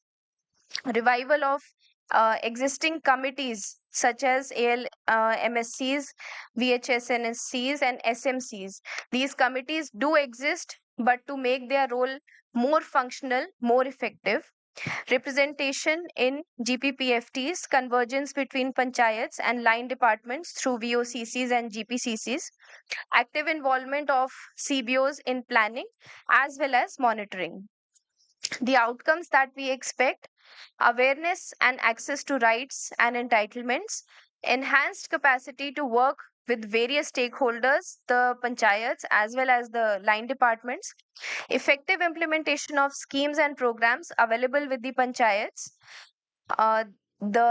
In terms of numbers, 3 DRPs, 340 LRPs will be trained and positioned in the state and in the 148 gram panchayats. Strengthen institutional platforms and revival of existing committee platforms with representation from the SHG networks. Ma'am, in terms of activities and strategies, if you can only emphasize what is different from the other 2 states I've mentioned. Major activities, I think this is also repetitive only that will be integrating. We are actually focusing on the activities that are specific problems to the state, such as anemia. It is a very big issue in our state. Then drug addiction, it is a major issue in Himachal Pradesh. So we will be focusing on those activities. And as I mentioned earlier, the activities that we have undertaken are brought about through the visioning exercises that the CBOs have undertaken. So that will help us in identifying that in which areas we need to prioritize and focus, because livelihood, as it comes out during the visioning, was 5th or 6th priorities of most of the CBOs in Himachal Pradesh. The main focus they have is on health and education. So those will be our priority focus areas. Then the integration with various thematics. The important point here, which is different, is gender resource centers that will be established at the GP level, will be used as a platform to discuss the PRI-CBO convergence. Then the community cadres, especially our farm community cadre, Krishi Sakhis and Pashu Sakhis, they'll be involved in the VPRP planning, which they have been involved earlier also. Then using all the existing resource pool of the pilot blocks for the new blocks. Then community cadres of various thematics, non-farm, financial literacy, their services will be taken to disseminate various kinds of information, and developing existing pilot blocks as immersion sites for exposure visits. We have also tried to take contiguous blocks for the phase 1, so that easily the local resource persons can be used effectively. Then the integration with Department of Panchayati Raj and SIRD, the main focus will be on capacity building initiatives that will be undertaken, and we will try to strategize and organize, as JS sir had earlier also said, that combined trainings of PRIs, CBOs, and the line departments, they have to be brought on board and trained in tandem so that they can function together effectively. Then engagement with line departments, this will have to be taken up from the topmost level till the bottommost level. So the other points are repetitive. This is the phasing plan for PRI-CBO convergence. By 27-28, we will be covering 11 districts and 55 blocks. So that is all from my side. Thank you very much. Yeah. Thank you, Himachal Pradesh. So we can see how, again, from the experience of last year working in pilot uh, uh, blocks, and from there the utilization of the resources, and also ma'am has explained that how to work with CBOs first is required to strengthen themselves, thus emphasizing on visioning exercise and bringing the ownership of the community towards what they want to do, and then also planning the activities based on their need and then converging with the PRIs there.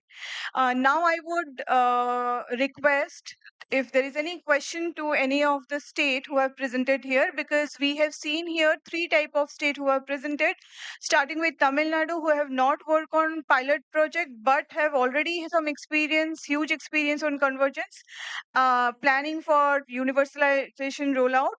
Then we have seen Tripura, who have experience on pilot project for quite a long time, 4 to 5 years, and now planning for universalization. And also Himachal Pradesh, who have an experience of 1 year of pilot project and now going to implement universalization. So we have three types of steps. If there is any question, then we can take it. Yeah.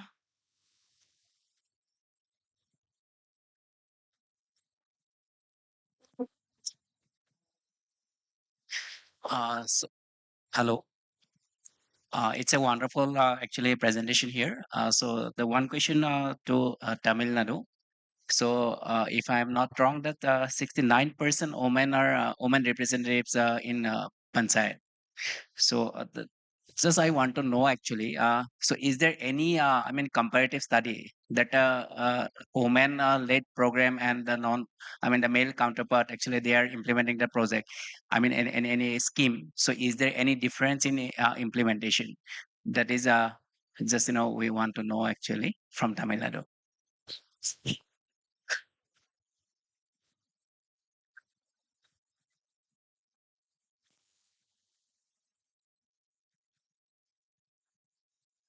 Uh, well, actually, starting this as per the Act 1994 Act, the first election was held in 1994. That time it was 33%, and after that, 50% reservation was given.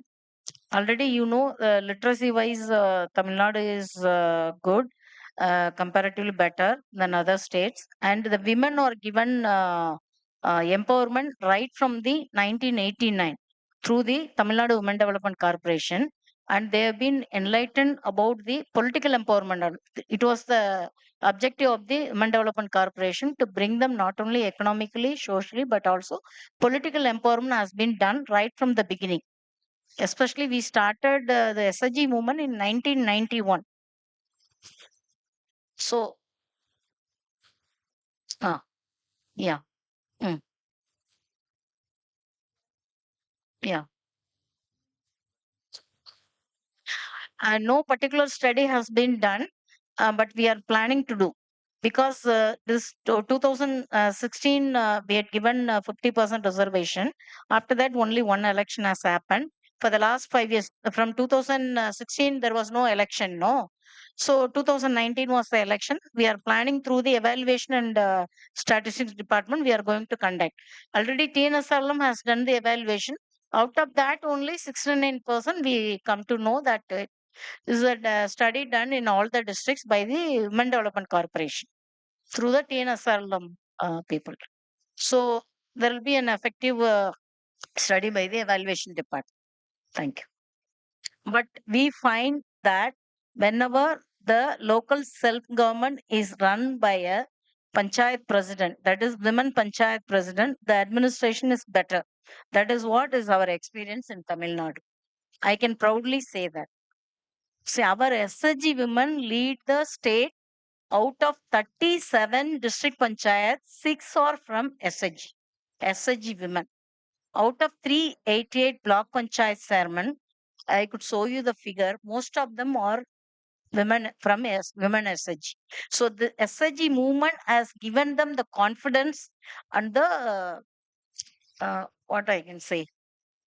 It has capacitated in a much better way than the men. If there is any question, we can take one more. Okay. I guess there is no question. So I would like to also share that we have seen here 3 states SOF presentation, and but then most of the states have already submitted their SOF. So the common thing what we have seen is like one is yes, emphasis is on civic literacy for the pool of resource person and also the SHG members throughout all the states. And other than that, there are some different activities or strategies adopted by different states. For example, Chhattisgarh and MP has they are going to adopt separate strategy for the area which are under Panchayat Act, and also for the area which are under PESA, because the structure are different. Whereas if we have seen different forum, like Himachal has explained that the gender forum will be utilized for the convergence. Similarly, Nagaland will be utilizing the same forum, village level gender forum and block level gender forum for the convergence platform. Similarly, for and also they will be utilizing the forum of water sanitation and also employment, village employment committee and village health committee as a forum for discussing on this convergence at village level. Similarly, in Arunachal Pradesh, also there is a forum on Gram Panchayat level coordination committee, which is for localizing SDG, and that the same forum will be utilized for discussing on this PRI-CBO convergence out there. And on the other hand, in Meghalaya, Meghalaya will be taking the support of State Rural Employment Society to develop the capacity of the elected representative. And in Chhattisgarh, Chhattisgarh will be taking support of SIRD not only to strengthen the capacity of the PRI members, but also to strengthen the capacity of the SHG members, and especially in the PESA area to strengthen on conducting regular Gram Sabha uh, every year, because they need to conduct as per the strategy, they will be conducting training every year so that they can ensure that it happens. Similarly, in Chhattisgarh, they will also have a help desk in Gram Panchayat level to support this smooth rollout of the universalization. And state like Meghalaya will have additional resource person other than the district resource person. They will have block level resource person also.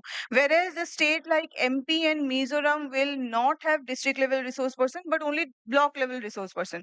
These are based on the present situation which are there, and they have made these changes. Like yesterday, Vijayanand sir has said, contextualizing for every state. So this is what we have seen in different SOF of different states who have submitted till now, and to few states are there, they're still working, and we expect that all the state will very quickly complete all the SOF, and then we will very soon have rollout of in all these 15 states. So with this, I once again Pradesh and Tamil Nadu to take us through the SOF which they have prepared. Thank you everyone. Ma'am, please. I extend my gratitude to all present on the panel, and we would like to request our mentor resource person to bring token of appreciation for all.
I would now request all the panelists to come forward for a photograph.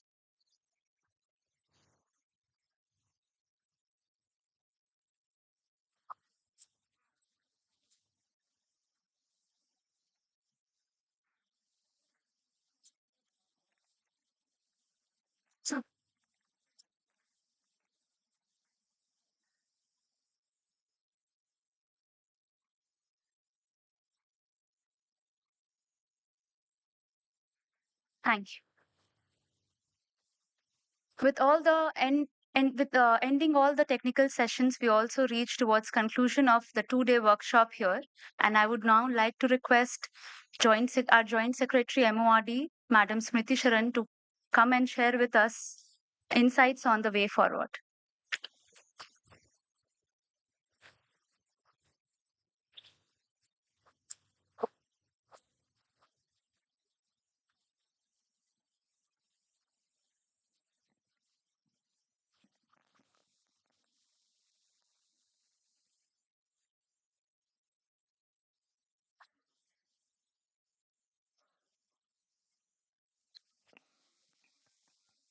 Okay, so all of you must be really tired. How many of you are tired?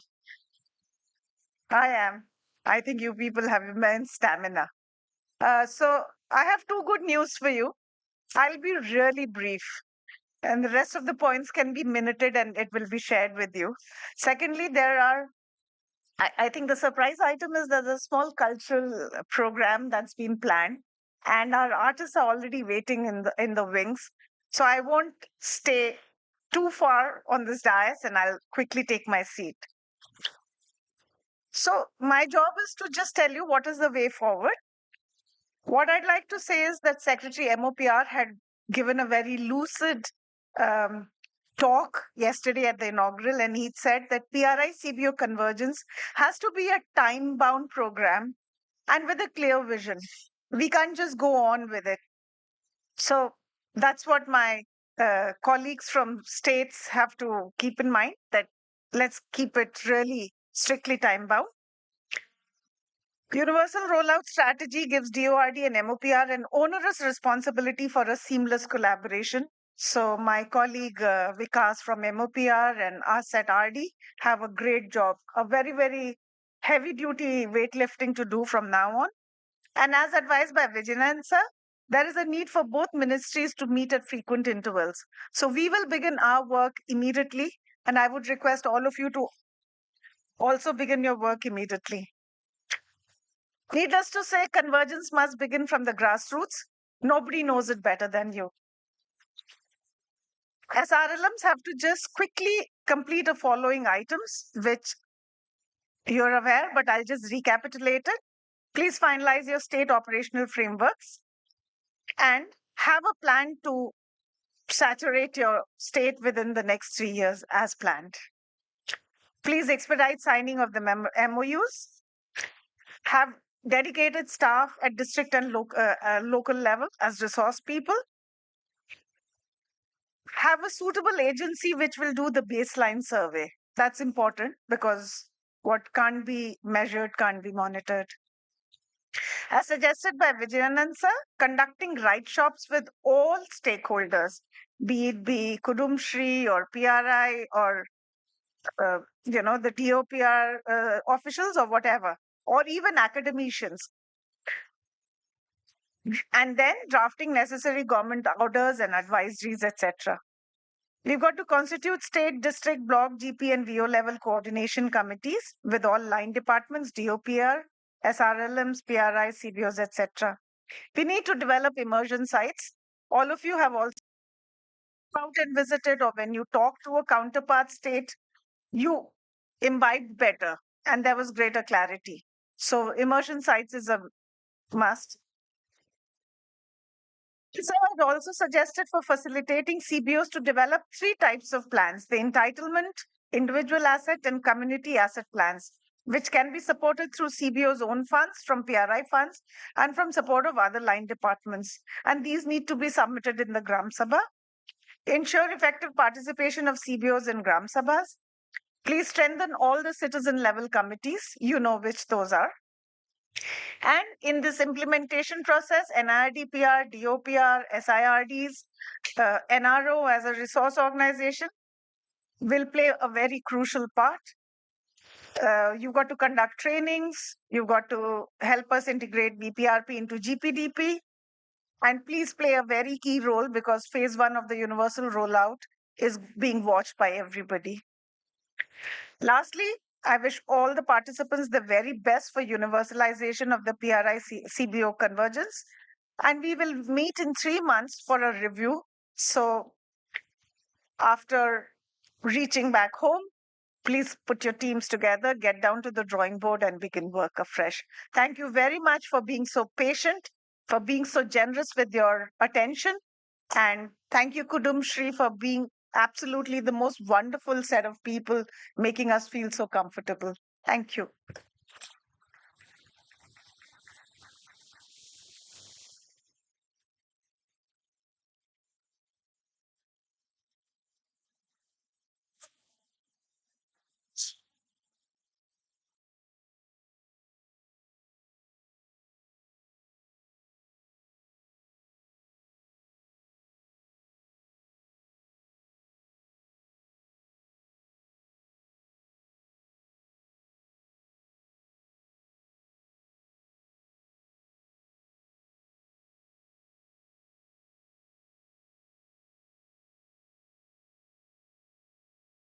Kudumbashree began 8 years ago in Attapadi block of Palakkad district.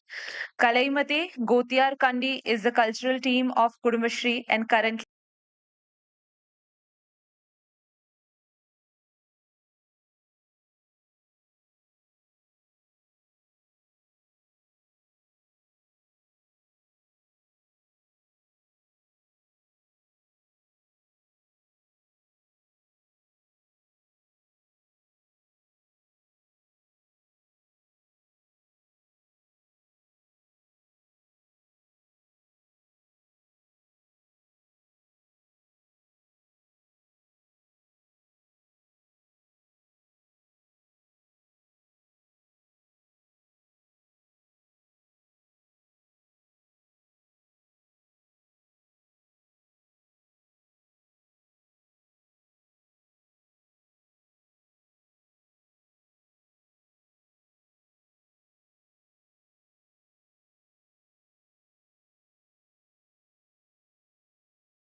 सबको नमस्कार। मैं अटपाड़ी से कुरुम्बा विभाग का prayer शुरू करती हूँ।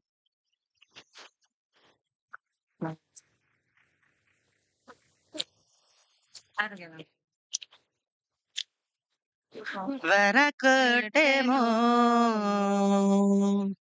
ಕನಗವಳು ಸಾನಬುಳಕೆ ಕೈ ನಟನ நாள் முடங்காது தருவன் கலக்க இல்லா மனசே கிழக்கு இல்ல நீரே கை தாங்குவா நீ கை தாங்குவா கை தாங்குவா நீ கை தாங்குவா வரகட்டேனோ கனகவಳು கனவுளக்கே கை நட்டுனா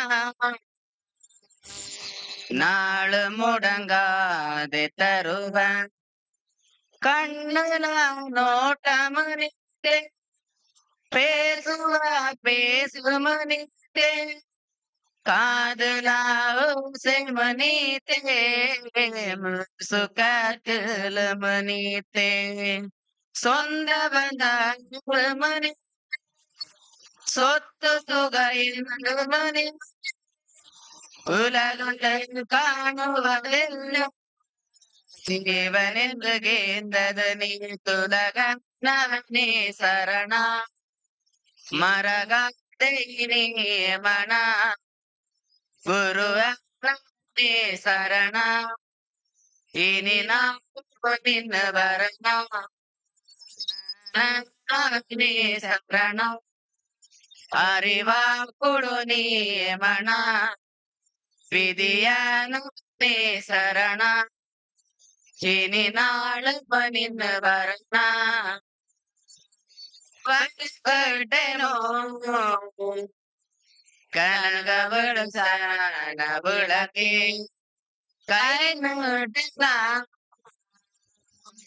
நாள் முடங்காது தருவான் கலக எல்லாம் மனசே கிழக்கு எல்லாத்த நீரே கை தாங்குவா நீ கை தாங்குவா கை தாங்குவா நீ கை தாங்குவா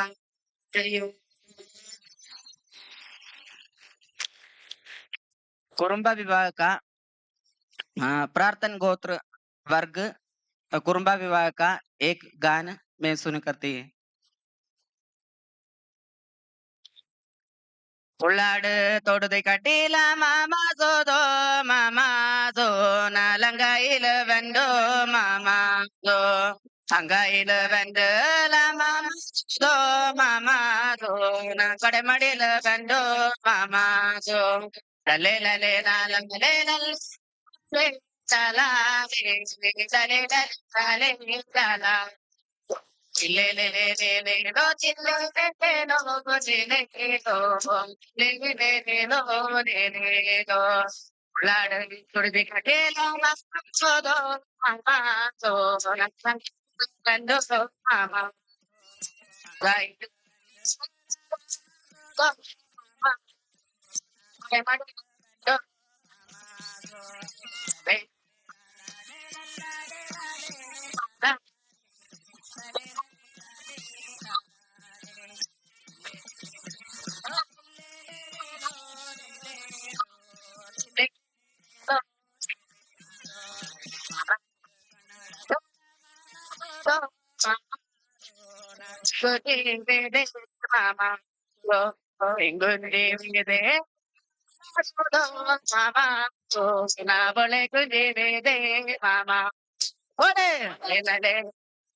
नेक्स्ट इसे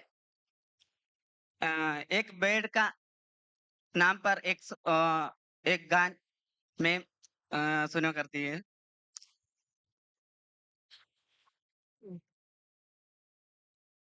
पापी सोरे तंगा पापी सोरे बटा कटेलरे किना कोगे तिंदा सोरे कोगे वा सोरे तुका जोरे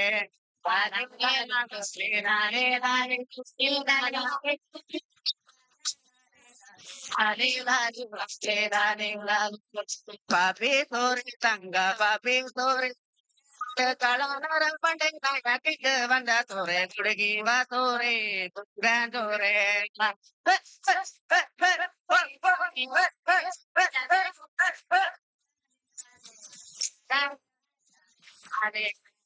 Papi sore tanga papi sore kade kala nara pande maya kede banda sore kudegi va sore kan sore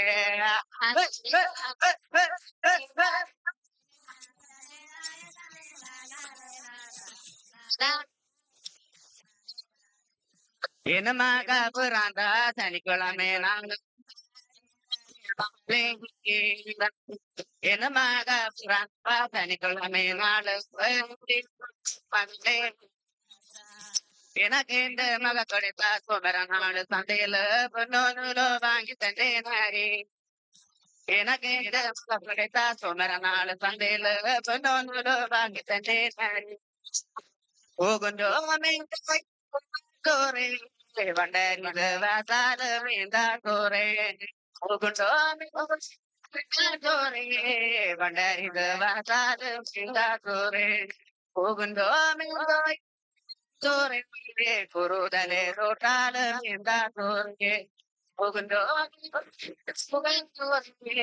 ಕುರುದಲೆ ರೋಟಾಲ ಮಿಂದ ತೋರೆ ಹೋಗುಂದೋ ತೋರೆ ಮಣ ಕರ ಬೇದ ದೊಡ್ಡ ನಿಂದ ತೋರೆ ಓಟೆ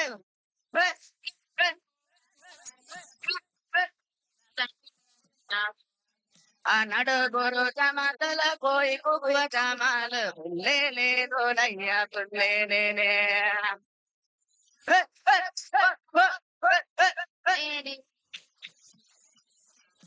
ತಿಲ್ಲೇಲೆ ರೋಲಯ್ಯ ರೋಲಯ್ಯ ತಿಲ್ಲೇನೆ ರೋಲಯ್ಯ ರೈಲೇನೆ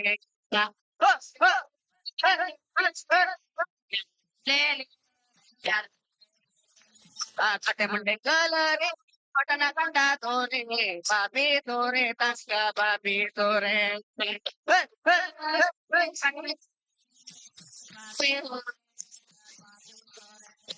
छोटे गोदावरी बीमारी कोल्लो तोरे बाबी तोरे तंगा बाबी तोरे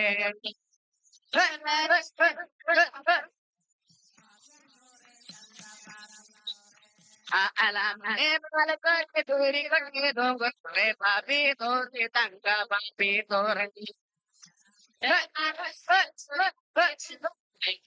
sore tanga Sant Guru Jamachda koi kuya jamal pulle ne golaya ne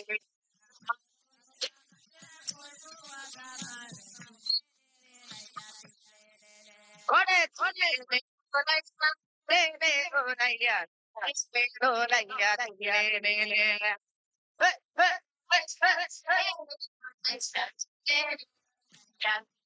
ne Akille golaya ne golaya ne golaya ne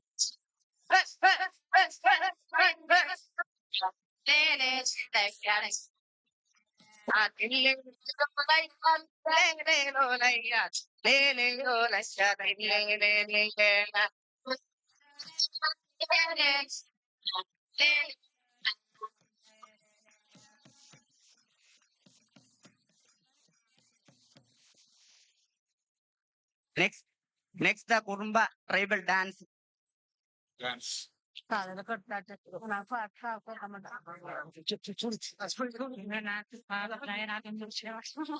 ನಿಮ್ಮಡೆ ಪಾಡು ಡಾಕ್ಟರ್ ಆಗ್ತೀರಿಯೋ ನಿಮ್ಮ ಆಮ್ಲೆಸ್ ಪಾಡು ಡಾಕ್ಟರ್ ಆಗ್ತೀರಿಯೋ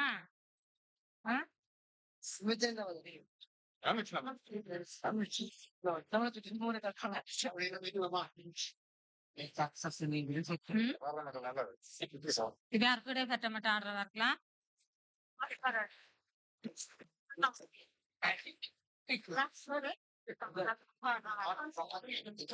ನಂಗೆ ತಿನ್ನಕ್ಕಿರ್ಲಿಲ್ಲ ಇಲ್ಲ ತಿನ್ನಕ್ಕಿಲ್ಲ ಇದ್ಯಾರ ಕಡೆ ಕಟ್ಟ ಇದನ್ನೆಲ್ಲ ಸತ್ತಾಗ ನೀವು ತಿಂದಿದ್ದಾರ ಅಂದಿದ್ದಲ್ಲ Adaga jake ada jaka lada bode ladaga jake la pudi bodo adaga jaka le pudi bodo ada jaka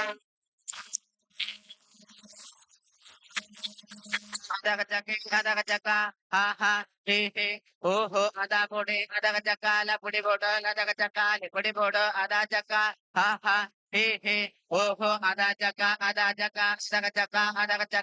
jaka he he ho ho ada jaka adaga jake ತಿನ್ನ ದುನಿಯಾರೆಲ್ಲ ಊಟಾಟಕ್ಕೆ ಆಟಗಾಡ್ಲಕ್ಕ ಗಾಯನ ಮಕ್ಕ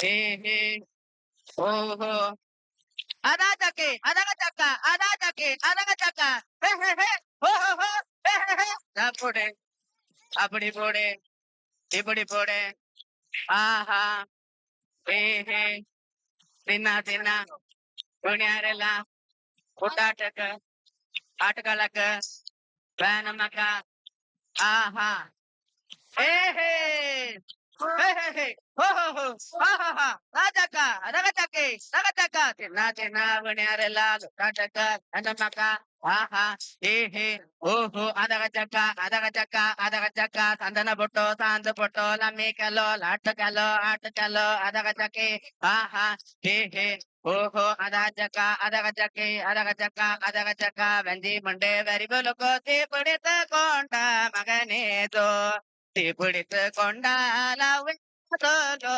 maganeto pode ha he he he he ho ho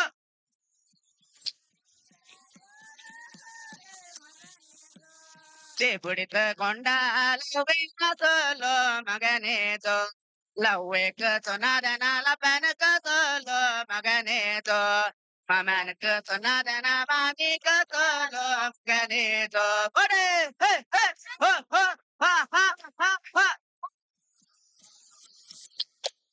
Kanji Monday, very good. Koti put it in the Gonda, Magane, Nati put it in the Gonda, Love, Magane,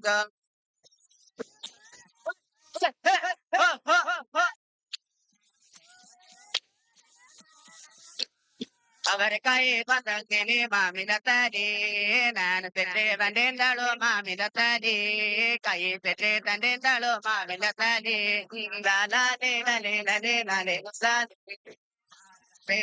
Lale, Lale, Lale, Lale, Tille le le le le lo tille le lo lo tille le le le le lo tille le lo lo tille le le le le lo tille le le lo ore ore ho ho ho ho ho ho ho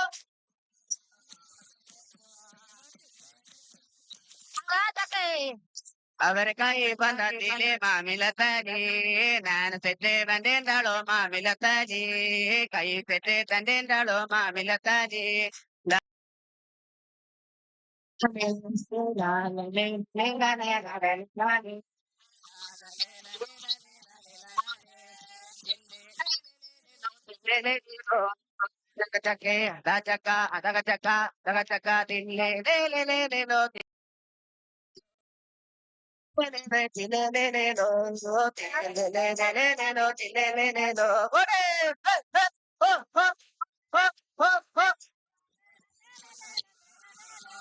La la la la la la la la La la le la le la le la le la la le la la le la le la le la le la la le.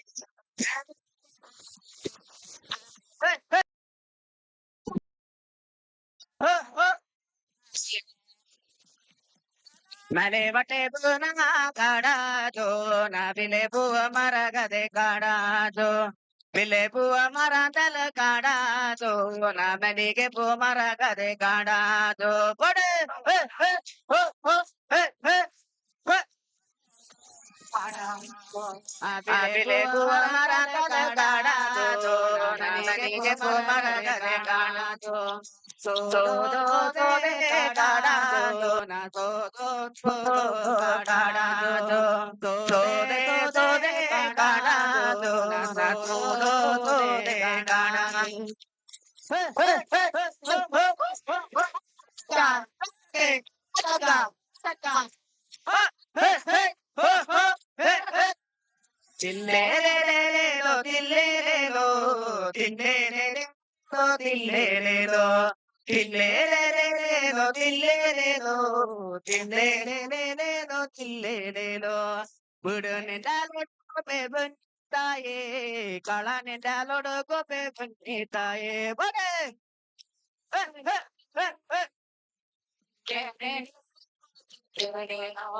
kalane dalot ko be ban taye Ganendalodo ko be banitaye. Please don't go me. Hey, hey, hey, hey. Anale pavadina banitaye. Vitavide nodo kodo banitaye. Hey, hey, hey, hey.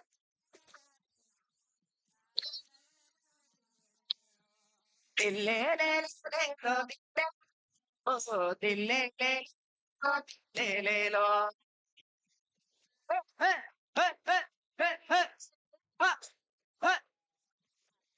Budanindalodo ko be banditaye, lanindalodo ko be banditaye.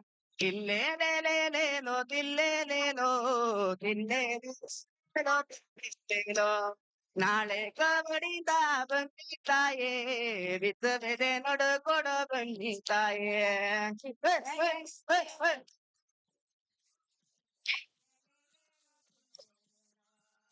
ராத்திரி மக்களுக்கு தில்லே லேலோ நிரம்ப கரம்ப தண்டரப்பா தில்லே லேலோ தில்லே லே மச்சா தில்லே லேலோ தில்லே லே மச்சா தில்லே லேலோ ஆதிவாசி மக்களுக்கு தில்லே லேலோ நிரம்ப கரம்ப தண்டரப்பா தில்லே லே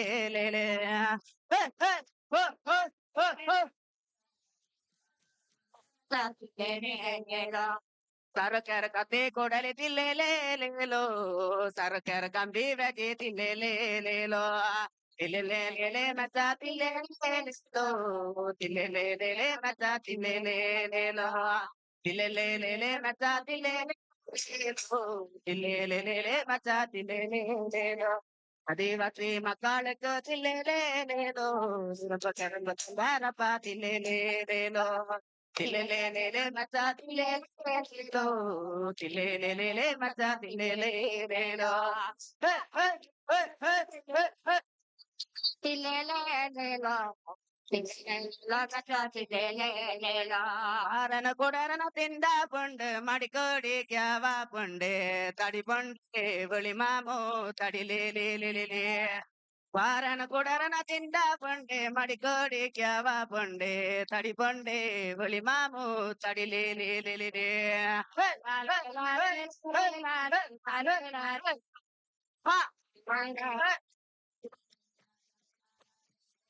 ಹಾಕೊಂಡೆ ತಡಿ ಪಂಡೆ ಬಳಿ ಮಾಮು ತಡಿಲೇ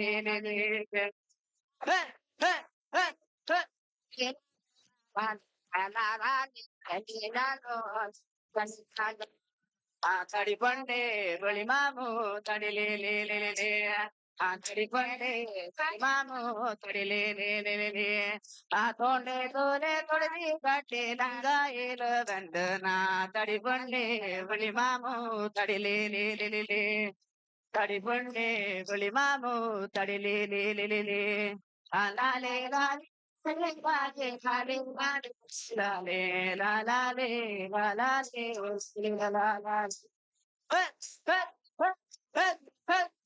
ದಯ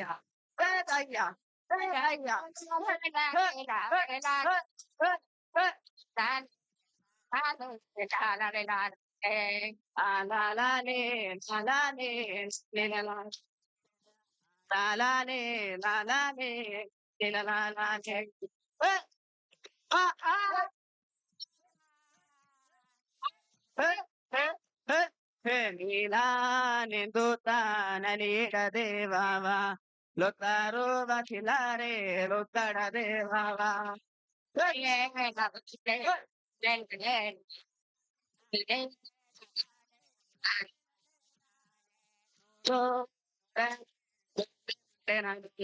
ನಾ ಬಂದೆ ಮಂಡೆ ನಾ ನೋಡಾಗೆ ಮಂಡೆ ನಾ ನೋಡೋ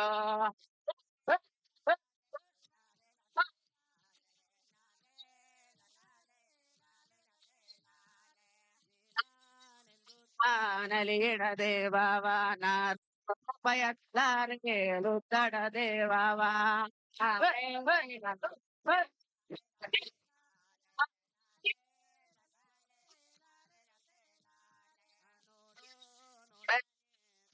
ಮಂಡೆ ನಾನು ಗಿಡೋ ನಾನು ಮಂಡೆ ನಾನು ನೋಡ ಮಂಡೆ ನಾನು ನೋಡೋ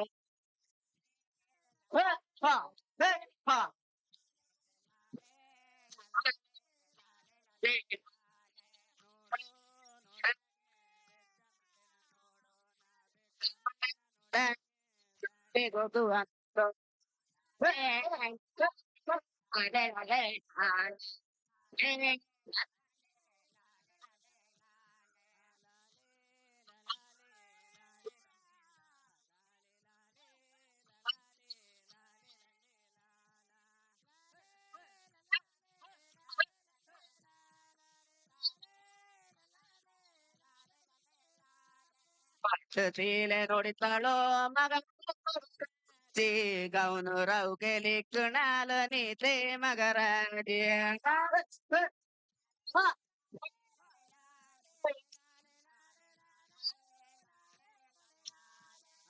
Brazil ನೋಡಿತಾಳ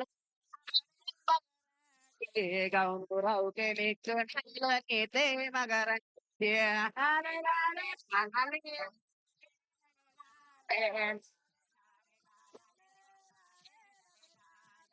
ಇಡಪಕಾತೆ ಘಟನಾಳು ತೋಟಕ್ಕೆ ಘಟನಾಳ ನೀತೆ ಮಗರ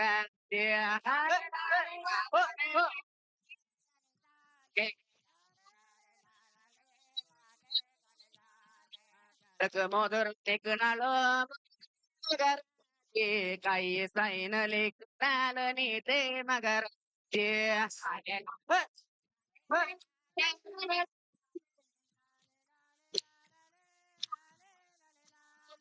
ಲಾಲೆ ಲಾಲೆ ಲಾಲೆ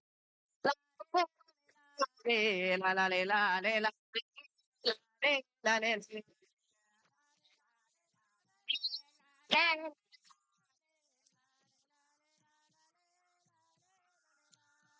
ನೋಡು ನೋಡು ನೋಡು ಗಂಬೆ ನೋಡು ನೋಡು ನೋಡು ಗಂಬೆ ನೋಡು ನೋಡು ಗಂಬೆ ನೋಡು ನೋಡು ಗಂಬೆ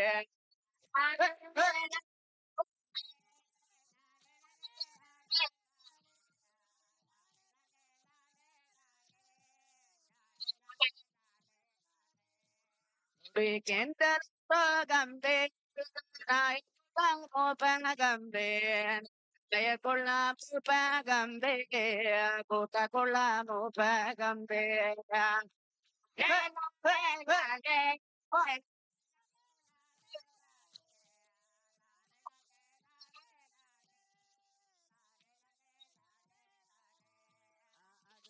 Kabawasan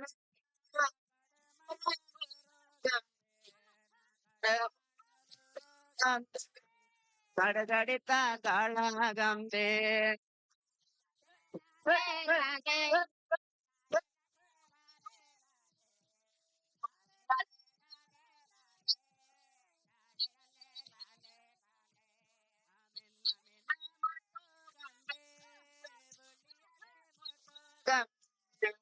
Nakita tip gambe Palay pundo gambe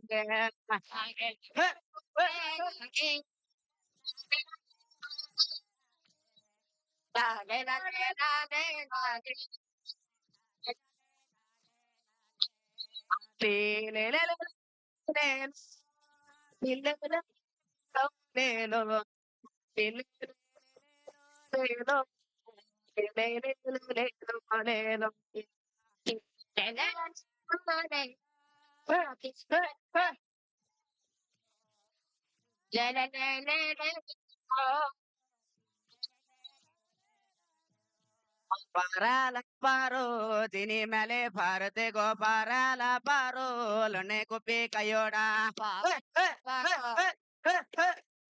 Para la paro.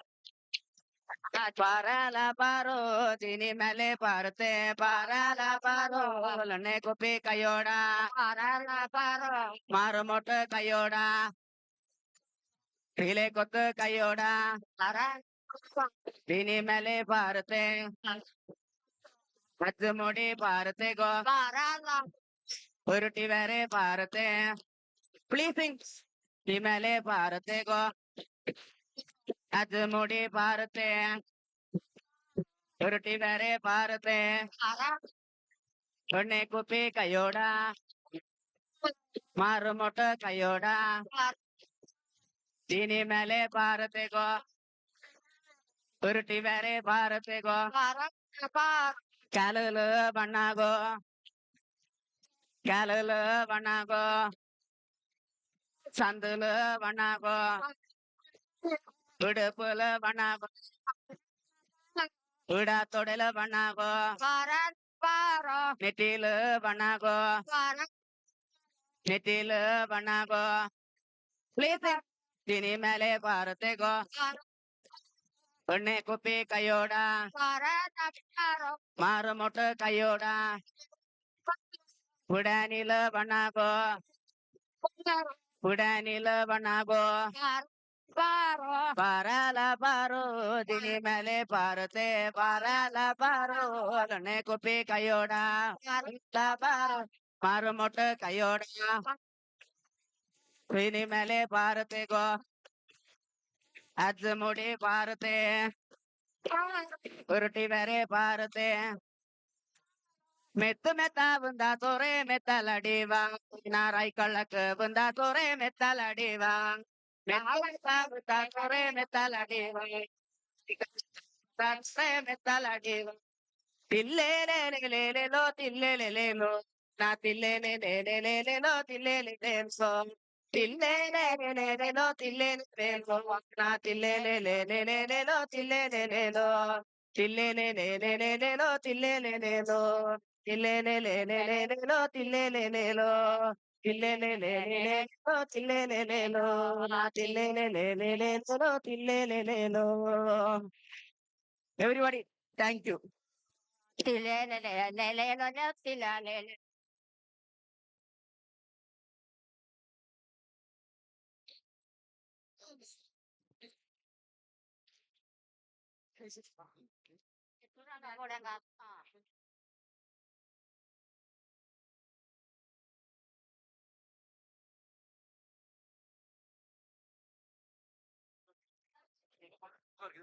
ഇനി പറയാനുണ്ടോ?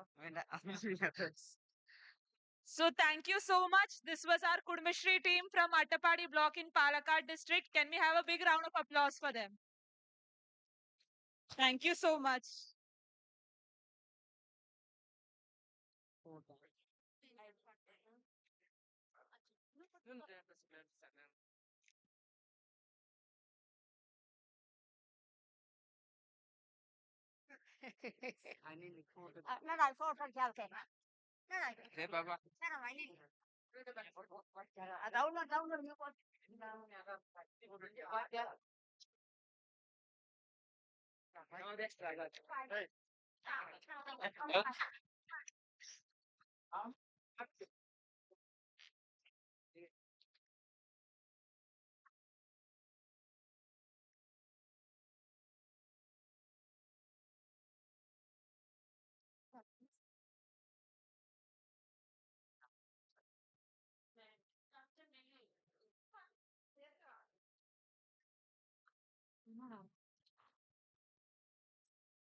നിങ്ങൾക്ക് എല്ലാവർക്കും മിനിസ്ട്രിയുടെ വക നമ്മുടെ കേന്ദ്ര സർക്കാരിൽ നിന്ന് വന്ന മാം ആണ്. അവരുടെ വകയും ഞങ്ങളുടെ എല്ലാവരുടെയും വകയും thank you so much for giving your time.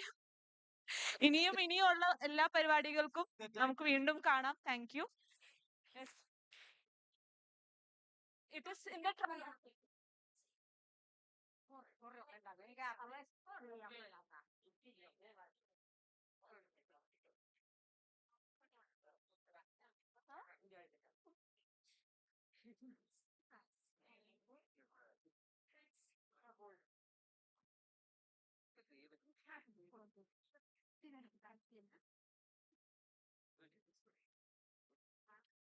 Thank you. तुम अभी जाके नीचे पूछ लेना. Probably they don't want to have it here. ये लो. अखिल अभी ये तो अभी अब sorry अखिल, the ढक्कन is open. Ma'am, idonnu specchio.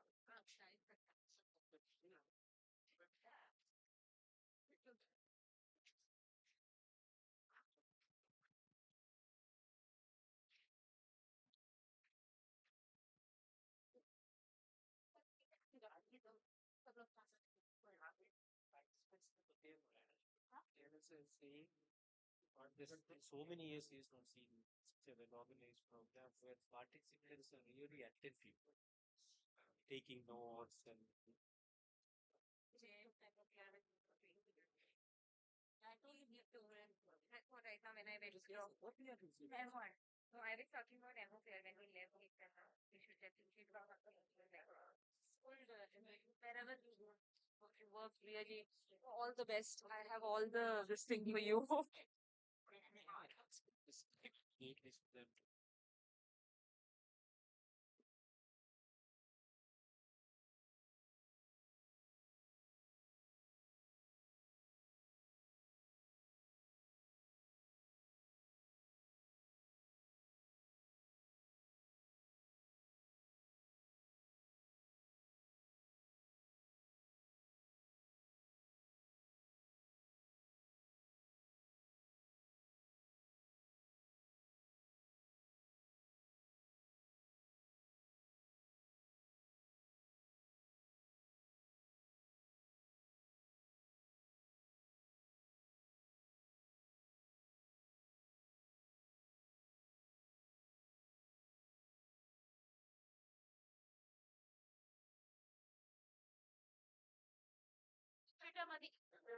Hello.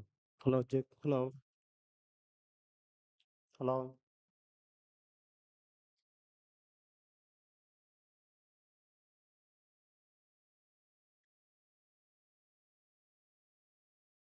So, the time for vote of thanks.